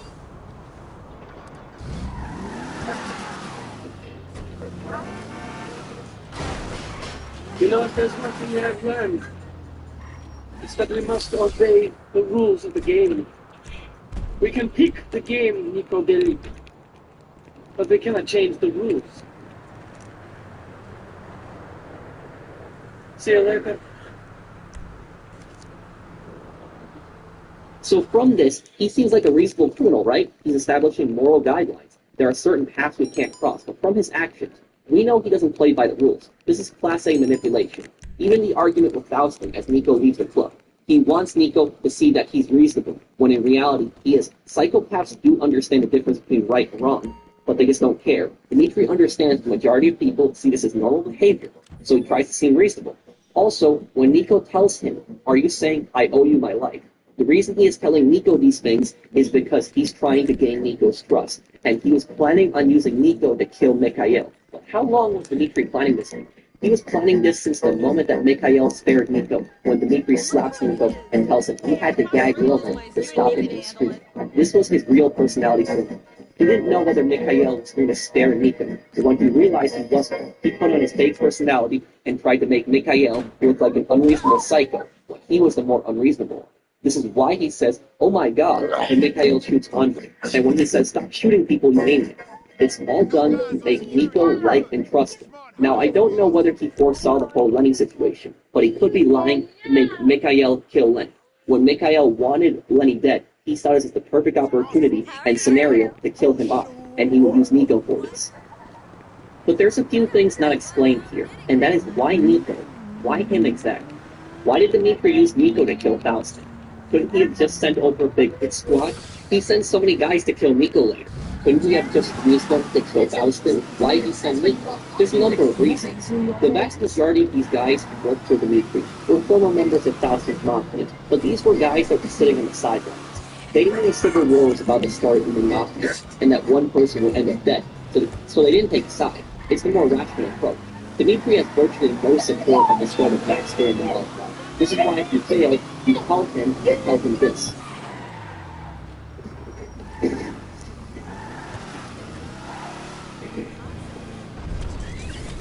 Dmitri, Mikhail got away from me.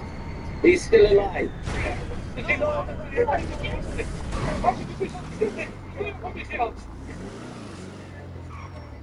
Even though that phone call was not canon, it shows how angry Dmitri gets, and he says, "Does he know I had anything to do with this? How could you be so stupid?" Because he knows that Faustin is now going into hiding, and he's probably going to kill Dmitri. And because he has no support, he's screwed. When Nico kills Faustin, the rest of his mafia, they aren't happy. They would prefer to work for Faustin, but they go work for Dmitri. Why? Because he's next in line to be boss, and he's paying the bill. These guys are hardcore criminals after all. They primarily care about money, so they are going to end up working for Dmitri if he's paying them. The other reason no one else kills Mikhail for Dmitri is because they know his real personality. They know how he really is, so his manipulation wouldn't have fooled them. They knew that if they killed Mikhail for him, they would be next. This is why Nico was perfect. He didn't know what Dmitri was really like, and Dmitri could get rid of him easily afterwards, with no consequences. And there's one final thing with Faustin. His behavior is mentioned 2 times in the story by Dmitri and his wife. Both say he used to be more reasonable years ago, and then something changed. Take a listen to Dmitri. Have you lost Medicaid or CHIP? At healthcare.gov, 4 out of 5 customers can find a quality plan for $10 or less per month with financial help. Enroll in a plan today at healthcare.gov. Paid for by the U.S. Department of Health and Human Services. Have you always argued and made up like this? It wasn't always like this. Mikhail was a great man. He had a temper, but he was fair. Now he blows his mouth with the slightest thing. I never know who he will shoot, who he will stab. Andrei, who you met in Mikhail's basement. He was always loyal. He was a good worker down his state. I guess that is why we need your help. Remind Faustin of that. Maybe then he will not try to kill me. Now take a listen to his wife. Sure. Mikhail doesn't let me use this anymore. Says it makes us look like barbarians. Uncivilized. Like immigrants. Oh, yeah? I know what you're thinking. It's a bit funny coming from him.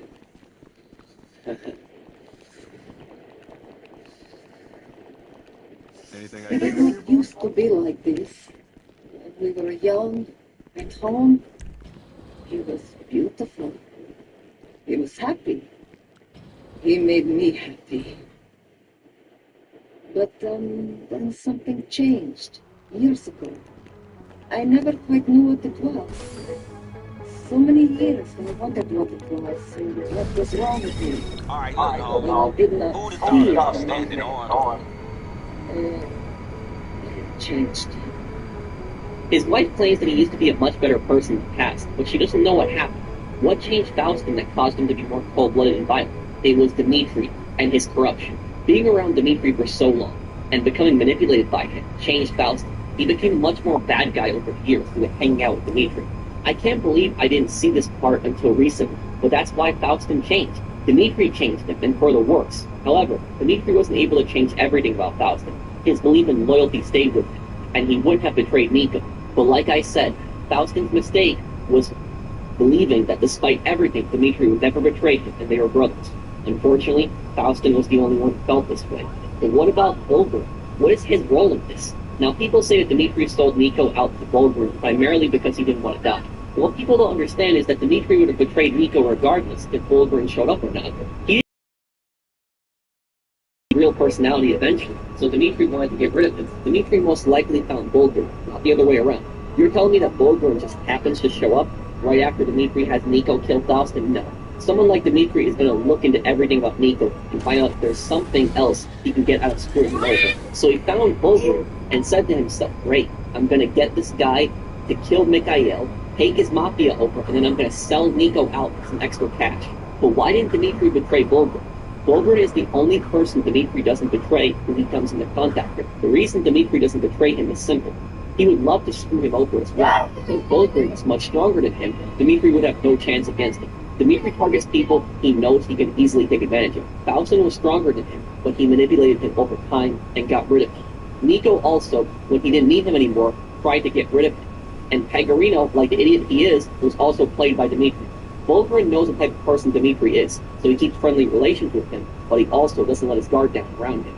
Now there's one final thing to understand about Dmitri. Why does he try so badly to kill Nico? He tries to have Nico killed numerous times throughout the story. He tries to kill Nico at the warehouse. He has Roman's cab business in a target for his family. He has Roman kidnapped to lure out Nico. He tries to kill Florian and Nico on the boat, and he betrays Nico once again if he did a deal. He even sends a hitman to the wedding in the deal ending. Why does he want Nico dead so badly? The reason, it's not even the fact that Nico might try to kill him, but simply because Nico got away. He was the only one to ever get away from him. Like I said earlier, Dmitri is a psychopath, and psychopaths oftentimes can be very narcissistic and egoistic. This means that they think they are smarter than others, and better than them. Because Nico was the only one who ever got away from him and wasn't a victim of his, he develops an obsession with killing Nico. I guarantee he is thinking constantly about killing Nico day and night. Nico, sure, he's angry about Dmitri betraying him, but he's not constantly thinking about it. Dmitri is on the other hand. What's kind of really creepy here is that this is the same mentality that some serial killers have. Now, some serial killers, if they attempt to kill someone and they fail, and that person survives, the serial killer may try again and again until they kill that same person. The reason is because they feel like a fool that someone got away and made them look stupid. The police have actually lured out serial killers by watching the people who survived the attacks, and oftentimes the serial killers try to target the same person and the police get them. While Dmitri isn't a serial killer in that regards, that he's murdering random people, this is the same concept. He thinks he's smarter than everyone else, better than everyone else, and everyone below him is fair game. And because Nico made him look like an idiot by ruining his plans, he has an obsession with killing him. That's why he wants him dead so bad. But Dmitri doesn't just want to kill Nico. He wants to make him suffer. And this just shows how much of a psychopath he is. There's 4 times in the story in which you can see Dmitri's sadistic behavior. This means he enjoys the suffering of others. The first is when he smiles, right as he is about to betray Nico. The second is the text message of Roman brutalized, and he dares to write "Your friend Dmitri" on the bottom of that picture of Roman all bloody.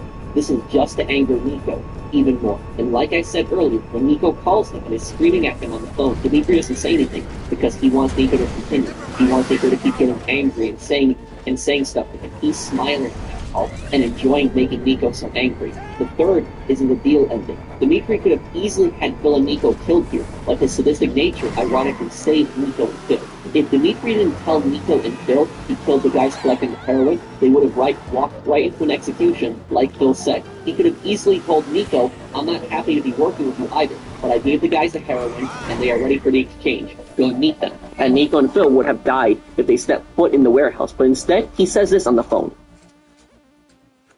Nico Bellic, it's so good to be working with you again. I cannot say I have the same enthusiasm for this partnership. Have you given them the H? I want to get this money and go home. You know what? I thought, why should we hand over the H for this price? I thought it'd be easier if I just killed those guys and kept this... Easier for who? What the fuck are you doing? Me and Phil are in their compound. What's going to happen when they find out? If I was you, I'd go and get the money off them. It has to be on the side. That way we always... Good luck and you go. Fucking Dimitri. He's killed the guys collecting the stuff. Shit, we're screwed. They ain't gonna let us leave. All right. If we're fighting for the money. We got to jump on them right now. Follow me. The reason he tells Nico he killed the guys collecting heroin is because he wanted Nico to know, haha, I screwed you over again. Like I said, killing Nico isn't enough. He wants Nico to really suffer, and for him to know that Dimitri outsmarted him. The fourth and final sadistic act is when the hitman kills Roman at his wedding in deal ending.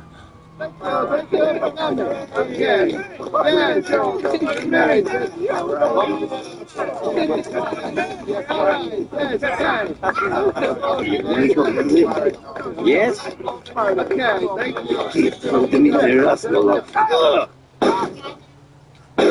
Dimitri sent a hitman to the wedding.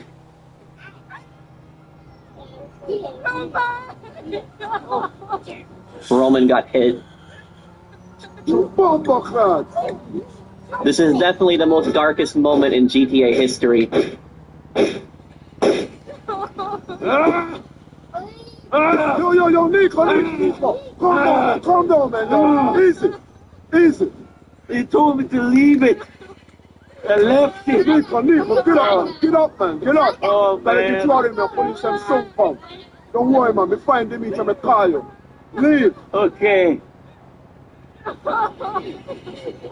You recognize this guy right here? That's right. This is the same hitman that was Faustin's guard in his mansion. Now, how he tries to kill Nico is strange to some. Nico was so focused on Roman's wedding, he wasn't paying attention to the possibility of a hitman until he told Nico that he was there and he tried to kill him. The hitman could have easily just shot Nico in the back of the head and that would have been it. But the reason he tells Nico a gift from Dmitry Raskolov is because Dmitry ordered him to say that before he kills him. Hitmen oftentimes can be told to say something to the victim before killing them. He could have easily killed Nico, but wanted Nico to know. He got him. He beat him. He killed Nico at his cousin's wedding. Nico's last second alive would have been knowing Dmitry killed him, and that's exactly what Dmitry wanted. But because of this behavior, Nico survived, and Roman died in the deal ending. Nico wanted to forget all about Dmitry in the deal ending, but the problem is, someone like Dmitry isn't going to forget about him. I guarantee you, he didn't regret sending that hitman after Nico. He even says this as Nico is about to kill him.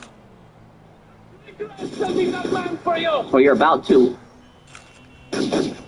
So that explains Dmitry's character. And now I come back to my original point on why he is the most evil GTA antagonist.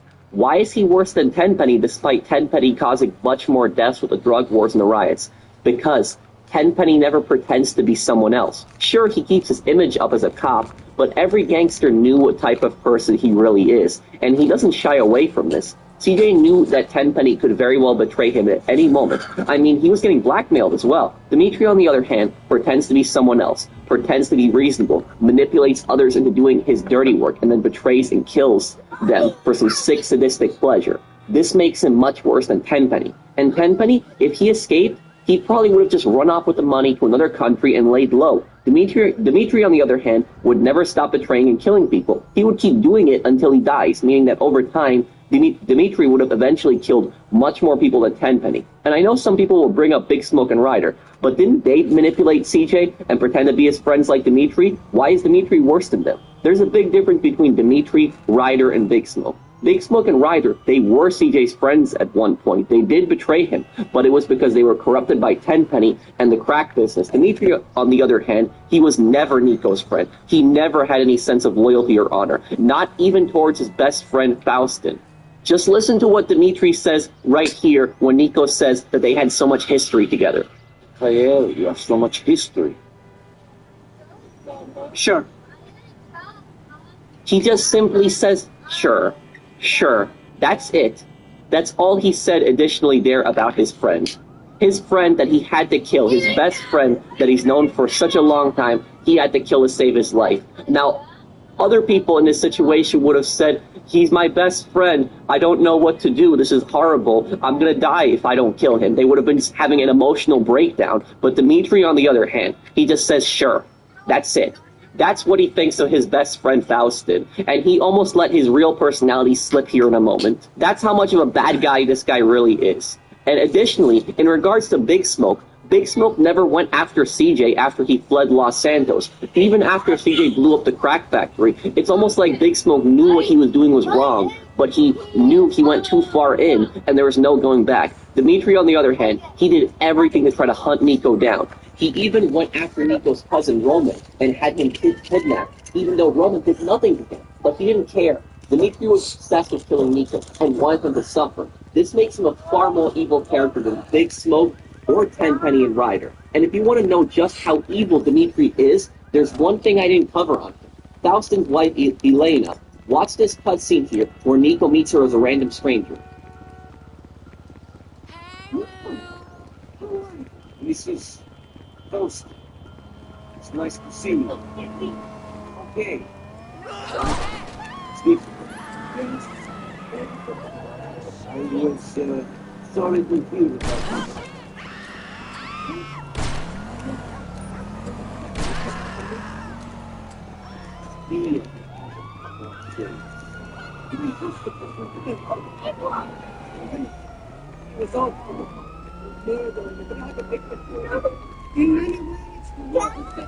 You can tell how guilty Nico feels. He doesn't keep eye contact with her.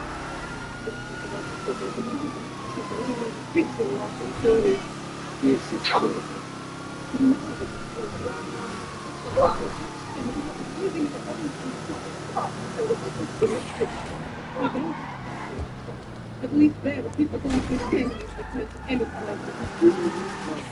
I need more than that.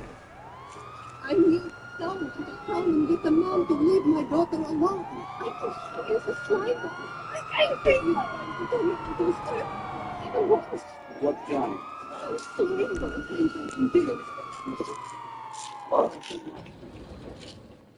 But I will keep this line, but you leave your daughter alone. Thank you. But please, no more killing. So you see, from that cutscene, after Mikhail Faustin died, Elena had financial issues because she couldn't run Mikhail's illegal business, which he supported his family with. Dimitri let them live in absolute poverty, and I think he took personal pleasure in it as well. This is considered one of the most dishonorable things in the criminal underworld. Now, obviously, criminals aren't honorable, but some have codes. A big common code among gangsters is that if a gangster goes to prison or dies, the other gangsters who are his friends or family help to support that gangster's family to make sure they can still live a comfortable life. Dimitri owed this to Mikhail. Even if everything he said about Petrovic was true, that Mikhail needed to die, he still had an obligation to support his best friend's wife and daughter. Mikhail helped him to get where he was, and the fact that he just abandons them on the street right after his best friend dies is disgusting. This just shows you how evil this man truly is. Now, when Dimitri is finally confronted in both endings, Nico's dialogue towards him is very different. Let's start off with the deal ending. The deal ending is arguably the bad ending.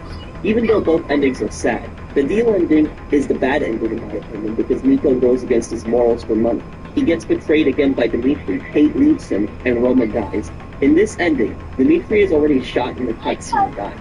Nico goes on to say how much of a terrible person Dimitri is and how he betrayed his best friend and everyone that came in contact with him. He then talks about survival of the fittest, which is something Dimitri most likely believed in, as he saw himself as superior over everyone else and believed that everyone deserved to be betrayed by him.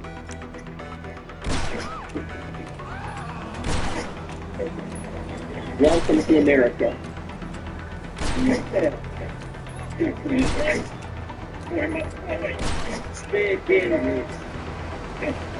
You're a strange man.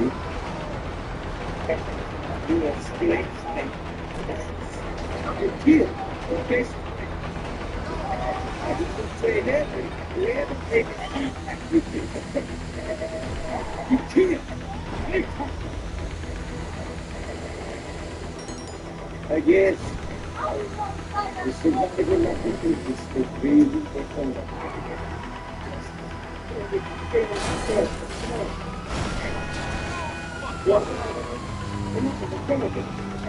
Roman never hurt anyone. This ending is so depressing.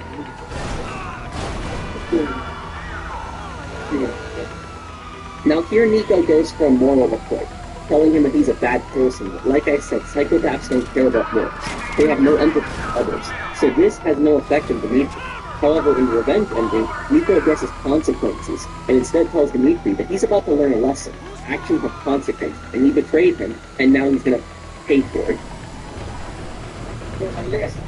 Actions have consequences. You scared me away. Just for the pain. Shame that will be the second last thing that goes into your head. Goodbye. You know, I'm going to be happy if you kill me. Yes, you know, I'll have a bad thought, girl. Don't need to start now.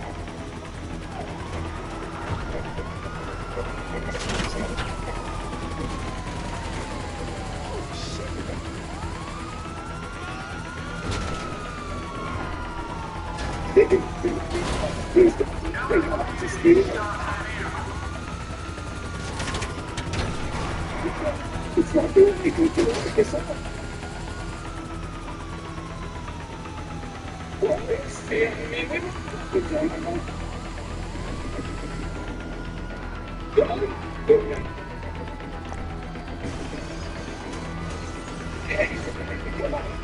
We got history. You fucking other people are killing me. Because I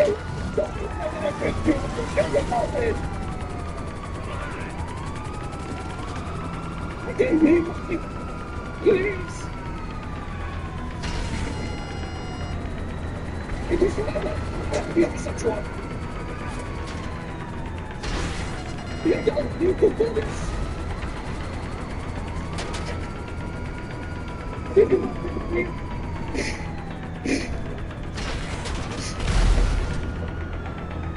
I should. You're right. Psychopaths oftentimes fear consequences, and this is one thing that can keep them from doing bad things. Dmitri instead threatens Nico and tells him that people won't be happy if he kills them. Dmitri thinks that Nico is still working for Pegorino and that he'll spare him for this reason, but Nico says he doesn't care. Then Dmitri, as a last resort, tries to go back to be manipulative, telling Nico, "We were friends, come on." He starts begging for his life, saying it wasn't me who set you up. However, Nico at this point doesn't buy it anymore and kills him. And here at the end, I wanted to show you guys this list that I found from personalgrowthcounseling.net, which I'll link in the description down below. But here, you know, this shows like 20 traits that somebody may be a psychopath. And if you look at these, the majority of these actually describe Dmitri perfectly, which is kind of scary. So it says, superficially charming, silver-tongued. He's definitely silver-tongued in how he has his way with people, how he can trick people. Self-absorbed and egocentric, definitely. He's really arrogant and thinks he's smarter than everyone else. Easily bored, in need of constant stimulation. It seems that constant stimulation is betrayal of others, which he seems to take a personal pleasure in. He's a habitual liar. He's manipulative. Just look at what he did to Nico in the story. How he manipulated Nico, how he manipulated Fausta, even how he manipulated Pegorino.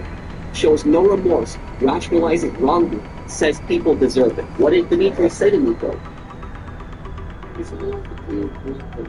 Why did you turn on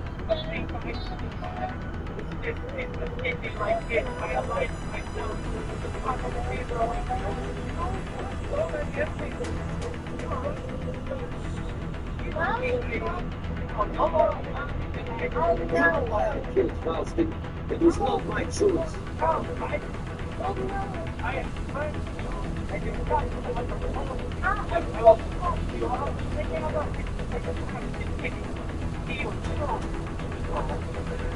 Shallow emotions. I would say almost no emotions towards others. Lacks empathy, no feelings towards others, and inability to care about others. Exploits the goodwill of others, especially financially. Definitely. Look at what he did to Fausta. Impulsive. Definitely. Behaves recklessly. 100%. Accepts no responsibility for actions. He blames everyone else instead. He thinks they deserve to be betrayed. We don't know about his childhood, though. He does definitely lack inhibitions. He has no long-term goals. If you think about it, Dmitri is constantly betraying people right now, but in the end, this is going to screw him over, so he really has no long-term plans for the future. Has many short-term relationships. He kept a relationship with Mikhail for a very long time, but that was to manipulate him. But then look at what he did to Nico and Pegorino. No respect for authority, including the law. Definitely no respect for the law. thinks they are never wrong. Dmitri never thinks he's wrong, and may be highly intelligent but has no conscience. Does Dmitri have a conscience? No, he doesn't. He has none whatsoever. And this is what I'll describe Dmitri with. Obviously, like I said earlier, psychopaths are all different. Not every psychopath is the same. Not every psychopath is going to be evil.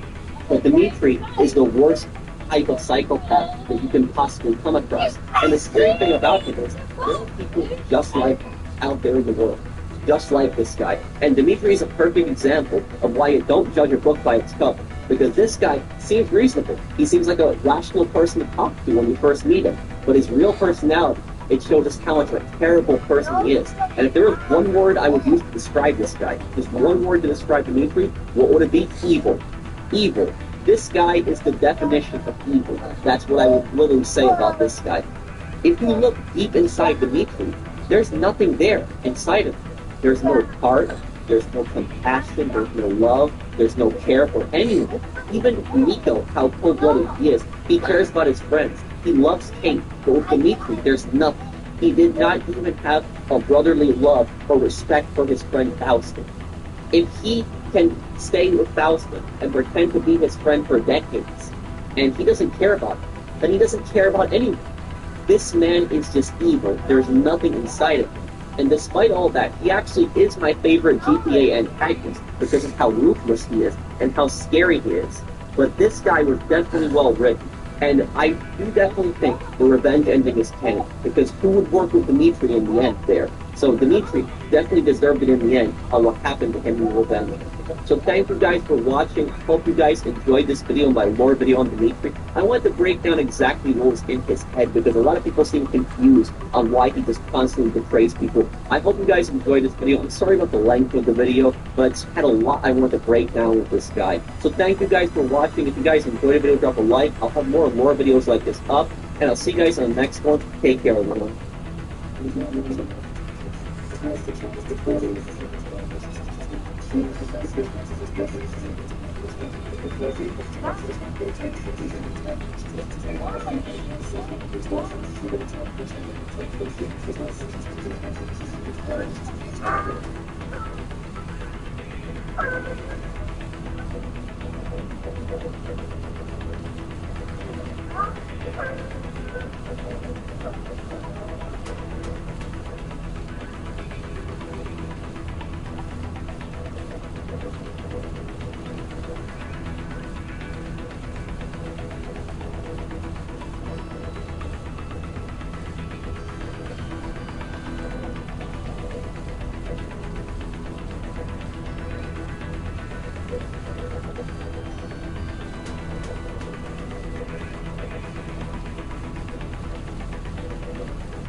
Goodbye.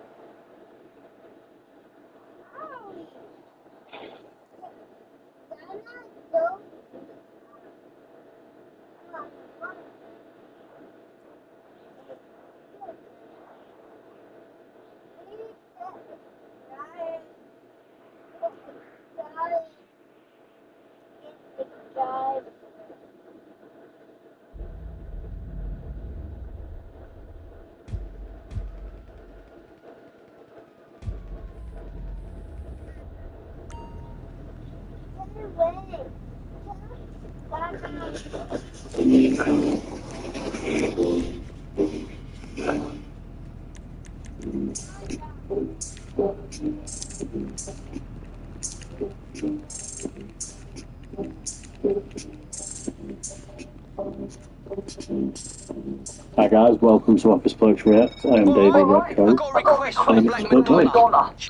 I am Phantom of the Opera. Phantom of the Opera, eh? Nice to meet you. You're welcome, bud. So this is from one of our patrons. It's one of our super patrons. Yeah, we're not going to say how much.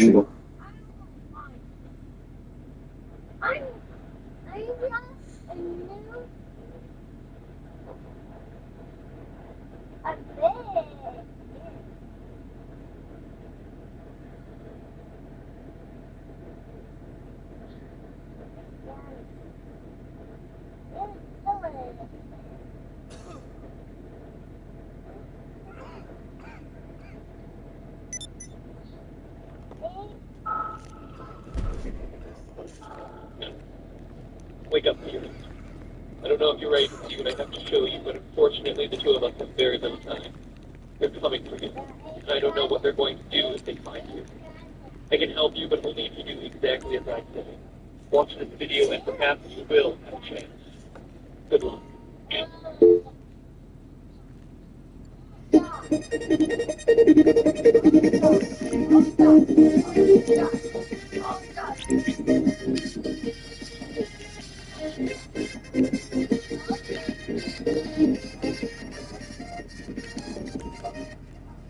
Hello, Internet! Welcome to Theme Theory. Glad you decided to stick around because there is much we have to discuss. When it hit theaters in 1999, The Matrix was unlike anything anyone had ever seen before. Well, unless you keep up with any form of cyberpunk. Had ever read a philosophy textbook, or a fan of Japanese anime or kung fu films, had ever watched Tron. You get the idea. But hey, that makes complete sense when you consider that the film's creators, writers, and directors, the Wachowskis, were absolutely massive fanatics of all of those things, and wanted to add to those genres with a film that incorporated elements from all of them. And the world they created, while accessible enough to be mimicked in hundreds of parodies long before poop emojis became a way to ironically say I love you, or less ironically, I have poop, has long been debated and reinterpreted by the same over-analytical fan base the Wachowskis themselves failed from. And you know that where there's over-analysis to be had, good fears will follow. So I dug through the awesome first movie, the not-so-awesome CGI of the second, and the philosophical ramblings of the whole series, only to discover that we have been completely wrong the whole time. That the hero of humanity, named the One, he who was prophesized to bring about the downfall of the machines and reload the Matrix, is not Neo. Despite his name being a clever anagram of one. No, put aside Keanu Reeves' highly devoted face. The One is in fact...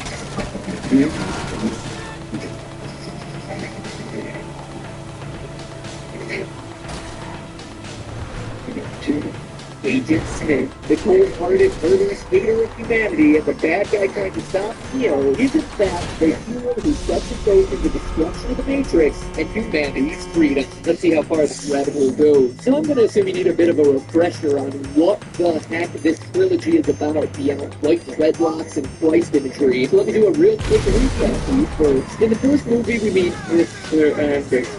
I can't do the voice. In the first movie, we meet Thomas Anderson, a hacker codenamed Neo, who is disillusioned with his job, his life, reality itself, until mysterious messages lead him to Morpheus, who totally blows his mind when he tells him that the world as he knows it is a computer simulation, and humanity is enslaved by machines who use this digital reality, or the Matrix, to keep humanity submissive while they harvest their bodies for energy. Turns out Neo is the subject of a holy prophecy. He is the One, humanity's savior, who has the ability to transcend the laws of this digital reality in such an advanced way that it can do amazing, epic, not at all ripped off of Dragon Ball Z-esque things. All hail the coming of the One and the destruction of the Matrix, right? As the architect explains, the second movie in a monologue that's gone down in history as one of the single most important things ever said by an actor in a major blockbuster ever. Neo's special status is all part of the machine's master plan. You see, another name for the One is the Prime Clover. He's the result of an imperfect system. You know when you divide numbers together, you sometimes get a remainder and they don't divide it perfectly? The One, basically, all those remainder together into a big number line. And as long as he exists, the Matrix will remain imperfect and gradually descend into chaos until it crashes and destroys all of humanity, including its last stronghold of the sweaty dubstep-fueled rave cave of Zion. Humanity to be extinct. In order to prevent this, the One's code needs to enter the source, which allows the Matrix to reload, everything to become perfect and stable. Eventually, Neo goes to the source, jacks in, fights Agent Smith, an AI program tasked with keeping order in his system, uses this, and since Neo is plunging to source over at Machine City, the anomaly goes bye-bye, and the Matrix is able to finally be reloaded, bringing peace to the struggle between man and machine, with blind Jesus Neo being carried off into light. The end. Fear is mud. Oh, it's easy to lose amidst all the black trench coats and bullet time effects of the details. For instance, let's look at the aforementioned prophecy. Quote, when the Matrix was built, there was a man born inside that had the ability to change with quantum, to remake the Matrix as fit. It was this man who freed the first of us and that's the truth. When he died, the Oracle prophesied his return and envisioned that his coming would hail the destruction of the Matrix and the world, bring freedom to our people, end quote. So if Neo is truly the One, he needs to have been born and the Matrix is able to change it and ultimately destroys it to set humans free. Let's start with the first criteria. Born inside the Matrix.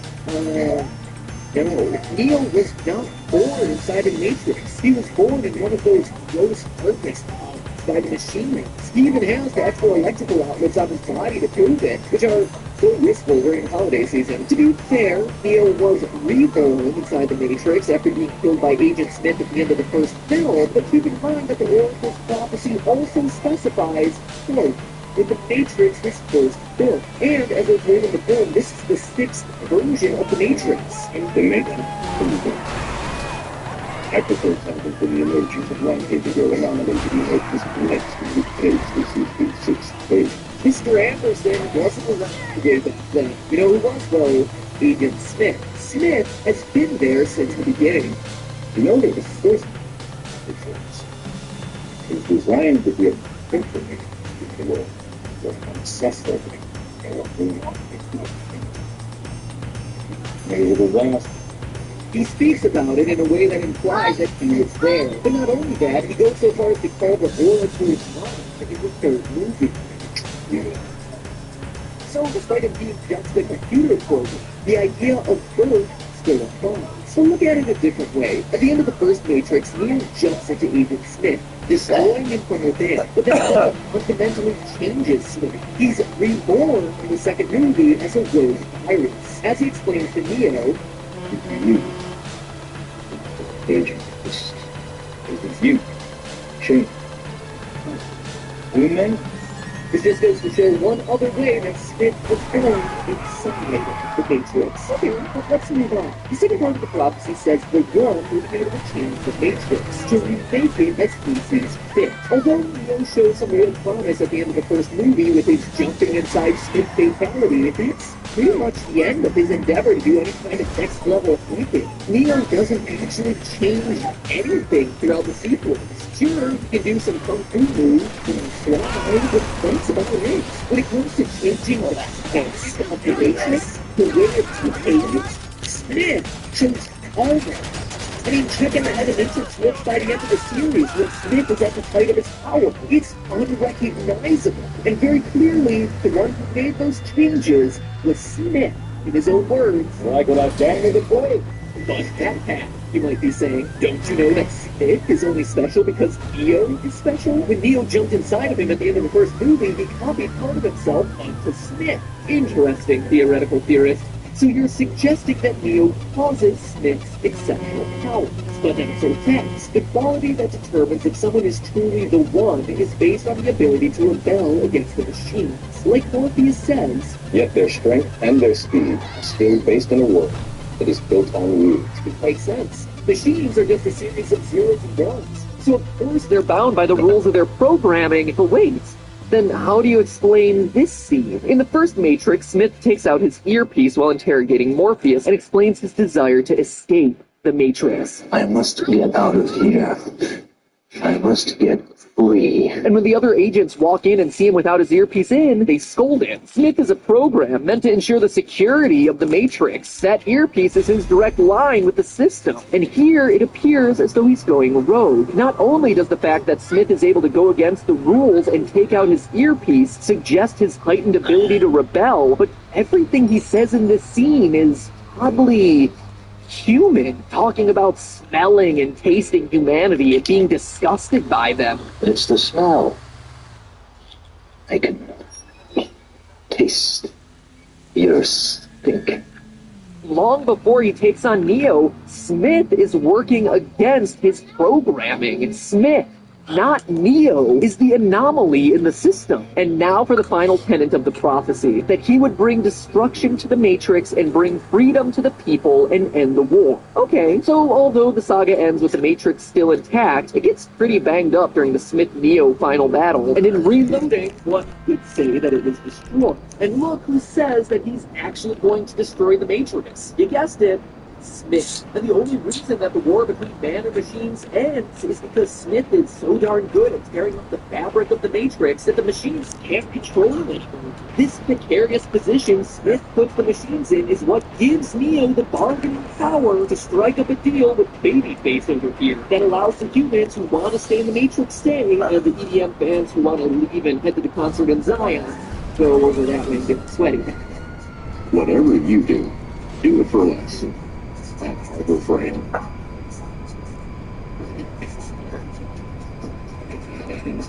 Neo might be the one making the deal, but without Smith's uncontrollable power, the machines would need to end the war in the first place. But here's the detail that seals the deal. The Matrix will reload with the remainder code of the one into the source. Smith openly says that he's avoiding returning to the source after merging with Neo in the first movie. In his own words, he's been compelled to resist the cult. Afterward, yours, I suppose.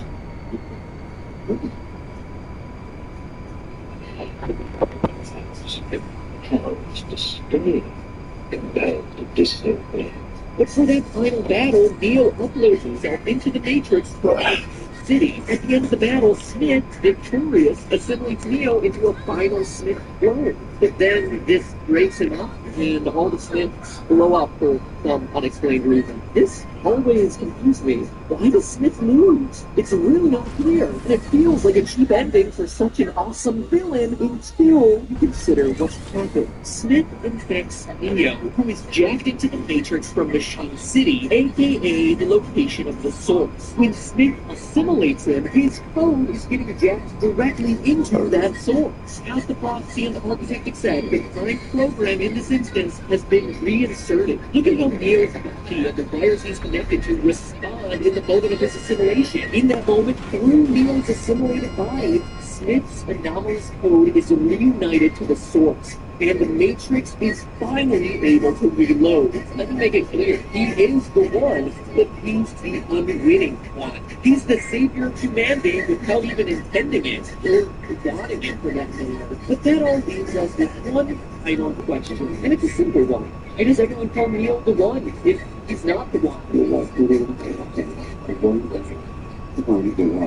Sure, Morpheus and the Dirty Sweatshirt gang may just be mistaken, but what about the Architect or the Oracle? These are two of the most powerful programs in the system, and they should know, right? Well, what? In his rambling speech, the Architect You need a pee? it was the Oracle that created the one. Huh? Not only does he strike You need a pee? mom argument argument with Agent Smith for Yeah? longer, but it also shows that she's the only person who truly knows the one's true nature, the one's true identity. Oh. Let's go. Come on. Go. Put your phone down.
Okay.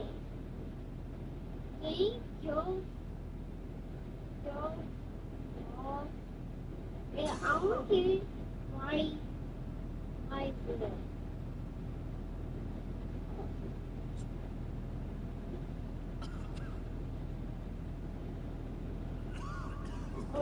Okay. Okay. Label and proof and got blue white. Now you stop. Okay. You stop the eye. You are a jet. Okay. You are a jet. With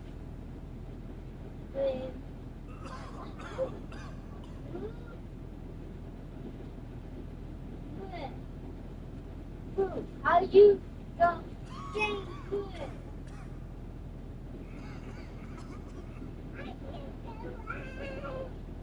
I don't know why.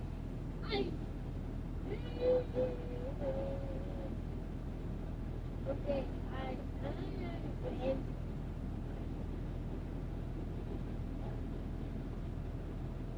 Okay.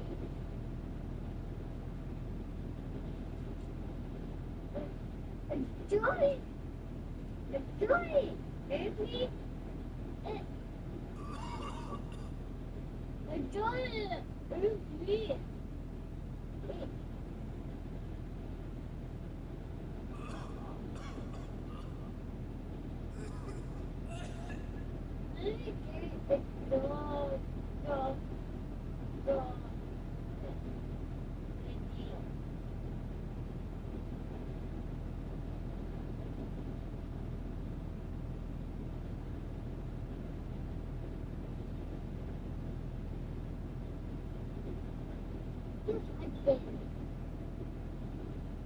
Oh, John had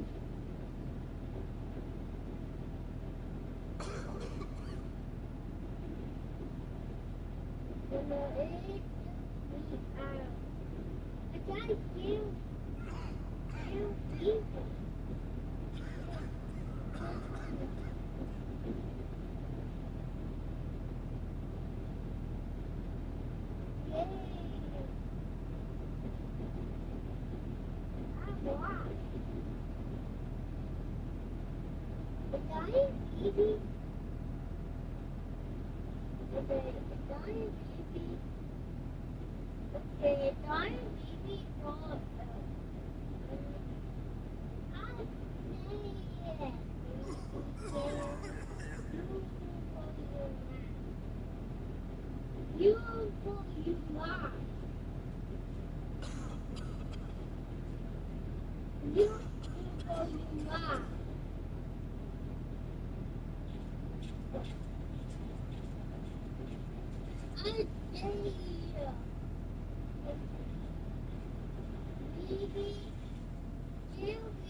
Let me demonstrate that for you guys right now. Okay, so starting out, this car actually has 3 driving modes. It has a regular driving mode that you're seeing right here. Nothing special about this, just car, just regular car driving. But then if you press X right now, Bluetooth you mode. actually go into hover Connected. Hovering. This is just hovering around. This is nothing really special, but if you want to cross like water really quickly and just want to float above it, or just like get something in the ocean, this would be good for that. But the other one, this is nothing really special, but if you want to cross like water really quickly and just want to float above it, or just like get something in the ocean, this would be good for that. Right. The other one right here is if you pull straight up, this actually activates flight mode. It actually pulls up wings, and you're actually flying. So there's driving, there's hovering, and then there's actually flying. And the flight mode itself, like, it's not the fastest car in the game. Like, other vehicles such as the Oppressor certainly beat this one in flight. I mean, it is nice, though, that it doesn't glide. So this thing can basically stay in the air forever. You don't need to glide like with the Oppressor. So that's one plus in this vehicle. However, if you try to pull up with this vehicle, you can pull up, and you will eventually get up to the height that you want to get up with. But it takes so long pulling up with this thing. I mean, just look at how I'm pulling up right now. Just look at this.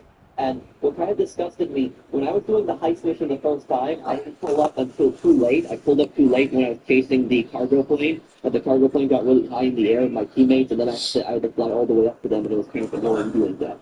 So, I mean, it is nice. I'm already on top of the Mates Bank Tower, and I can go pretty high with this thing. I can go pretty much the height of a plane, but it's not the fastest way around. But what the advantage of it is it's a car that can fly, and it can go into hover mode.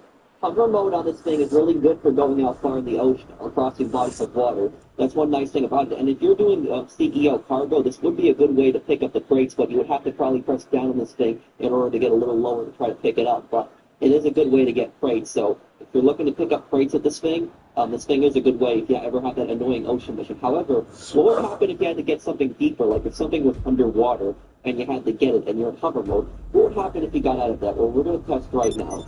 Let's see what happens. And the thing sinks.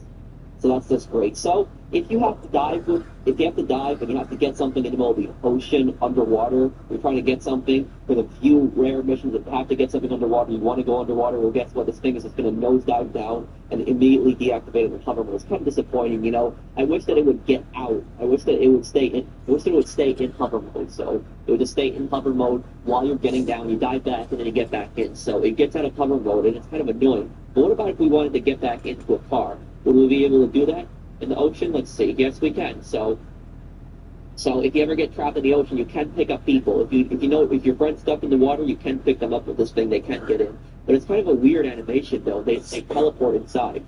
But it's quicker than manually getting in, but it's still kind of a weird animation. Okay, this is a test to see how effective this is going to Headhunter. Let's take a look right now.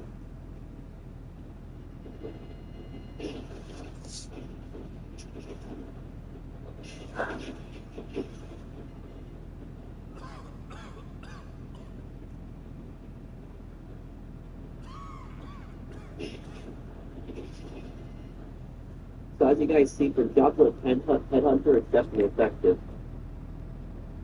Okay, so here I would like to do a test, and I want to do the ultimate speed test right here. The deluxe versus the Oppressor to determine which one is the better in the air. And here, we are doing an ultimate race. We are racing from the top of Mount Syria all the way down to the bottom of the airport to the hangar. And to make this test even better, I'm using version 2 Deluxer for this test. So it's the Oppressor versus 2 Deluxer. So let's do this right now. Let's see who wins this test exactly. I'm pretty confident the Oppressor is going to win this test. And in this test, everybody's allowed to use whatever they want. They can fly, they can get on the ground, they can just boost. But for the sake of it, I'm just going to be trying to glide all the way. So let's see exactly what this is like, and let's see if the Oppressor is going to beat this. I'm pretty confident the Oppressor is going to win this test easily. Let's take a look right now, and I'm going to do my best to glide all the way across the map right now. Okay, let's go right here. Let me see this. Okay, so let's speed this up to save time exactly, because in this test I'm going to be trying my absolute best to glide all the way. So I attempted here to glide all the way to the airport and pretty much made it gliding all the way to the airport. But note that in this test, the Luxos, they're flying while the oppressor is just gliding. So it's a lot more difficult for the oppressor to maintain in the air. It's a lot easier for the Luxos to stay in the air. However, even with the oppressor gliding, it's still coming a lot faster than the Luxos. I mean, just look down there, second place and third place. You can see exactly how much they are behind me. Looks like I'm 6,000 feet ahead of these guys right now. And the Luxos are pretty close to each other. They're like between like 1,000 feet between each other. But here I have a huge lead on them. Huge lead. Right here, almost at the airport right now. 5,000 feet remaining. Take a look, slide all the way in here.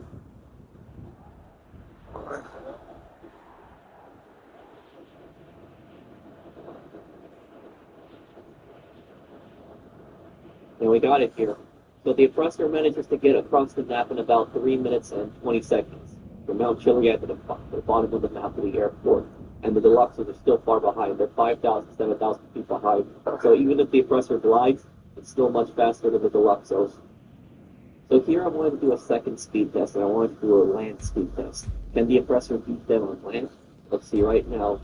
And in this test right here, they didn't crash at all. So they drove in a straight line just like me.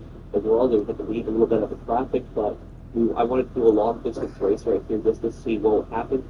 The oppressor still beats the Deluxos, even on land.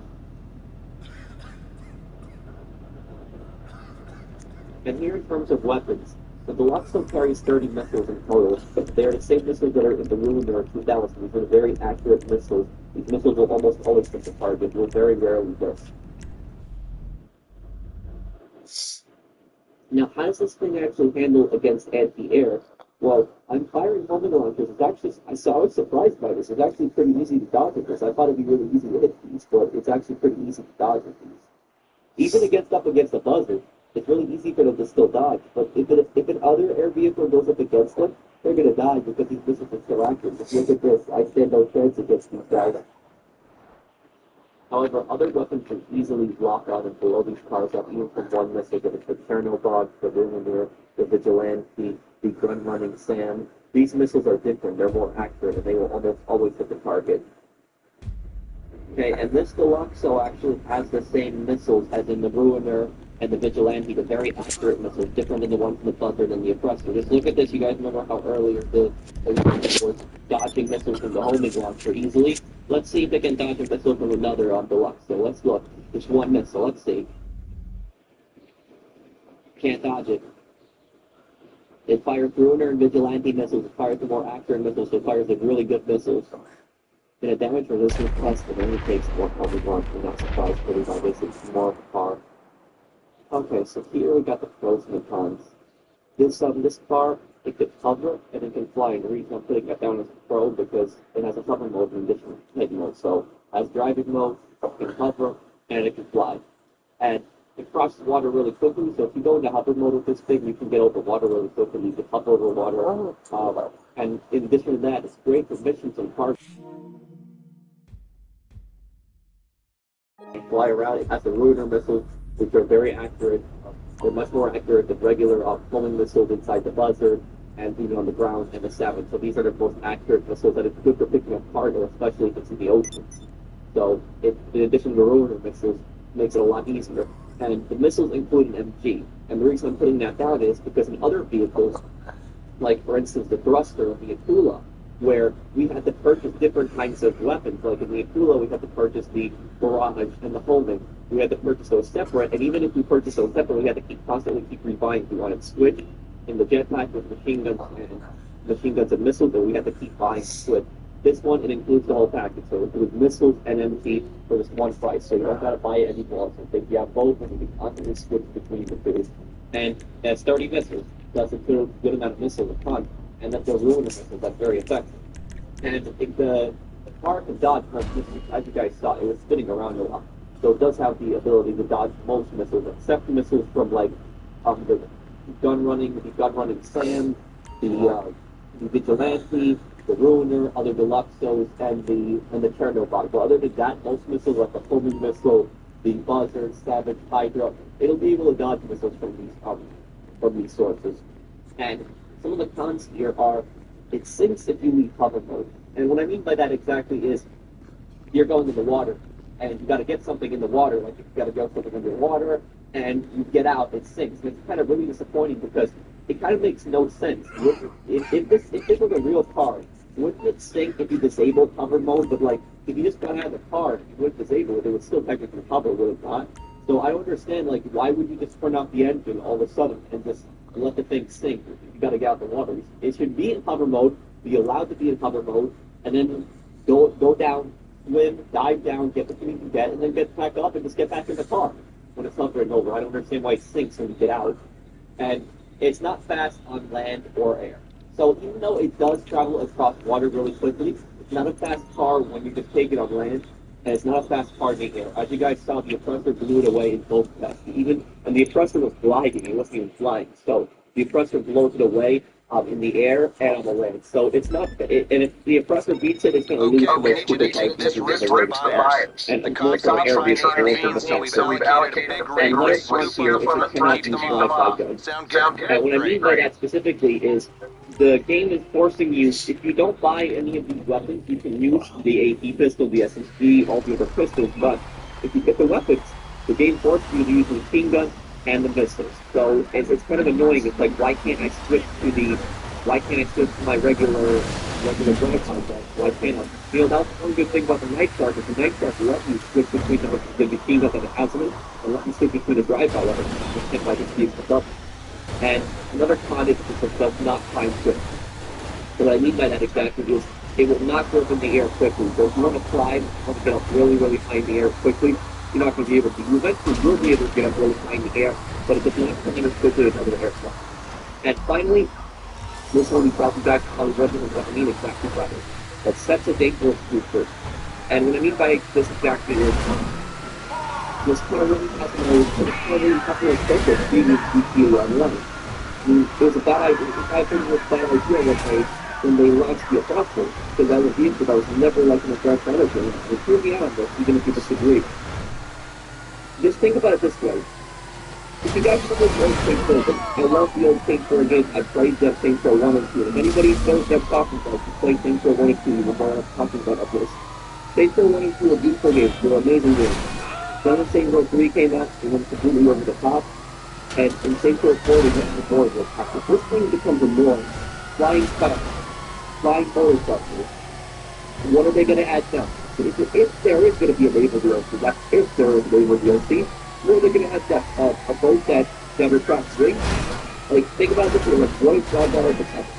And if they add vehicles like this, what is the next GTA game going to look like? Some kind of vehicles like regular, how to go with a common thing, not to be worried about. I understand that GTA is not a realistic game, it's a game where you play the criminal and you're trying to make money in the game, but it's not that, it's only a top thing, but it's over the top of the top.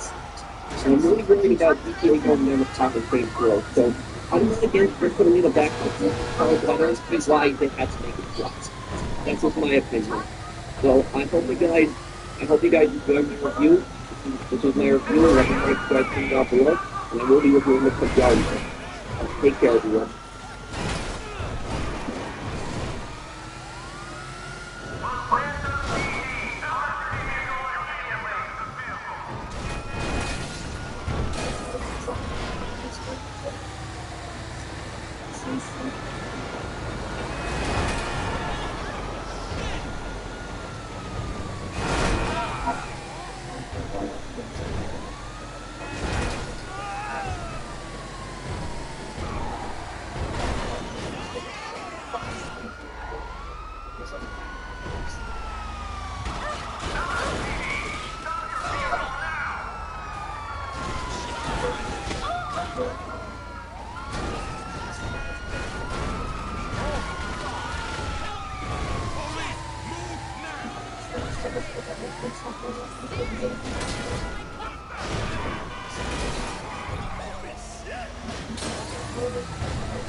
Look at that.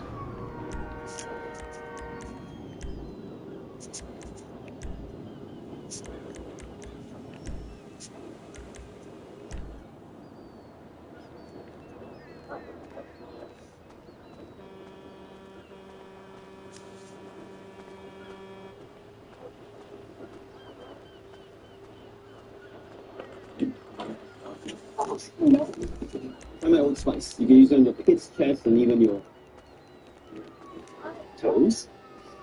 Today, it's Saturday with Gibson Friends. Today, we're talking about the extinction of the pillow bears. No problem. Those pillow bears. These pillow bears. They will not evolve without anything to drink or even be able to complete their story and live because Coca-Cola might not be able to prepare them strong. You heard me right. These poor bears are losing their only source of carbonated refreshment. And wait, oh no, I didn't even think about Matt Stag Coke. Hold on. I gotta figure out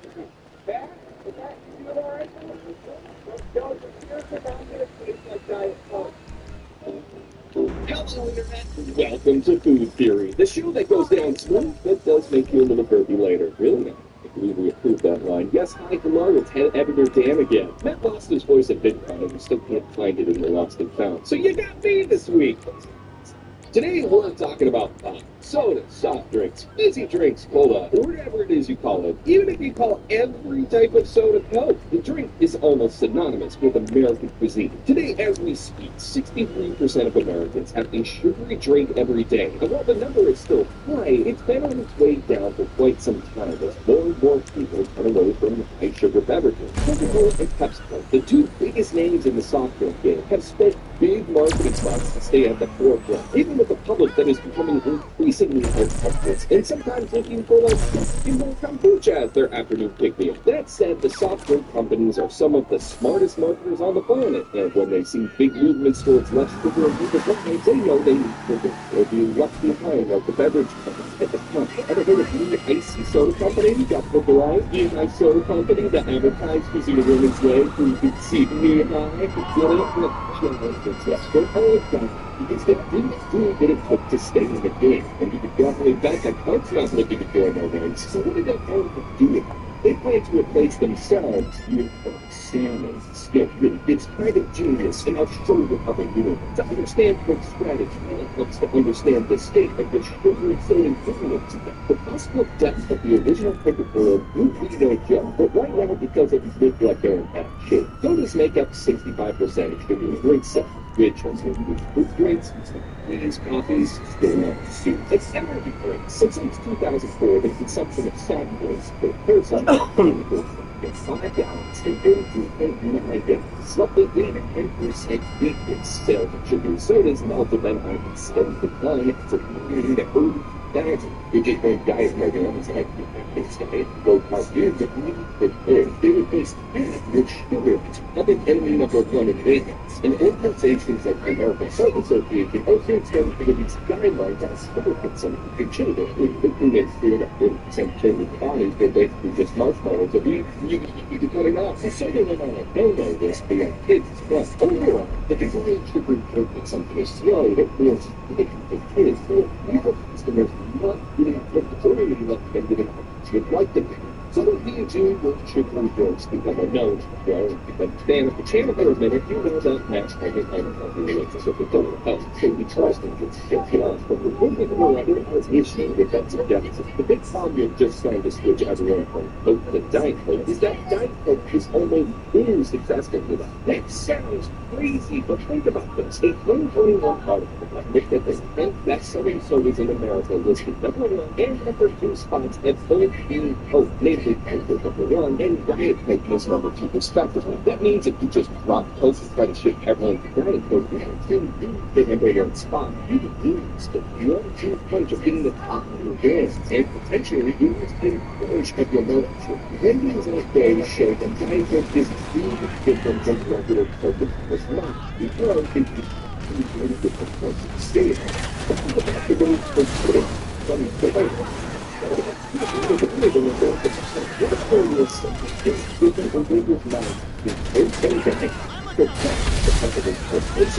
There's something that gives people the magic and just push them down. So, what's a beverage mega corporation do? Well, they have a plan, and it involves some familiar moves or sort of flavor. They do a new brand episode, which I haven't seen it. I recommend it. But in that episode, we talk about how Pepsi is constantly changing with branding to Mutual Insurance. How can we help you? Generation, whatever the heck is. You got nothing to do that, you can subtle changes to the logo, including the use of black, to more closely associate Pepsi with zero-calorie versions of the drink. At the time, we noted that Coca-Cola had a different brand, but it's been very slow to change their classic branding over the years. Coke has always been the stalwart mainstay of the soda brand. Thinking of its own twist, it seems that these two types of carbonation might be on the same wavelength, but instead of throwing a Pepsi by coming out blazing with all new logos and branding, Coke's strategy is that they would rather not notice the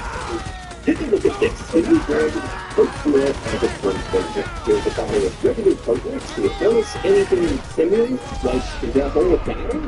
Instead of turning Coke Zero into its own hero brand like Diet Coke and making it stand out on its own, Coke has been steadily working for years to make these two brands nigh on indistinguishable. This effort started back in 2017 when Coke wanted to convince more people to deliver Zero, saying that they were downplaying should for the version.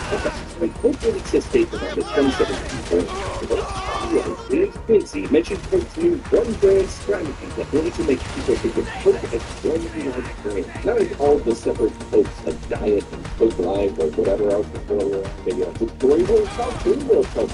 But the rebranded Coke Zero has Coca-Cola Zero Sugar, which is what it's called today. Something reinforcing that this is the original Coke, just without the sugar. They brought the taste closer to the original and start to slowly do away with the completely flat label. Instead, Coke brought in classic Coca-Cola Love and other new. We reached our final form of Coca-Cola Zero Sugar in 2021 with the definitive version.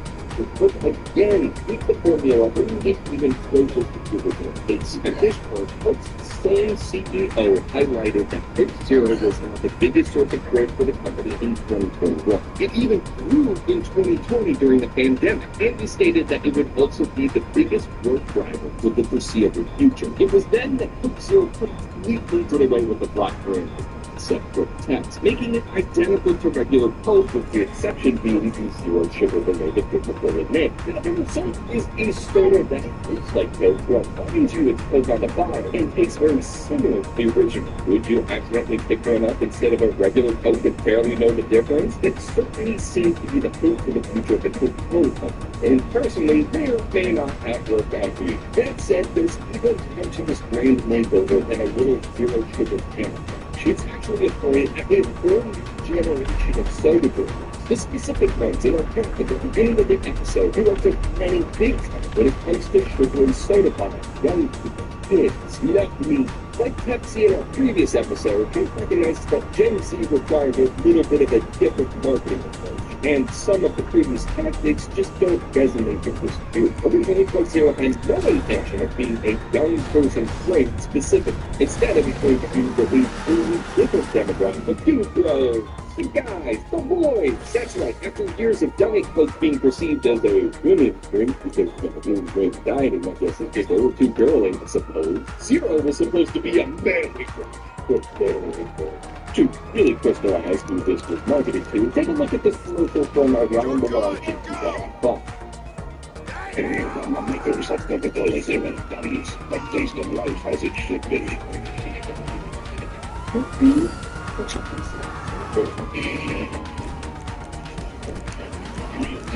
Zero sugar. As a man, I think I'm still correctly with the name of the prototype competition in chocolate bar.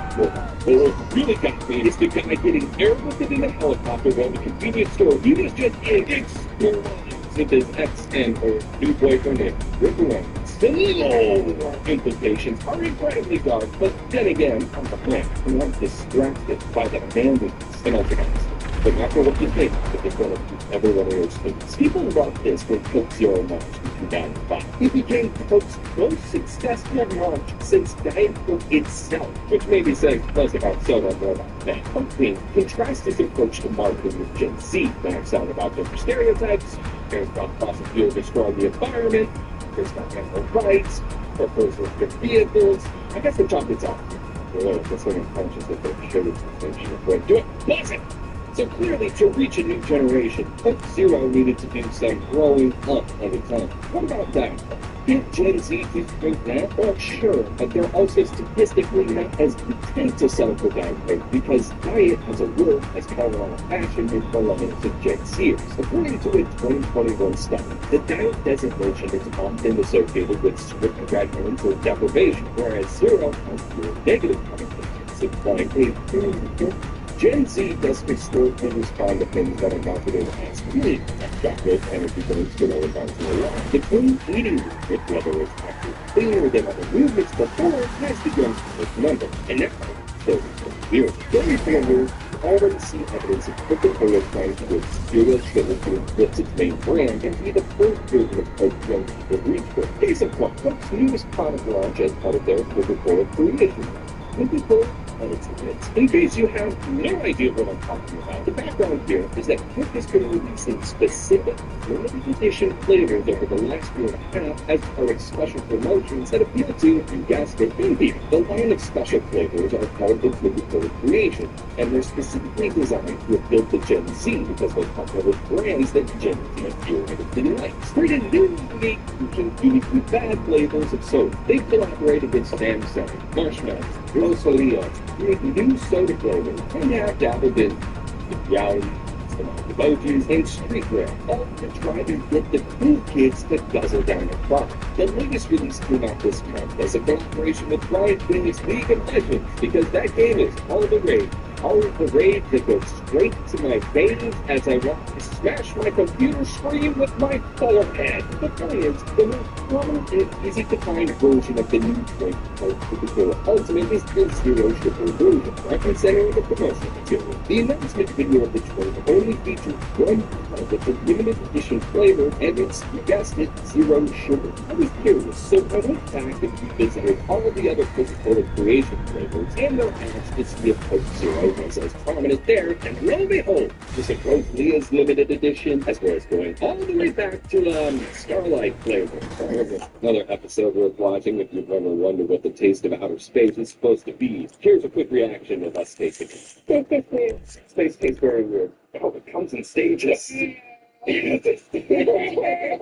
Even on the official website itself, the most prominent packaging feature was for Coca-Cola Zero Sugar. Again, the whole point of these highly interactive creations is to appeal to the younger, hipper Gen Z audience who's looking for something with zero sugar without being called diet. So, what does this all mean for the original? Well, if trends continue down the way they have, eventually Coke sales will start to become overshadowed by the zero sugar variants. Now, Coca-Cola is a company that's almost 100 years old, and they know how to play the long game. This isn't an overnight switch. This is a smart company with the longest track record in the industry, who's hedging their bets in case the whole world goes zero sugar. Right now, Coke Zero Sugar became the 7th best-selling soda in the U.S. in 2021. run after growing 13%, and it gained another 11% growth for the last year versus regular Coke with 4%. Even if the shift to zero sugar takes another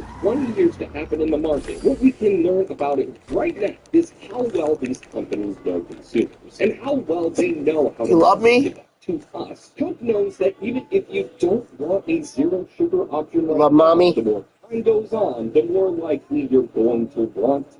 They'll be there to crack one open for you that looks and tastes like you never even switched. You can call it good business. You can call it incredibly scary marketing tactics. So one thing Coke has done their darndest to make sure of, they're here to stay.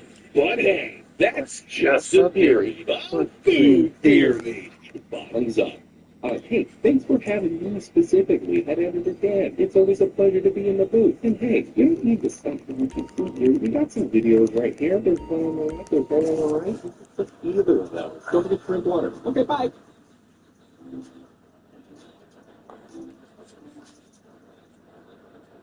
Downy makes clothes softer, fresher, and better. You breathe life into your laundry.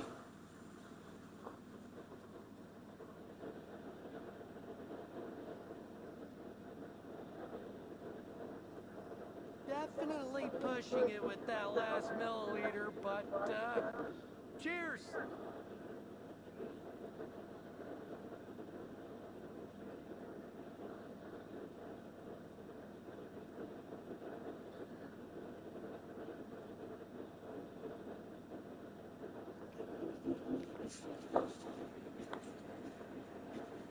So, Nurse Gamer, sorry about that. I do apologize. I do apologize. But again, it's always good to see you. Thank you so much. So, listen, here's the deal. By now, I'm sure many of you have heard that Gilly Masters' Xbox Live account's got a 1-year ban, and for something that he didn't do. And remember, Jester Gaming, welcome. Good to see you. Thanks for joining us. It's good to see you. Great Brother Blue, what's up? Welcome to the channel. Good to see you. Thanks for joining us.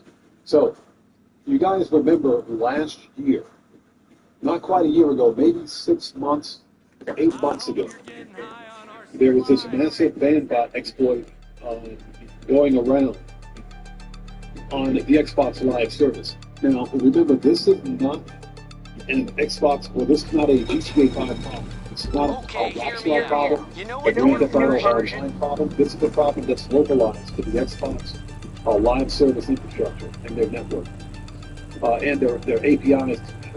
Eugene Washington, welcome. Good to see you. Thanks for joining us.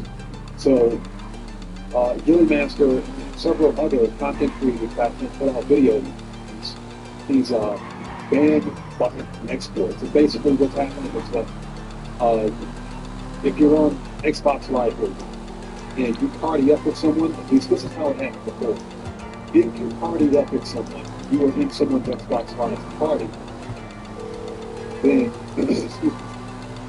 What do you need exactly? there is a possibility that someone in that party, whether you know them or not, is using a mod menu or some kind of application on their PC. And the reason this can happen is because the Xbox game systems work natively with the Xbox and Microsoft Windows API that allow you to literally stream your game data, all of your information from the Xbox console to the PC, so you can literally play your Xbox on your PC, you play your Xbox game on the PC. And that's done through the Xbox Game Pass and the Xbox Smart Glass app. Now, here's the deal, because this information is being streamed to a PC. Eric McGuffey, welcome, good to see you. Don Christie, welcome, good to see you. Thanks for joining us. So, because this information is being sent to a PC, any jackass with this third-party app or whatever they're using, they can capture the information, whether it's your gamer tag, Xbox gamer tag, or any kind of, not necessarily login information, but just enough info that they need to initiate some kind of a bandbot exploit. Basically, they spam report your account. And because Xbox and their stupidity, utter stupidity at this point, and if I seem like I'm a little upset about it, it's because I am. Gilly Master is a good content creator and good deserves.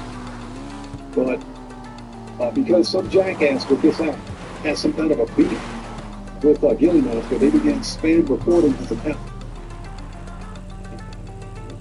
And it's pathetic. It's really is pathetic because Xbox they don't have actual human beings monitoring people's accounts for reporting, for abuses and everything else. Human beings aren't monitoring these accounts. It's being done by AI. It's being done by bots that's on their end too. And of course, because bots are stupid, they're only counting the number of reports that you get. You get so many reports that you get a suspension. And of course, it gets progressively worse from there. If you get too many, then you get banned. Well, apparently, Gilly Master's Xbox Live account, his Game Pass Ultimate account, is banned for a year at this point. And that's complete total BS. It is.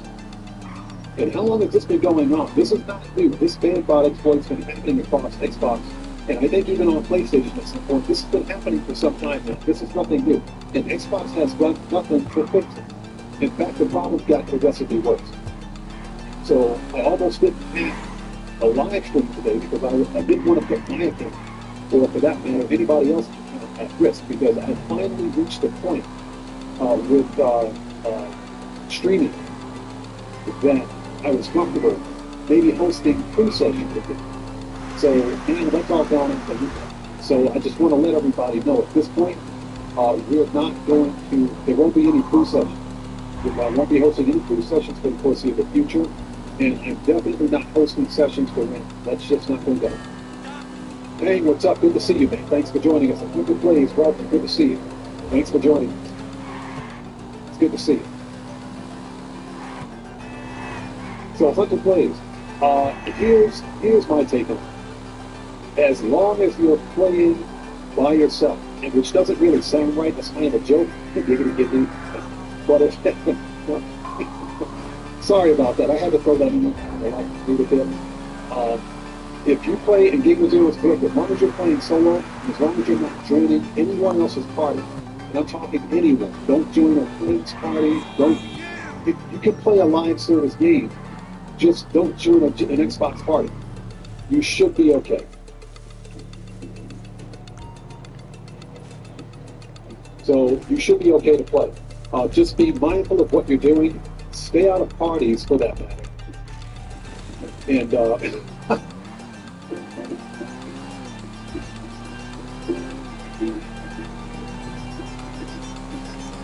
we're going to start here shortly, but I wanted to get that angry juice out because this is a serious issue. It is. It's a serious problem that's been ongoing for some time. And just when you think the problem is fixed, because apparently Xbox, I think, put out a statement last year stating that this Xbox ban bot exploit wasn't a thing and everything should be okay. Well, apparently it's not. In Cellcraft, you're absolutely right. These multi-billion-dollar, not just in Cellcraft, it's not just a multi-billion-dollar company. We're talking about a multi-billion-dollar software company. Software company and gaming companies, Microsoft and Xbox, who supposedly specialize in security, making operating systems for PCs and consoles, making games. Apparently they haven't wrapped their heads around basic security and how to keep players safe on their own networks. So what do? They outsource moderation to bots that make the wrong decision. This really pisses me off. It really pisses me off. So if I seem like I'm a little upset about it, that's why. I do apologize. Xbox needs to get their heads out of their butts and fix this problem. This is BS. With Doug Christie, again, welcome, good to see you.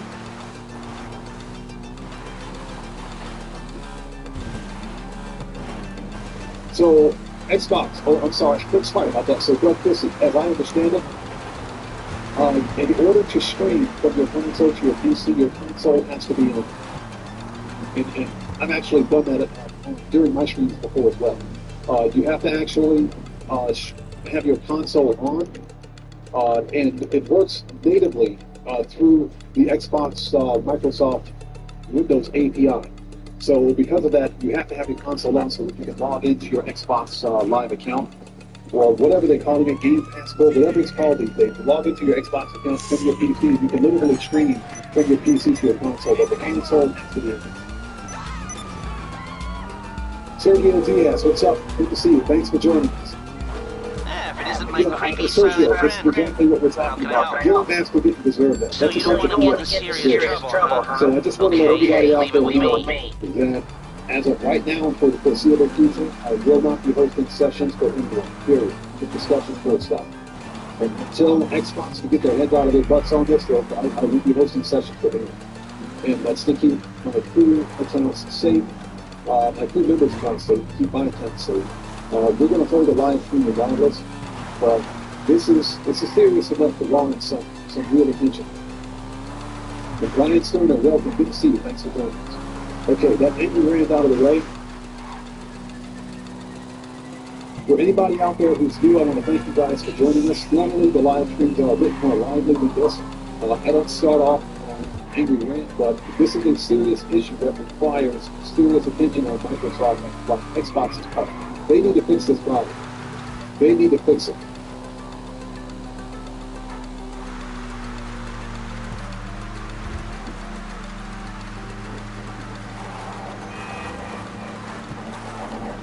Yeah, so bear along, you understand, bro. I'm really pissed about this. Think about this. We're paying money. We're paying money to use the Xbox Live service, which is supposed to be safe to use, but yet players are getting banned by it by some jackass with a mod menu. And that just makes no sense to me. So yeah, it's infuriating. So Jeff Black, welcome. Good to see you. Thanks for joining us. No, this is limited. Right now, limited to the Xbox Live platform, or to the Xbox Live ecosystem.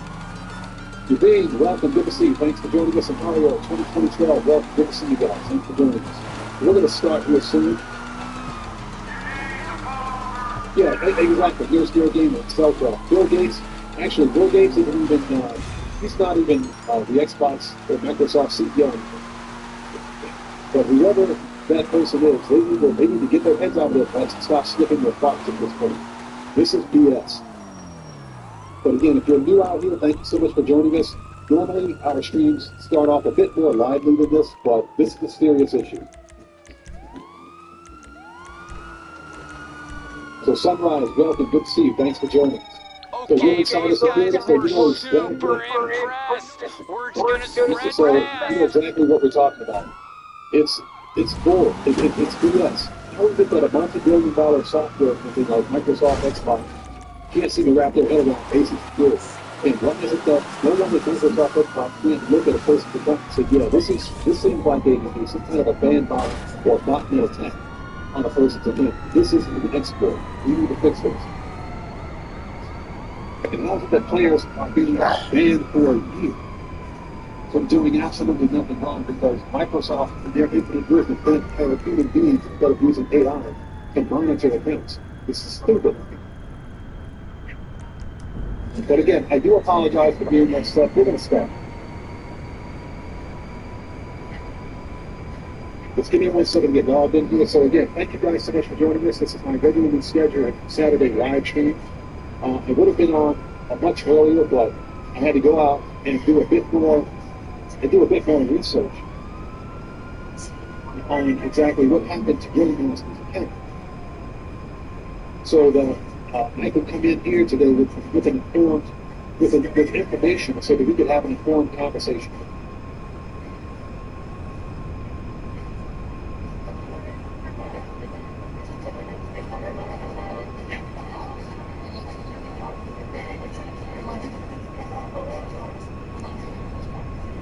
Yeah, Sunrise, I think you're right. I think you're absolutely right about it. All right, so, and again, if you are new here, thank you so much for joining us. I am Oddman105, aka The Oddman. A bit more emotional today. Not emotional, just flat out pissed. And unusual him. I do apologize for that. But again, I do thank you for joining us today. And thanks everybody out there for joining us. If you haven't done so, please do me a massive favor with that like button that pops out the channel each month. Again, if you are new out there, thanks for joining us. If you're posting anything in the chat, please take a second, check the live stream's description, read the full chat rules.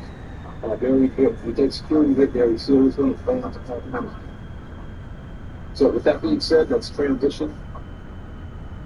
Let me check my sounds in OBS. Okay, we're doing good. We have a good bit rate. All right. Excuse me. All right, it's 6:30. Okay, let's start this party. And again, I do apologize for being angry about it. This is a serious issue that Microsoft Xbox needs to fix. People are paying money. They're paying money for these services. Do I do they go back in hours?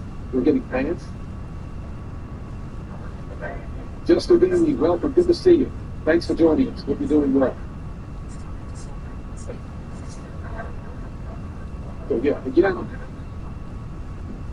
So again, I do apologize if I came off on a bit of a rant, a tirade, but this again is a very serious problem on Microsoft Xbox's part. This is the second time something like this has happened over the past year. They need to fix it. And again, Just a Gaming, thanks for joining us. Yeah, hey, game on. Let's do it. Let's go make some money.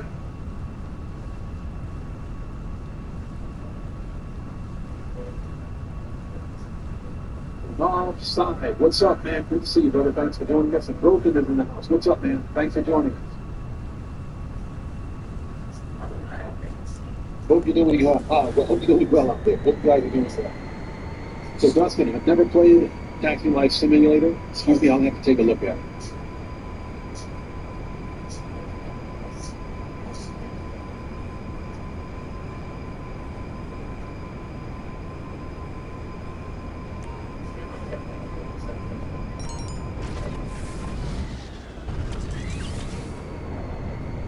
Yeah, and the Sunrise, I agree with you. They could.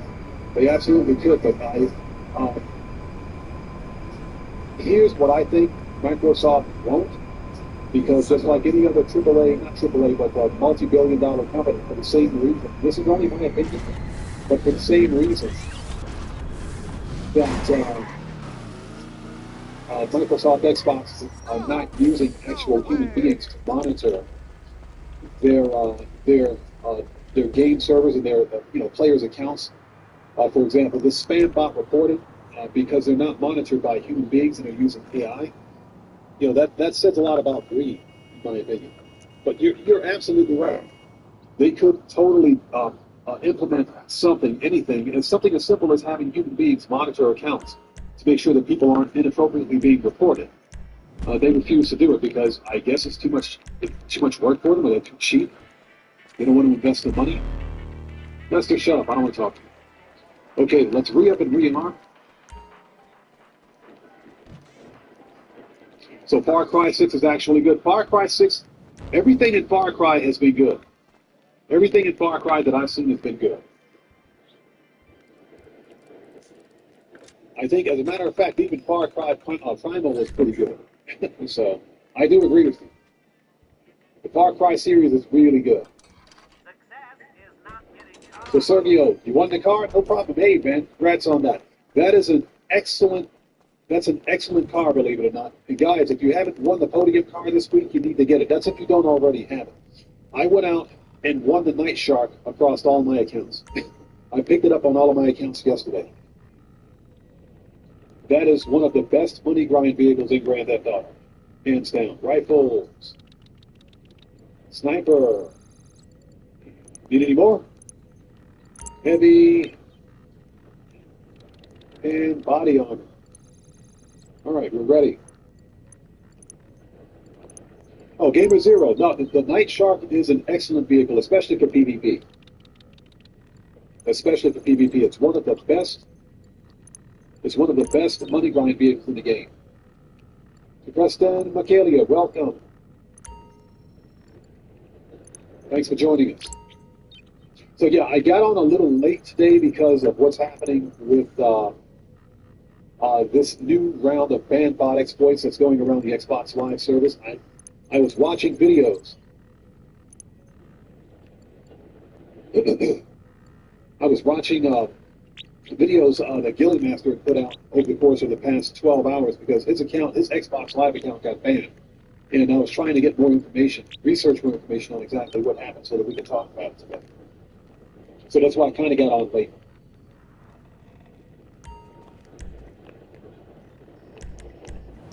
So, Brian Sterner, you did Cayo Perico alone for the first time. Night. And Jiffy Lube, it's our job to keep you moving. With a full range of services from oil changes and tire rotations, filters, wipers, and more, we've got what your car needs right when you need it, so you're ready for whatever's next. But Time to start making some money. So let's start with the Cayo Perico. And let's pay ourselves first. Once Cayo Perico is done, we will do some other shenanigans. But I'm also going to focus on, I want to do the Clucking Bell Farm raid again because that's just fun. Even though it doesn't pay a lot, it's fun. So we're going to do some of that, and we're going to sell some stuff. Also, I want to sell my small crate warehouse goods, that is.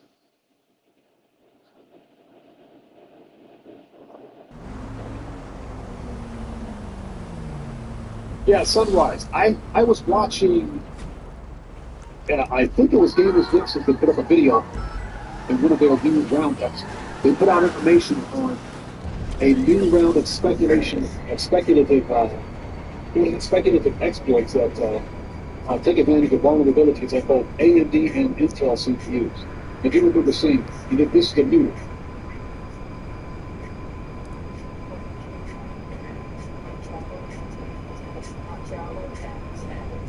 So bear along, you got the big diamond, that's what I'm talking about. Let's go. Surprisingly, I got the Barabite to get. Brad Drews, what's up, buddy? Welcome, good to see you. Doing well. How are you today? It's good to see you. Yeah, Sunrise. It is a new one that we just found. That's correct. It's registered as a bounce. A bonus, but a bounce. Oops, hold it. Slide that over a bit. There we go. All right.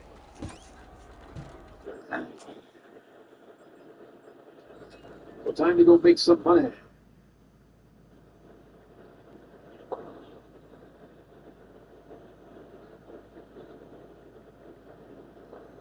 And so, Preston, Cayo Perico is one of your favorites. Cayo Perico, I'm a bit bored with it because I've done it so many times. But it's still the best solo player moneymaker in Grand Theft Auto. It is.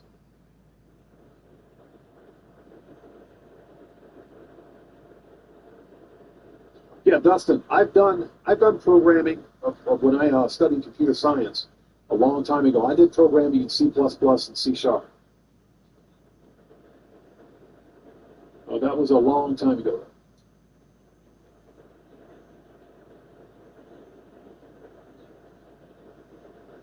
All right, let's do it. And again, thank you guys so much for joining us today. I do apologize for the rants at the beginning of the stream. And that's because this is a very important topic that we need to talk about, that needs to be discussed, especially if you're on the Xbox platform.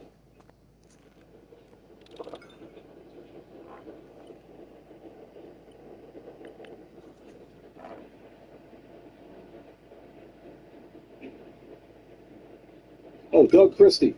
That is, without a doubt, Pet Shop Boys, yes. Definitely the Pet Shop Boys, one of my favorite groups from the 80s. And it's funny because back then, during the 80s, Pet Shop Boys were ahead of their time. 80s and 90s. Get the truck to the drop off and we get paid. Rival outfits might come after us, so be careful The out there. last song they did, they put out something back in 2010. I think that was the last piece of music they put out.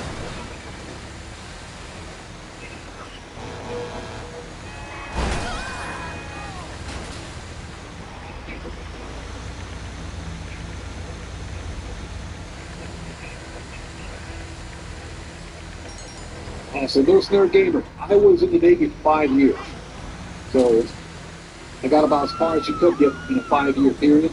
The problem is that I suffered an injury as a result of military service and I couldn't stay in. So they discharged me. I got discharged after 5 years.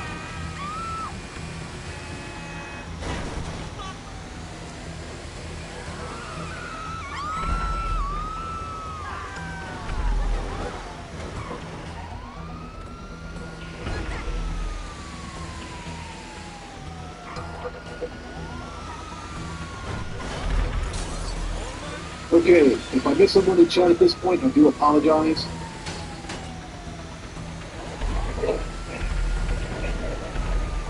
Just trying not to get much.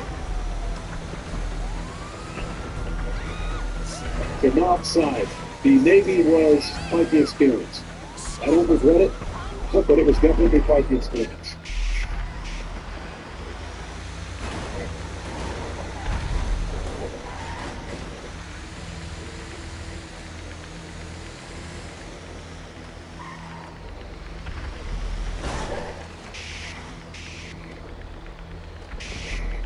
Excuse me, sorry about that.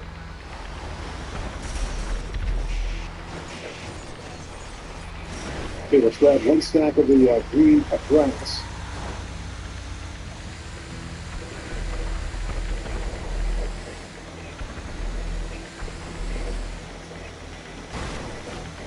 There we go.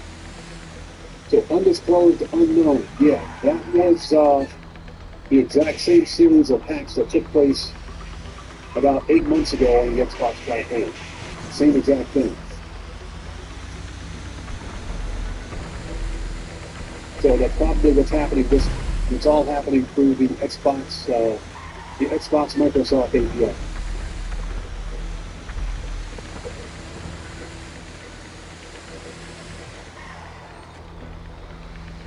Yeah, so it's still going to go. And again, if I miss someone in the chat at this point, I do apologize. Oh, so Preston, you were talking about the new mission? Yeah, I love it. I like it. It's a different way to do heists. And I think it's fun. I enjoy it, even though it doesn't pay much. But I do kind of incorporate it into my mini.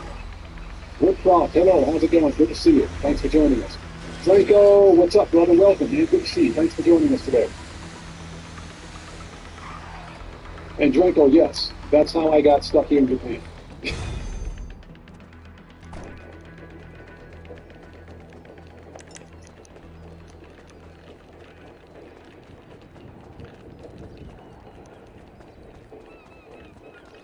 Yeah, so Radgriz, the vehicle robberies this week are not that great.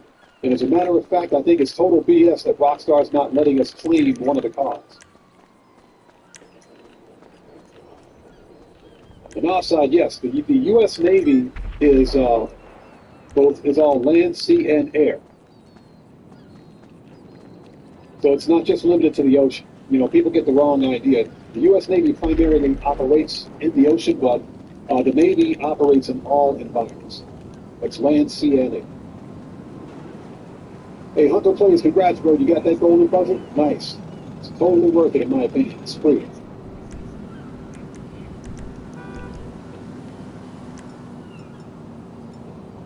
All right. We are out of here. I'm surprised that dude didn't see us. All right. Nick James, how's it going? Good to see you. Thanks for joining us.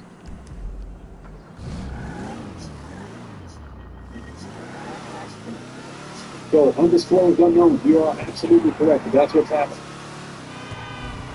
Again, I'll get caught up as soon as possible. Just trying not to get murked.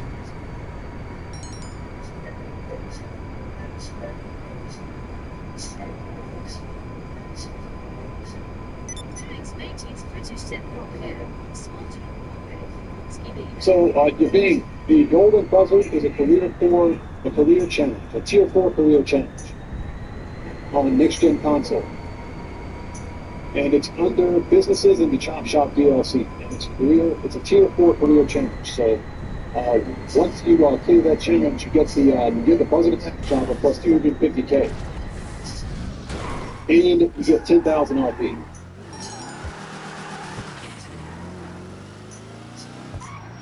So Nick James, doing well. How are you and your family? Again, it's good to see you. Radgriz is correct. You need to complete the tier 4 challenge, which is essentially all of it, for the Chop Shop DLC. No, you cannot. The golden puzzle is a personal vehicle, so you can call it up as a personal vehicle.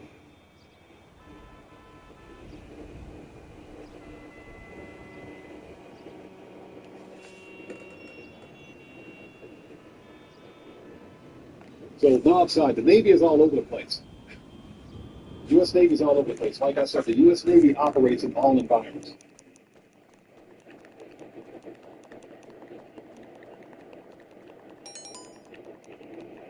Okay, I'll get caught up on chat in just a second. Just trying not to get merch.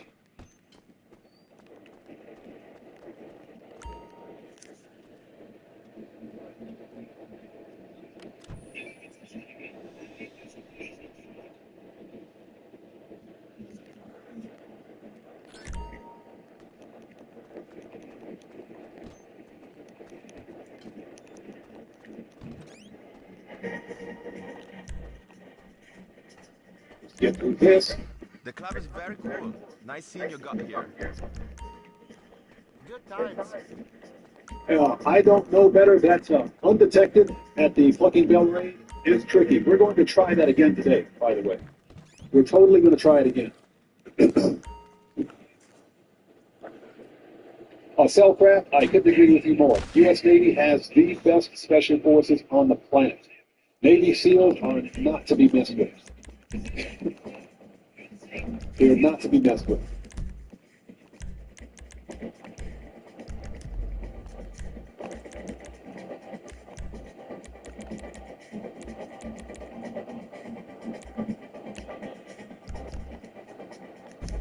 All right, let's go. Let's do this. Again, at this point, if I miss someone in chat, I do apologize. Just don't want to get murked out. It's not being done on purpose. I'll get caught up as soon as possible. All right. Shotguns out. Juggy, you're going down. Let's go. Time to go murk out Juggy.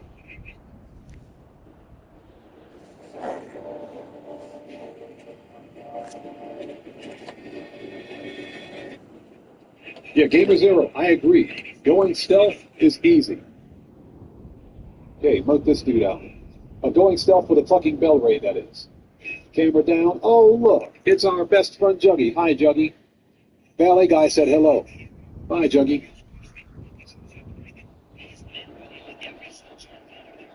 Yeah, shut up, Juggy. We don't want to talk to you. Okay, murk this dude out. Great, we got the keys. Nice. All right, so we need to be careful right here. Get a clear shot. Oh, he's dead. You got to take that guy out upstairs.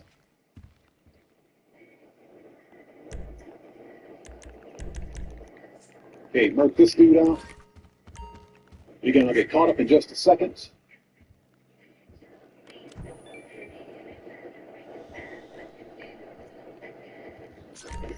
Shoot that dude in the face. Everything good? Take it easy. Yeah, almost forgot for a second that I had a full bag. Hey, let's get. Let's see. Valkyra, what's up? How's it going? Good to see you. Thanks for joining us today. I only got 20,000 from the wall safe, man. I swear this game sucks. It's not the game, it's the heist. Kyle Perico sucks. Valkyra, good to see you. Thanks for joining us. Ladies and gentlemen, Valkyra is in the house, so be on your best behavior. Oh, very painful. Valkyra is our official model. So everybody, be on your best behavior. Valkyra, good to see you. Thank you so much for joining us. So you're about to go to bed? Hey, well, if you need to get some sleep, you'll still be here when you wake up. Okay?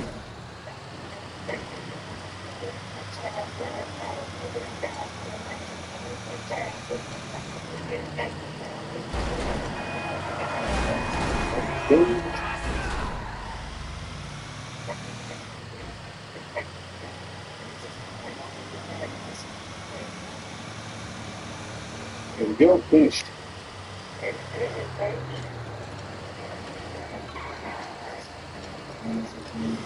Oh, Valkyra, that's I appreciate that. Thank you so much. And as always, it's good to see you. Thank you so much for being here. All right, let's get the money or the barrel bonds out of the safe.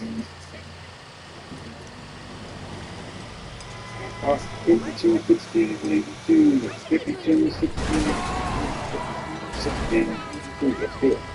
52.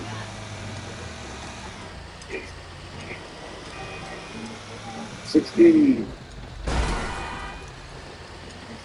82. Give me them bare bones. Let's go. We're out of here.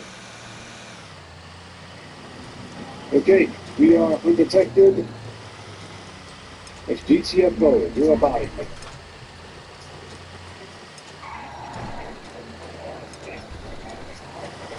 Time to go hit this big, stupid green button that's sitting on the gate that says open or exit. Alright, we got a path. Let's go. Dumbest cutscene ever. Alright, let's take a second to get caught up.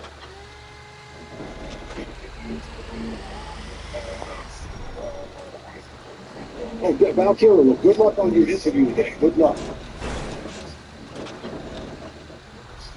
Valkyrie, you have rooted with coleslaw. I'm jealous.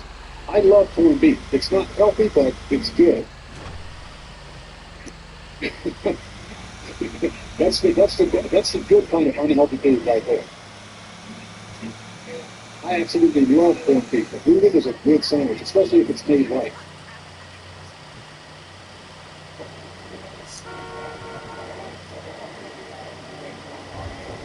All right, here we go. We're up out of here.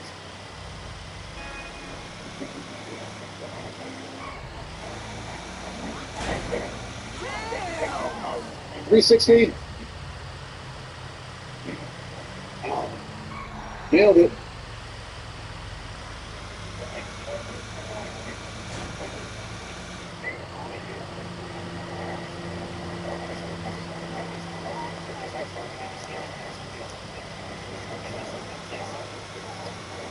That was more like a 359. Yeah. That was like a 359, not quite a 360.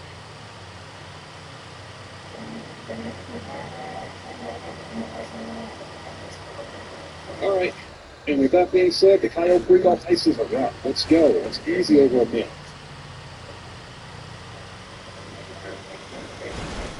You got there talking about 50s. I hope you guys brought some for me.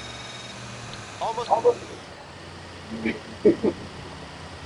Joko, what's up, brother? Welcome, man. Good to see you, bro. Thanks for joining us. Hope you're doing well, man. Good to see you. Zero Cool, what's up? How's it going, man? Good to see you. Thanks for joining us. So how much did we get? We got 1.1.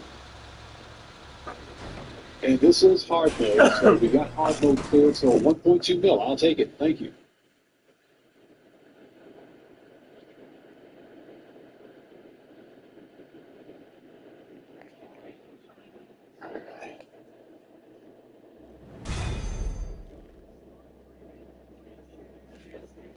Yeah, Zero Cool. That's, here's the deal. That's not really a glitch. That's not really a glitch. I don't consider it to be a glitch, cheat, or an exploit. Here's the reason that I say that it's not a glitch.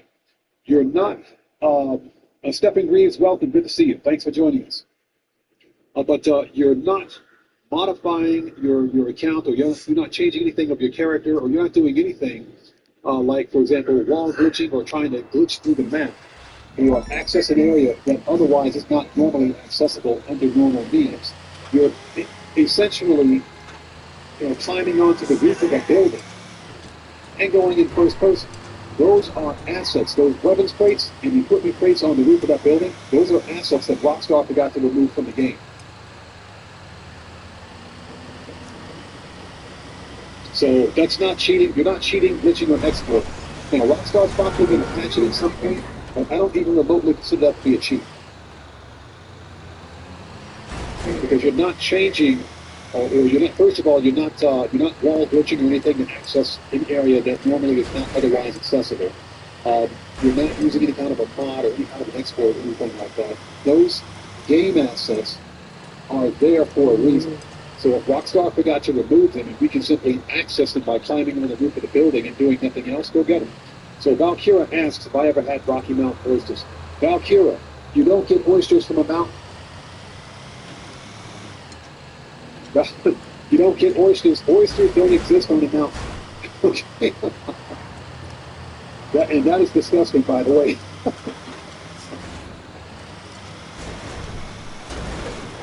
There is a such thing as oysters, but oysters don't exist on a mountain. You guys are going to have to Google that if you don't know what we're talking about. All right, so what else do we got out here? Let's get caught up on chat before we continue.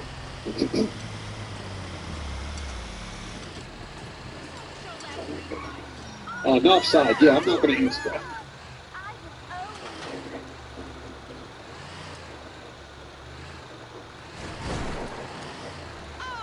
Yeah, originally I'm from America. I just live. Valkyra, thank you for posting that. I will pin that right now. Thank you so much. Let's see here.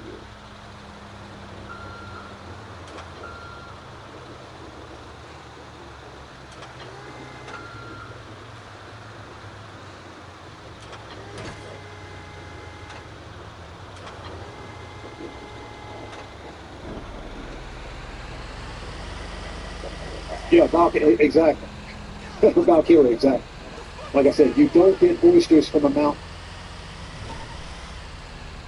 But some people actually do eat those, so yeah. Yeah, a cell-craft, exactly. Hope you have a strong stomach if you Google it. Just be prepared to see something that you didn't expect. Yeah, bear warned. Quite, yes, sir, quite gross. Okay, so we're done with the Coyote Brugo. Let's keep the money grind going. And let's not be an MC, shall we? And I hope you guys are all doing well today. Again, thanks for joining us. And I do want to apologize for starting off on kind of an angry note, because what happened with Gilly Master's account on Xbox was complete BS. Complete and total BS. It's been the better part of 8 months since this bandbot exploiting that's been going on the Xbox platform. It's been circulating, and Microsoft Xbox still hasn't fixed it. And it's gotten worse. Almost here?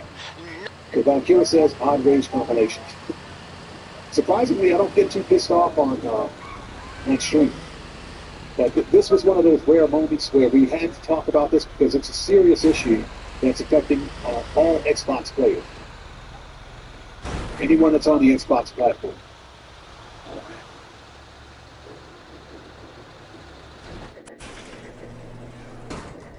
Yeah, Pang, you're right. It is a power club for the rich. You're not lying about that, bro. Okay, let's visit our Employee of the Year, this big bodacious booyah.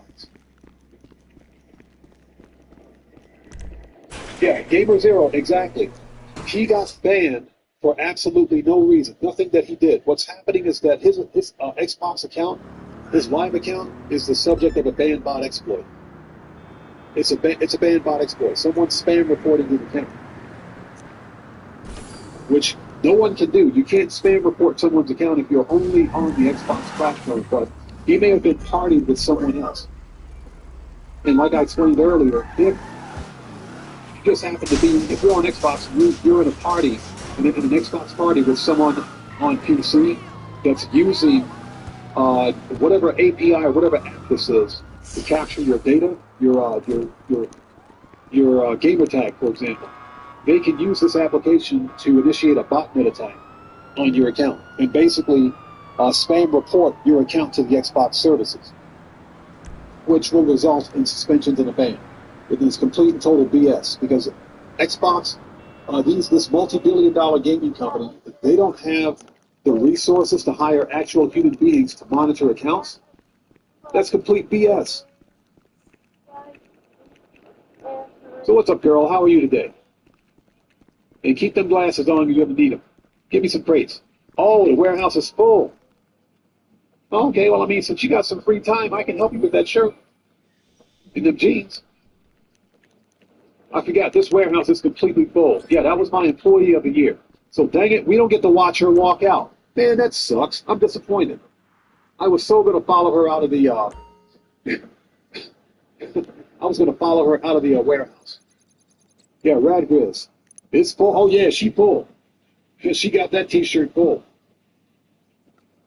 Yeah, Gamer Zero. A 1-year ban. Nothing that he did. Nothing, he did nothing wrong. Okay. Carnage, what's up, brother? Welcome to the city. We were just talking about this. For context, Maximum Carnage, if you haven't done so, check Gilly Master's channel. He put out 2 videos within the past 12 hours of his Xbox Live account getting banned for a year. His Xbox account got banned for a year because of some botnet attack. or banned bot attack. It's not necessarily a botnet attack, but it kind of operates that way. Someone was spam reporting his account, and he unfortunately got his account was banned as a result of that.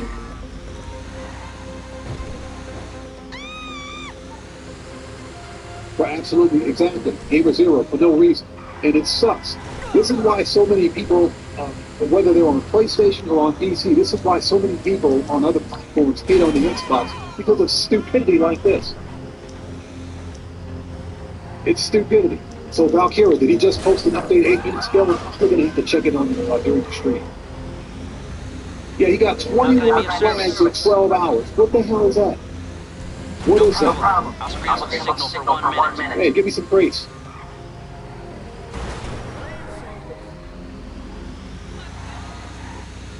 That really pisses me off. It does. Yeah, well, Maximum Carnage, I had to put out a notification, and as a matter of fact, I'll probably put out a community post later on tonight, just informing everyone that until Microsoft Xbox can get their heads out of their butts and stop smelling their fart services, until they can stop smelling their own farts, I'm not going to be hosting any session. I'll be in an invite-only session, period.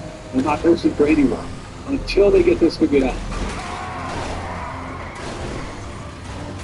That is complete and total BS.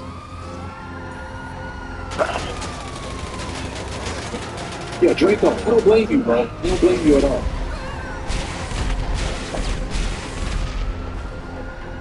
So that, I mean, it's so bad right now that we're at the point where I'm considering getting a PlayStation. I'm considering buying a PlayStation 5 just to get out of the Xbox ecosystem, because there's something fundamentally wrong with a multi-billion-dollar company that can't keep its gamers safe. They want us to continue to pay money.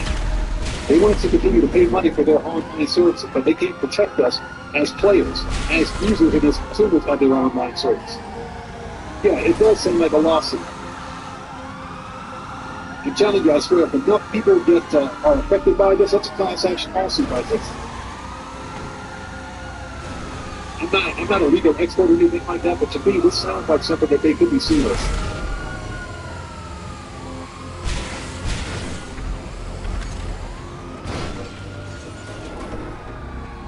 So what fraud? I only sell my large freight warehouses when they're, well, first of all, when they're full and on double cash. I don't sell large freight warehouses on single cash. I'll be going. So we have, there's space in here for one more crate somewhere. Where? I got space. All right, go get the crate, buddy. Apparently I got space somewhere. So there are 2 specialty items. Where? I got space in you? I don't see any space. Oh, it's over there. Okay. So there are 3 more spots available on this warehouse. Okay.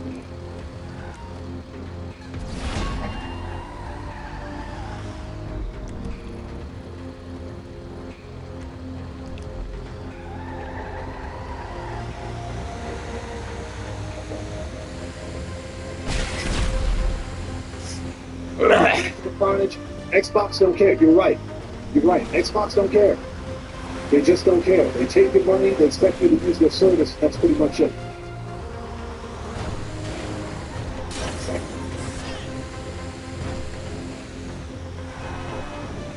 So what problem?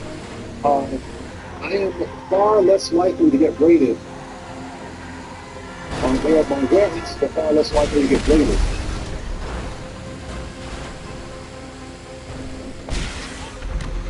As long as I'm not a CEO.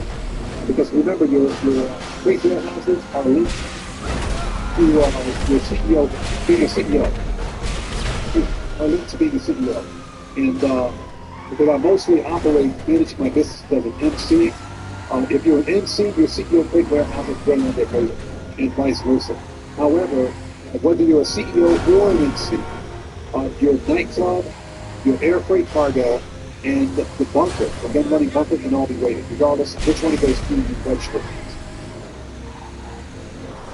Hey, Boo, how's it going, girl? You need to get some tight clothes. What's up with that? Oh, I love her voice. Yeah, Joker, exactly. That's what's happening on Xbox right now. It's ridiculous. It is absolutely ridiculous. Like I said, Gilly Master is a good. He's a good content creator. He gets deserved it. I mean, seriously. It takes an actual human being to monitor someone's account, to monitor these accounts and determine whether they're being spam reported for absolutely no reason. Because there's no physical way that any one player could receive that number of reports in one house, within 20 minutes. And it would take an actual human being to look and see, well, this is a spam by the time. We need to do something about this. Joe Beth, welcome. Good to see you. Thanks for joining us. Yeah, exactly. Thank you, Joe Beth. Hopefully, I have to check. I understand you just posted an update. I want to see it. I haven't seen it yet. I did watch his latest video before going live about just about an hour ago. Okay, so we're done here. All right, we need to keep the money grind going. Let's start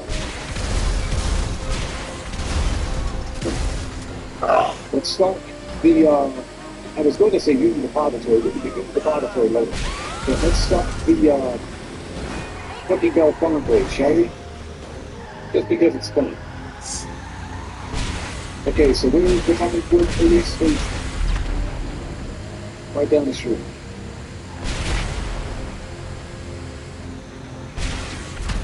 Hey, what's going on, brother? Good to see you. Thanks for joining us. And no problem, man. It's good to see you. Thanks for joining us today. I know you're busy. No problem at all, but it's good to see you. Okay. Let's take a second to get caught up.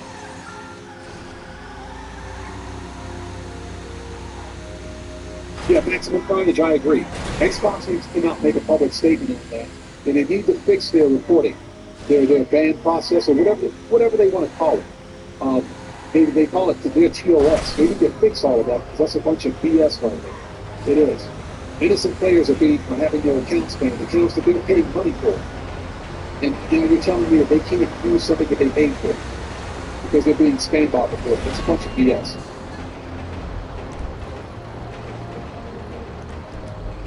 Oh, shut up. I don't want to talk to you. So Valkyria says, well, I mean, it's true. Valkyria, I'm not Valkyria, but loot-based clothing is too bad. They're too bad. Rockstar needs to change loot-based clothing. Come on, put some tight stuff on there. Look at this. If this red shirt can walk around with that red shirt and those jeans, they can do the same thing to Libra. What's wrong with that?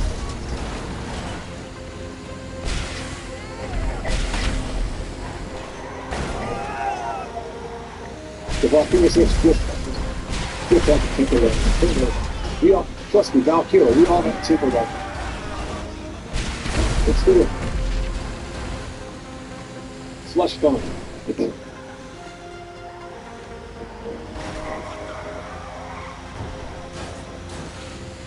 So Draco, that happened to you? Seriously? So your Twitch payment got delayed, bro. They need to fix that. Okay, Zerex, hey, welcome. Good to see you. Thanks for joining us today. Hope you're doing well. Good to have you. Let's do this. Yeah, Rockford, we both love her vote. We love her vote. Like I said, Rockstar did her wrong. She needs to get some new clothes. Yeah, Doug, I agree. Replay needs to continue. At a minimum, she needs some skinny jeans to cook it. Right. On the spot.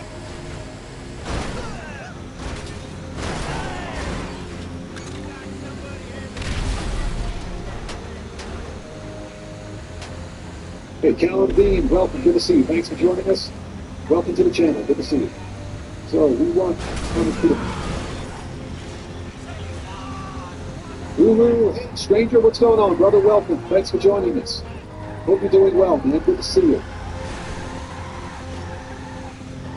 Ladies and gentlemen, Guru is in the house, one of our long-term channel members. Welcome, brother. Good to see you. Thanks for joining us today. Sparks, welcome. Good to see you. Thanks for joining us. And hey, thank you, man. I appreciate that. How good is because of each and every one of you guys out there. So thank you guys so much.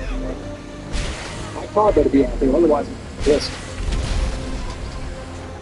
No, I don't want to meet you at the bar.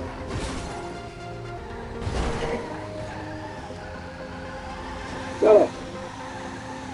Get out of the way. Get away from my car. Yes, there's blood on my license plate now. I only hit the dude once. Why is there blood on my license plate? What's that all about?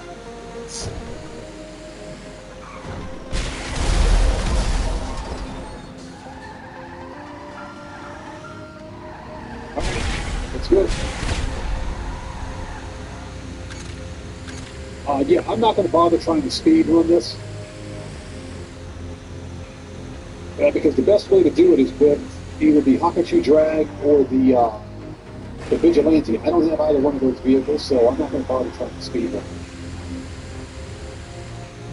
Go. Okay, I'll get caught up in just a second. Nailed it. And I love this car. They did not need that street light. Let's go.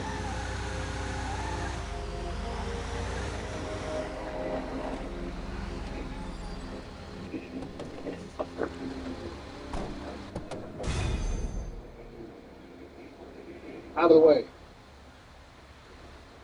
Yeah, give me just 1 second, I'll get caught up. Man, I love driving this car.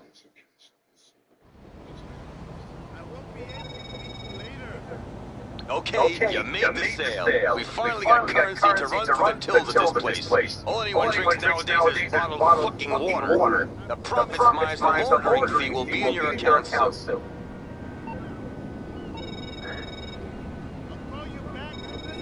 Did you forget? Alright, here we go again.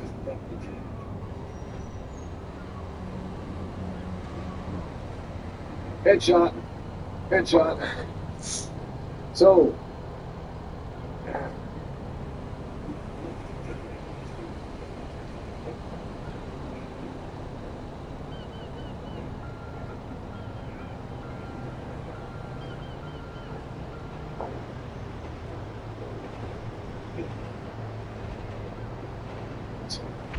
He's finally dead. That's kind of funny. All right.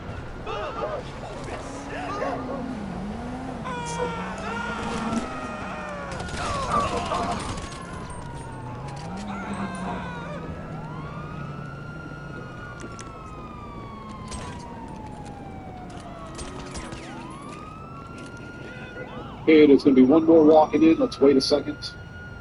There it is. He's on the map at least. Give it a second. All right, he's dead. Always remember, for money is good money.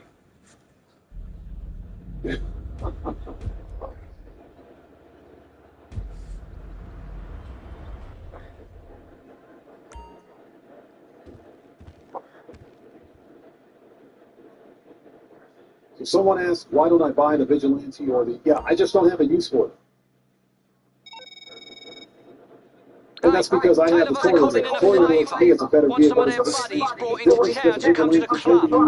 certain missions. The Toyota did not. You're cool. What you reckon? Ken Red, what's up, brother? Welcome. Good to see you. Thanks for joining us.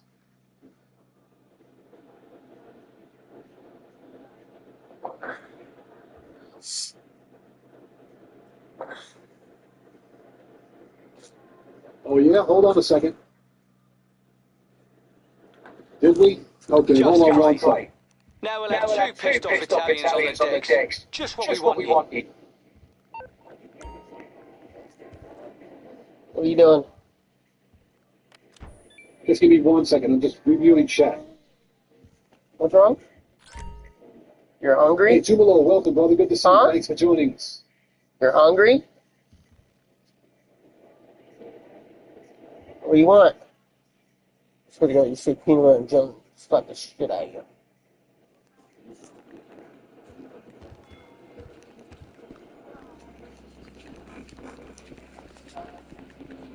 Just taking a second. I need to review chat. You wait until morning? Huh? Hey, Zero Cool. Sorry I missed your comment. The last two updates for the salvage yard, I think they were okay. They could have been better.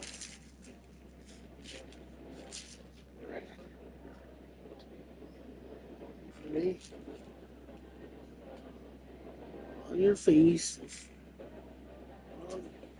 You're cooler than me. Okay.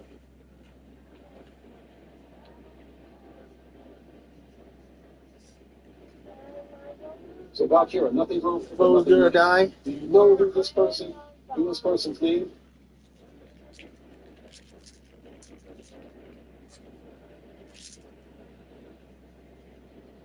And I'll take care of that right now. Here. Hey.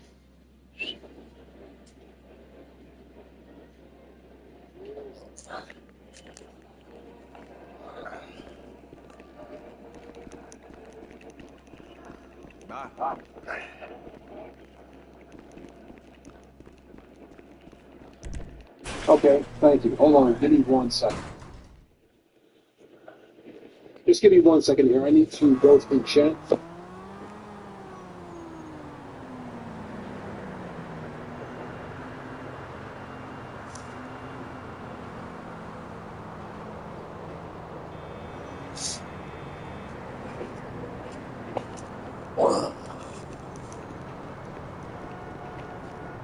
Okay.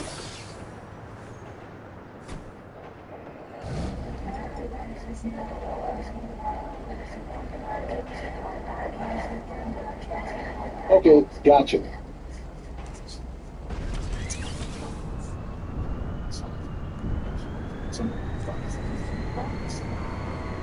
All right, let's keep an eye on it. Let's see what happens.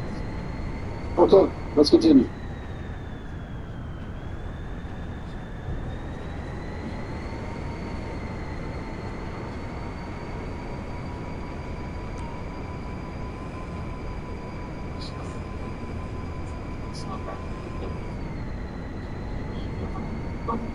Right in the face. All right, let's go.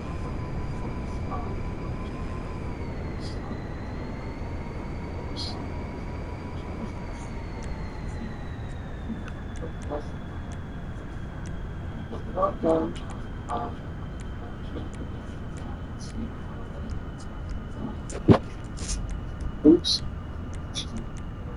All right, let's go. So, Gilly, excuse me, David Bach, welcome, brother. Good to see you. Thanks for joining us. Sorry I missed you earlier. But yeah, we were just talking about that. As I understand it, Gilly Master just posted an update. I haven't seen his updated video just yet.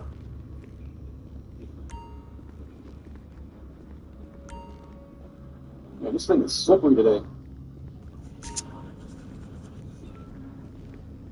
But yeah, we've been talking about the situation since the beginning of the live stream, and it's ridiculous. And like I said, Xbox, they need to start or get their heads out of their butts and stop smelling their own farts on this. We need to do something about that problem.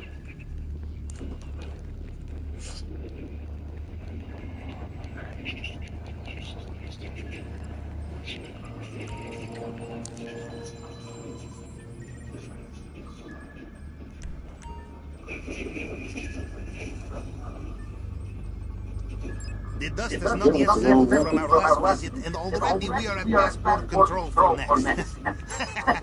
Now, as we say in Russia, the first kick of the hornet's nest is for free. Come back too soon, lots of angry hornets, and in this case, hornets with guns. Cocaine habit.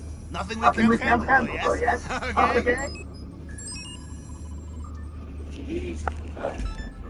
How are your feet?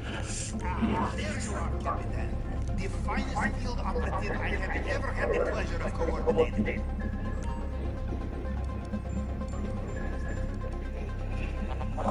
Shot him right in the foot. Okay.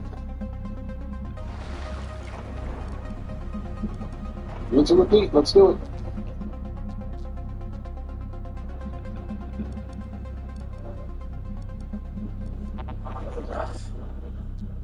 Yeah, Xerox, exactly.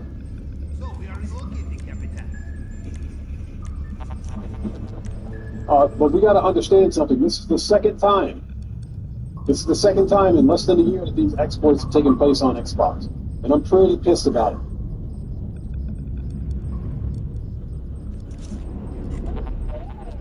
So, Callum D, what's happening is that there's a ban bot exploit that's going on the Xbox Live network infrastructure. Basically, what's happening is that some players are getting spam reported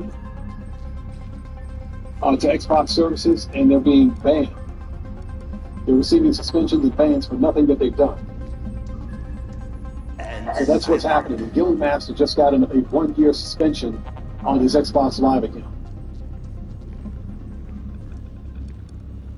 Yeah, exactly. David Bob. That's exactly why I'm thinking about buying a PlayStation now.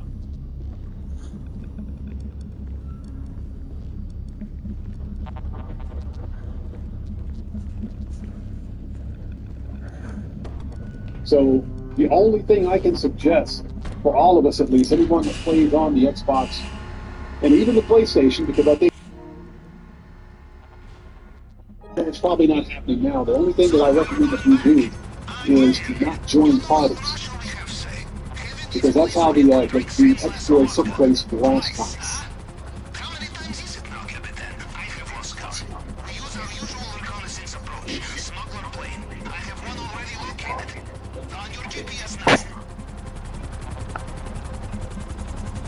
Yeah, we're just going to run that dude over. Let's go.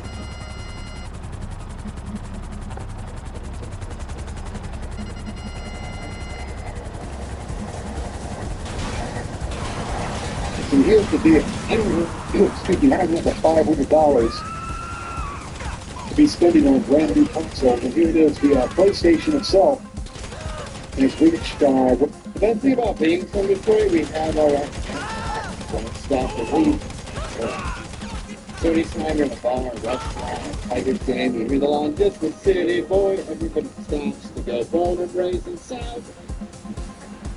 And then you're talking about having to buy all the games over again. That's a huge financial investment. Sure, yes. It is a long journey south, but you are familiar by now, yes. There will be clues on this plane. I suggest you change on the way. And leave your weapons on board. After what happened to Mr. Rubio, if the guard finds you have come they were totally in my radar. That was their fault.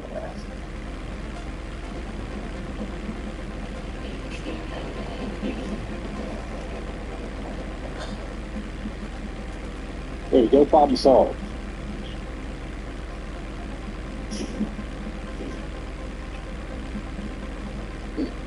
Excuse me, I just had to sneeze. Oh, sorry about that. Oh, I just had to sneeze. All right, let's get caught up.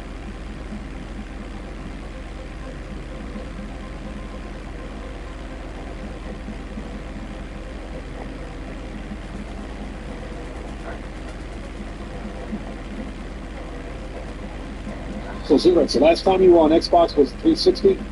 You know, the Xbox 360 was the best Xbox generation. It was.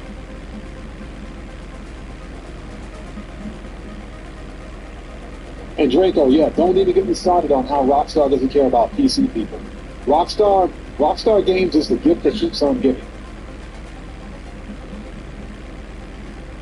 Okay, so how are we for, let's see here. Nothing, ammo, body armor. Okay, we're good. And what I will do, since closer preferences, let's set this to agency.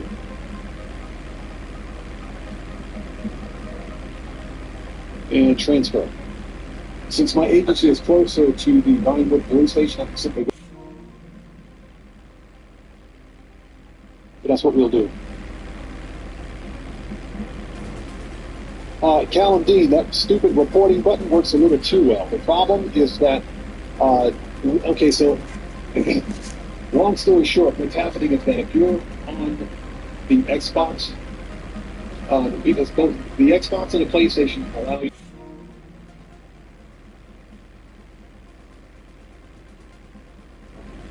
you can play console games on your PC. And that's done through an API, an application program interface. But the Xbox has a native API on the Xbox Game Pass, not Game Pass, I'm sorry, Xbox. Xbox console companion. and the Xbox Smart Cards. That allows you to log in to the Xbox network from your PC, from a Windows PC. Okay, the problem is that Windows PCs, some can have mod menus or nefarious software, third-party apps that allow players to capture your Xbox information, like your gamer tag. So what's happening is that if you join a party, an Xbox Live party with a player who just happens to have this API running in the background, and they're on PC, they can grab your gamer tag and then spam report your Xbox Live account. That's probably what happened to Gilly Master. So what's happened is that Gilly Master's just got, he got a 1-year ban, a 1-year suspension on his Xbox Live account. So that's what's happened. And that seems like what happened before. So, Armando Orisi, welcome to the channel. Good to see you. Thanks for joining us. And basically, that's what's happening. That's what's happening on the Xbox. And like I said, I have a consultant that I mentioned this earlier, but I want to mention it again. Until Microsoft Xbox can get their heads off their butts and stop smelling their own parts, they'll do something about this problem. Go on. Until they do something about this problem, we will not be hosting any more sessions, whether they're full sessions or otherwise. And I absolutely will not take sessions for random.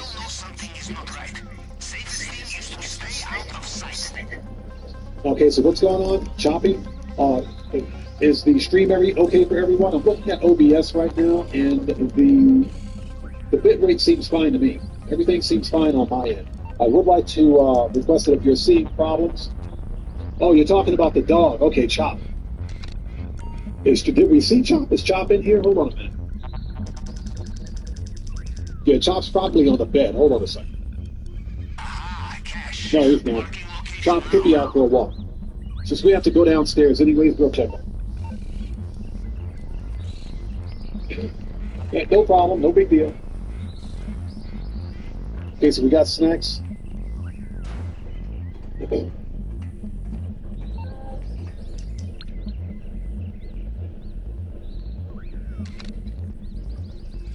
Yeah, Maximum Carnage. That's a good question.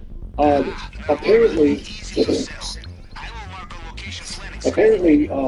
I'm not sure if it's a result of him joining a party. That's how the old ban bot exploit worked. So it could be something as simple as, well, even Game Master himself says that he doesn't use chat. He doesn't use party chat. So the only other way I can think of him having a problem with this is that if somebody grabbed his gamer tag and began spam reporting. That's the only way I can see someone having enacted this kind of an exploit on his account. Okay, machine guns and body armor. All right, let's go. Need any more?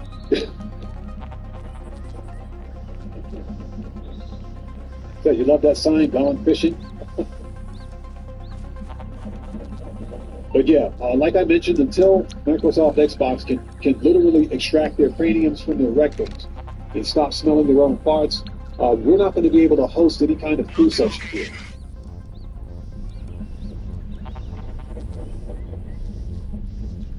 Yeah, Callum Dean, exactly. That's what's been happening. That's what's been happening.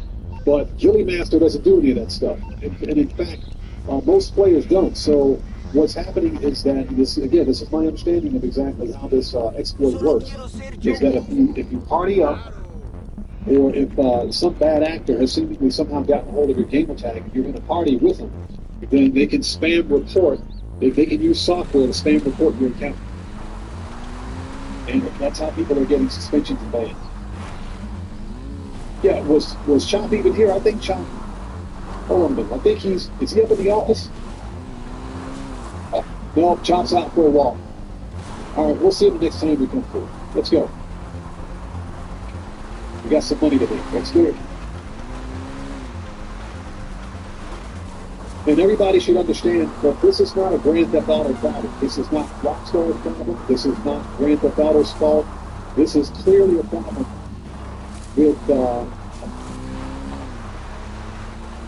Microsoft Xbox infrastructure. their Xbox Live infrastructure. They need to solve that problem.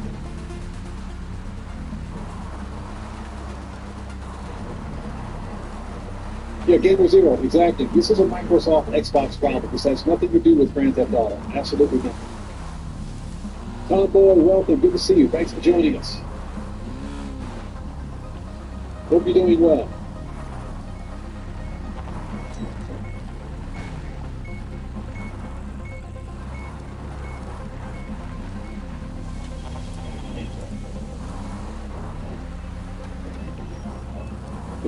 Hey, it's me. That was a nuclear weapon. Can I have 2 bananas? The 6 extra dip. All right, let's go.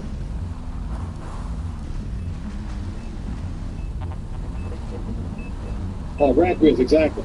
That's exactly what it is. And the problem is that this can happen at any time. It can happen at any time to any role. That's why we need to be extra careful. I almost didn't host a live stream today because of what's happening on Xbox. All right, Johnny on the spot. You're still far to putting your fire.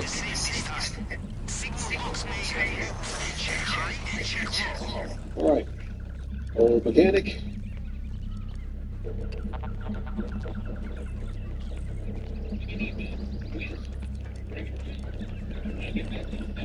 I gotta wait 19 seconds. Mechanic, you suck. So I like shrimps. Welcome. Good to see you. Thanks for joining us.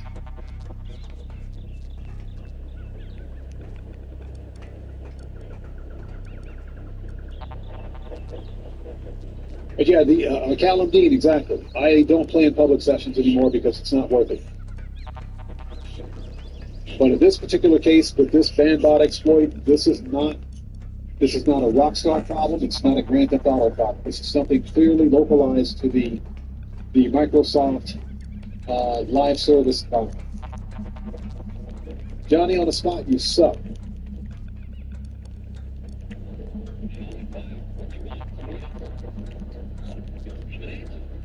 So Tom Boy, absolutely, yes. So here's the deal. I might have to buy the Ignis today. I might just buy the weaponized Ignis. This is not the regular Ignis that we're talking about. This is the weaponized Ignis that you can get in Bonitech. So I might just buy the Ignis. And I'm talking about the Ignis that's over at the LS car meet, the one with HSW that's already on it. I might just buy it. I might. Haven't decided yet. All right. Let's go to Del Perro and knock this dude out. And steal somebody's laptop. So Hunter plays HSW, not Imani-Tech. I think you can get Imani-Tech on it. I think. Again, I'm not sure. And the reason I'm not sure about it is that you can't get the weaponized Ignis on old gen. And I usually make a lot of my content on old gen. Nailed it.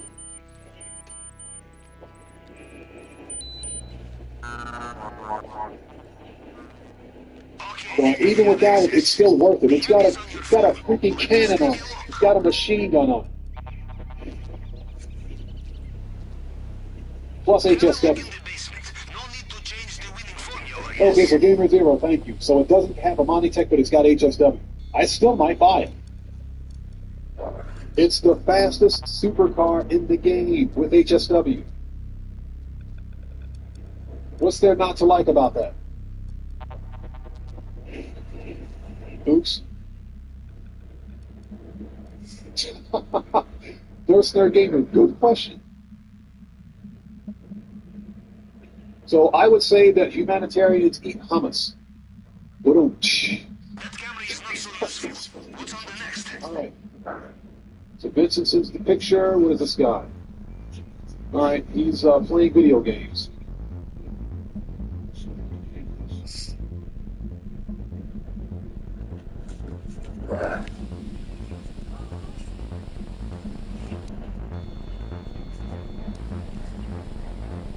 Of course, the fat lady standing next to a hot dog stand, right?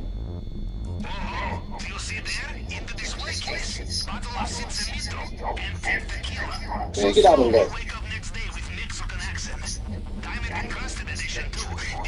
Hey, Chesterfield, tonight's and boy, you are going to shine. Bold, rich, and sweet. Wow, that's impressive. Proper door tuning.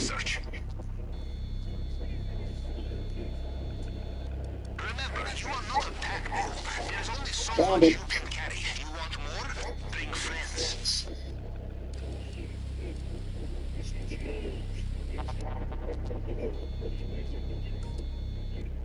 Oh, he's dead. Let's get the laptop and get out of here.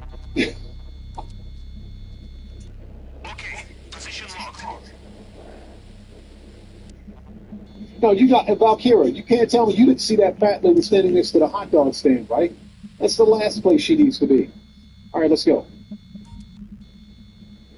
That's on your planning screen now.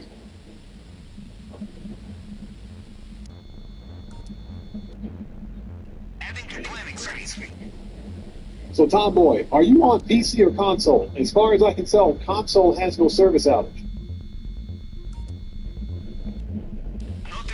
But getting back to Tomboy's question, absolutely. The Ignis is the weaponized Ignis, at least, is worth it, in my opinion.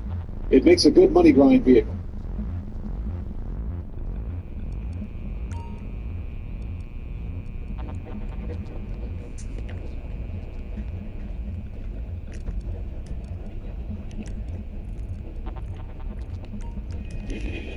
Yeah, that person, what the?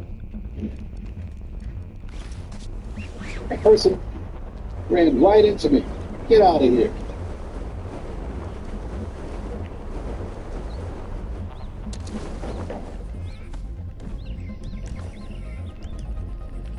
So, Callum Dean, the three cars for this week are the Eudora, the Z-Type, and what is it? The Wagner. Those are three cars for this week. The problem is that none of the cars are claimable this event. They're not claimable, and Rockstar screwed us again. They did.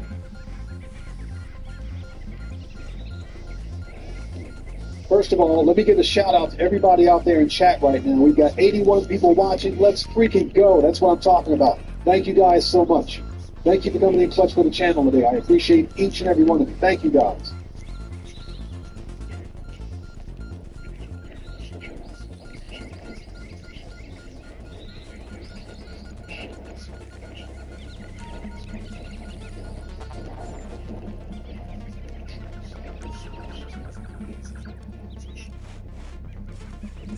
Okay, not over here.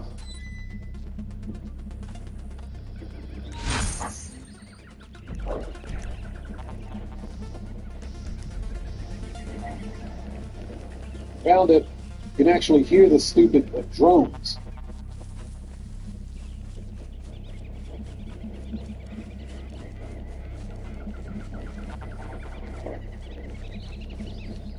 Okay, so we got to go around the other side.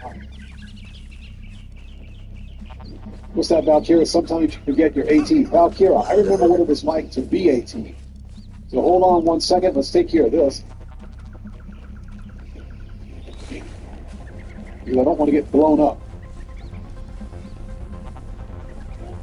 There we go.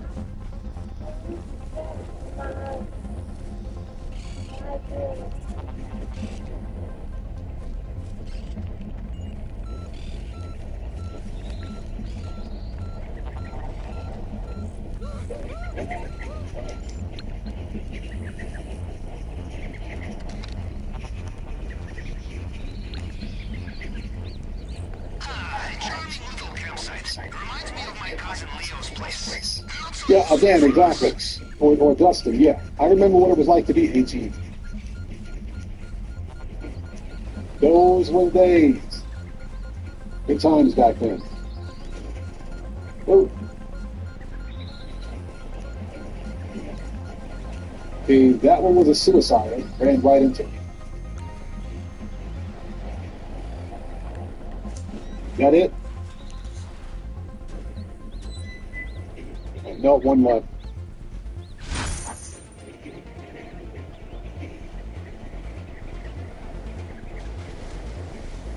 What's that, Dan? You'll be 41, man. You're still young, bro.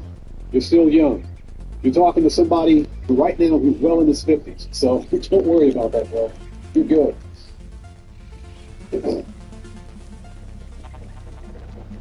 Yeah, and happy birthday to Dan. Absolutely. But seriously, thank you guys so much for coming in Plus today. We got 81 people watching. You guys rock. Let's freaking go. That's what I'm talking about. Okay, let's steal this guy's gun. Get the hacking device. Oh yeah, Matthew, of course, we're always old here. You know that's how we do it.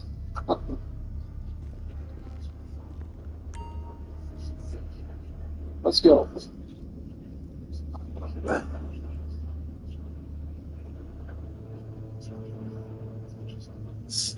Of course, that I like shrimps. You're about, yeah, we're about the same age. We're about the same age, bro. It's freaking awesome. And what's cool is that we have a relatively mature community here, and I think that's one of the reasons why we're so chill and laid back. And like I said, I appreciate each and every one of you guys. Thank you so much. All right, let's go steal a train.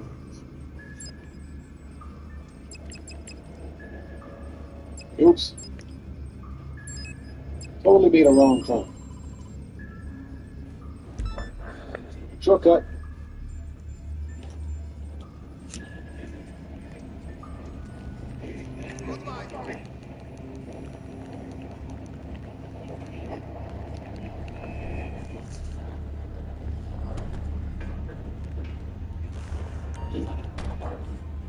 Nailed it.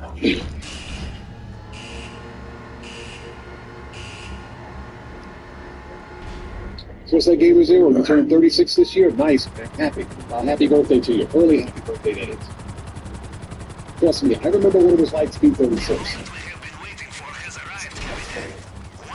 And I thought that I was hitting a midlife crisis when I turned 36. You realize, I think about being 36 now, I was like, what? Seriously?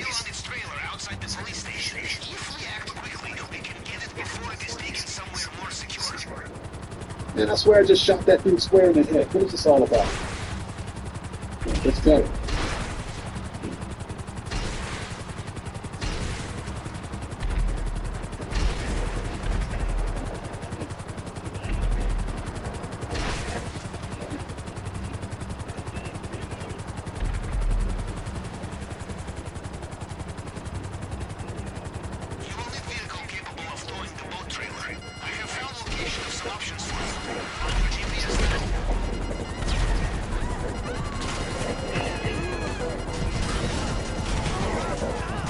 Somebody's got to have this key somewhere.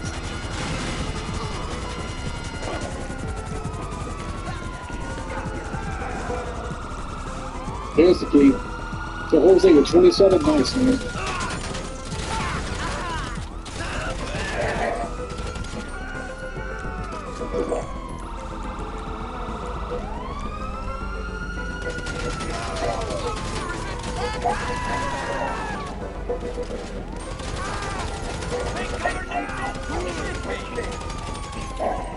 Don't forget, more money is good money. So bear on, 42, nice. You'll get some OGs out there, that's what I'm talking about.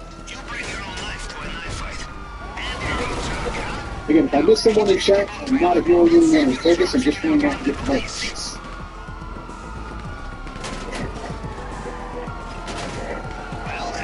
It's getting most of these odds.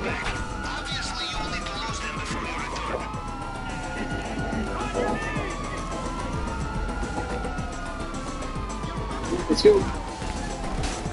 Now we get to steal the train.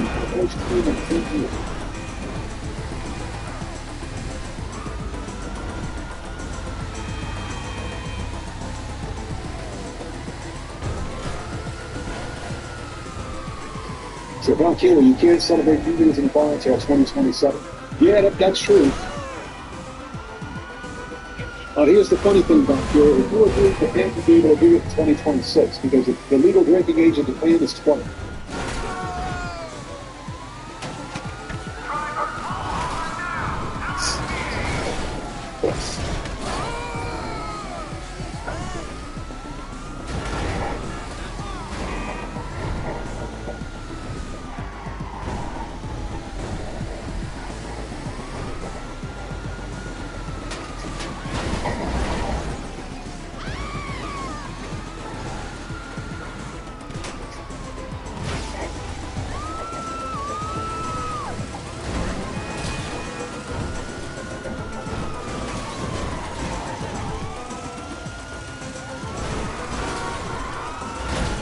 The maximum environment is just different.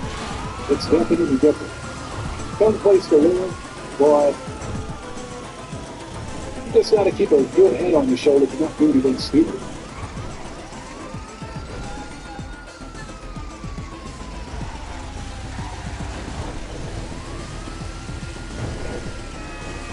So Ken Wilkin, welcome, good to see you. Thanks for joining us. 3,000 stars starting at just $6. Plus priority mode item. Prices to love. All right, bye.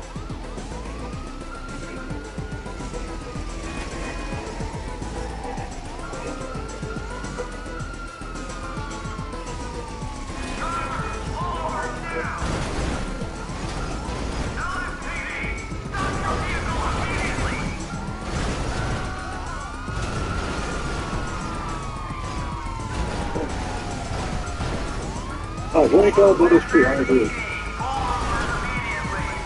I don't drink. I don't drink alcohol, so I mean, that's just me. I don't get the thrill, but I've never been a drinker, and I don't drink alcohol at all. But that's just my thing.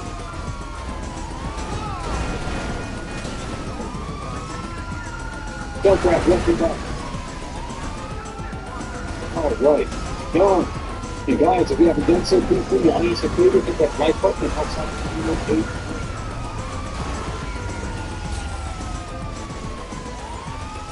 Yeah, time to drop the Harley Anthony CD was followed with Don Shrinking. It only took Rockstar a decade to allow us to steal the train again. But I guess better late than never.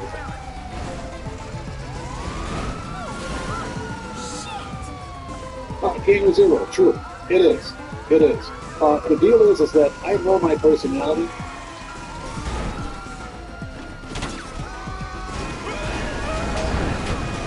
I know my personality. I know that I have an addictive personality. So, you know someone who can only have one drink themselves. You know, I don't to try to drink everybody at the table and they drink very well. That's why I'm a for a long time ago. Now, to be clear, I've had alcohol before. Well, I learned at a very young age that I just couldn't drink alcohol, so I never got hooked. I stopped a long time ago. I stopped drinking alcohol even before I was at the legal age.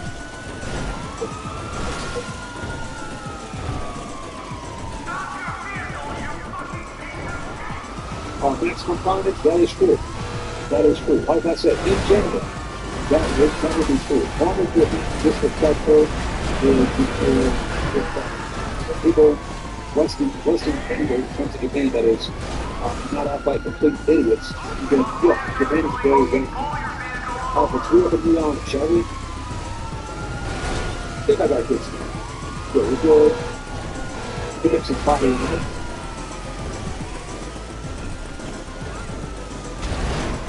Yeah, Joker, exactly.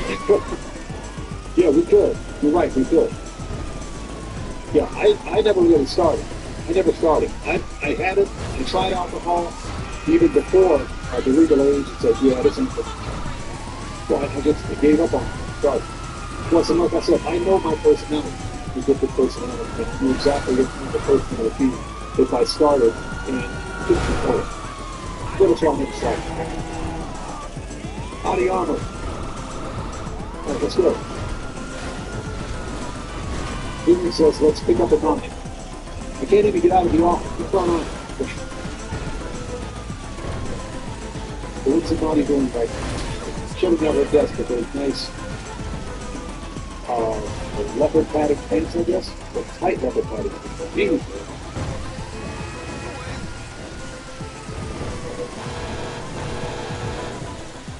Exactly. No snacks, just be money. I'm all good. Hey. No argument for me. Hey, let's go.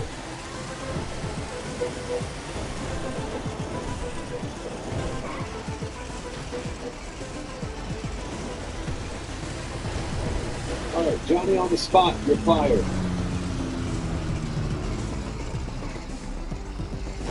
Johnny.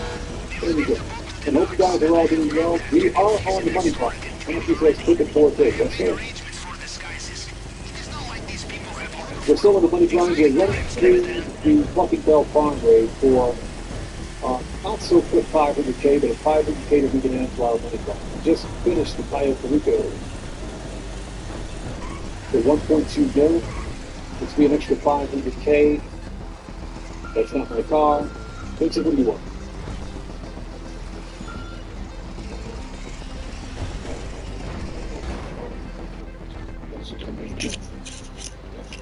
You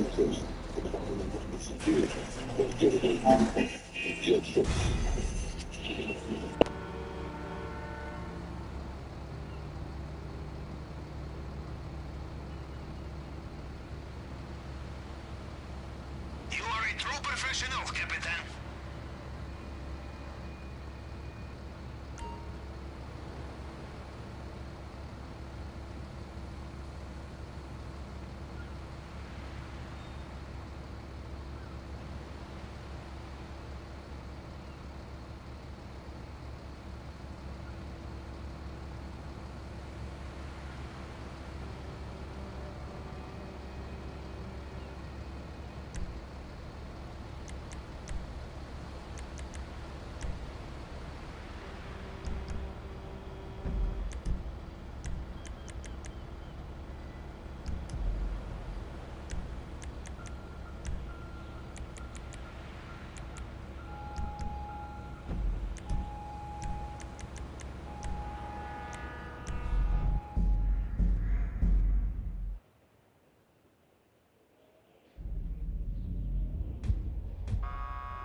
What's up?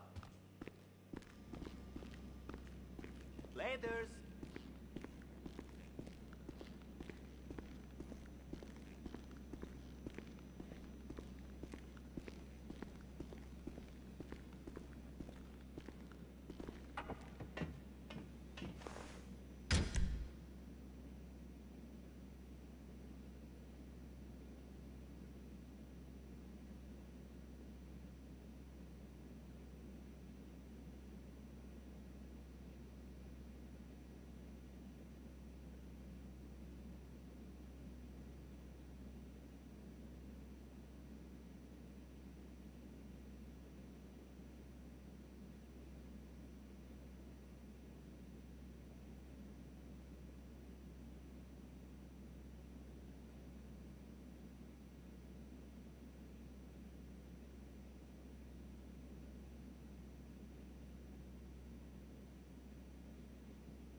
Take care.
Hi. I'll be keeping my eye on you. Goodbye.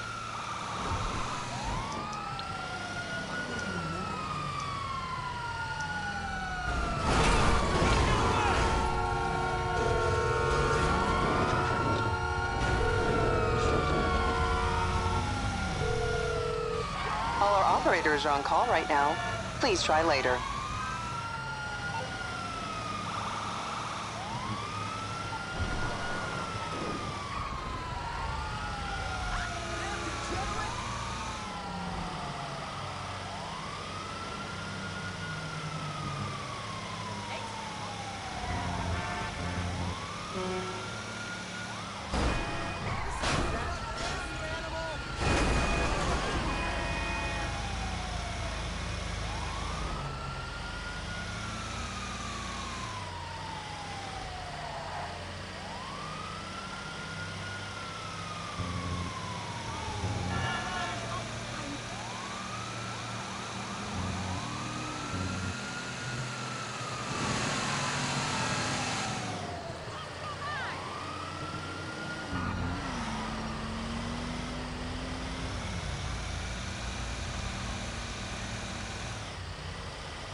Capitan. That was a master class in clandestine reconnaissance. And you have a tan, too, no? Now to business. Come over to the screen, and I will give you the tour.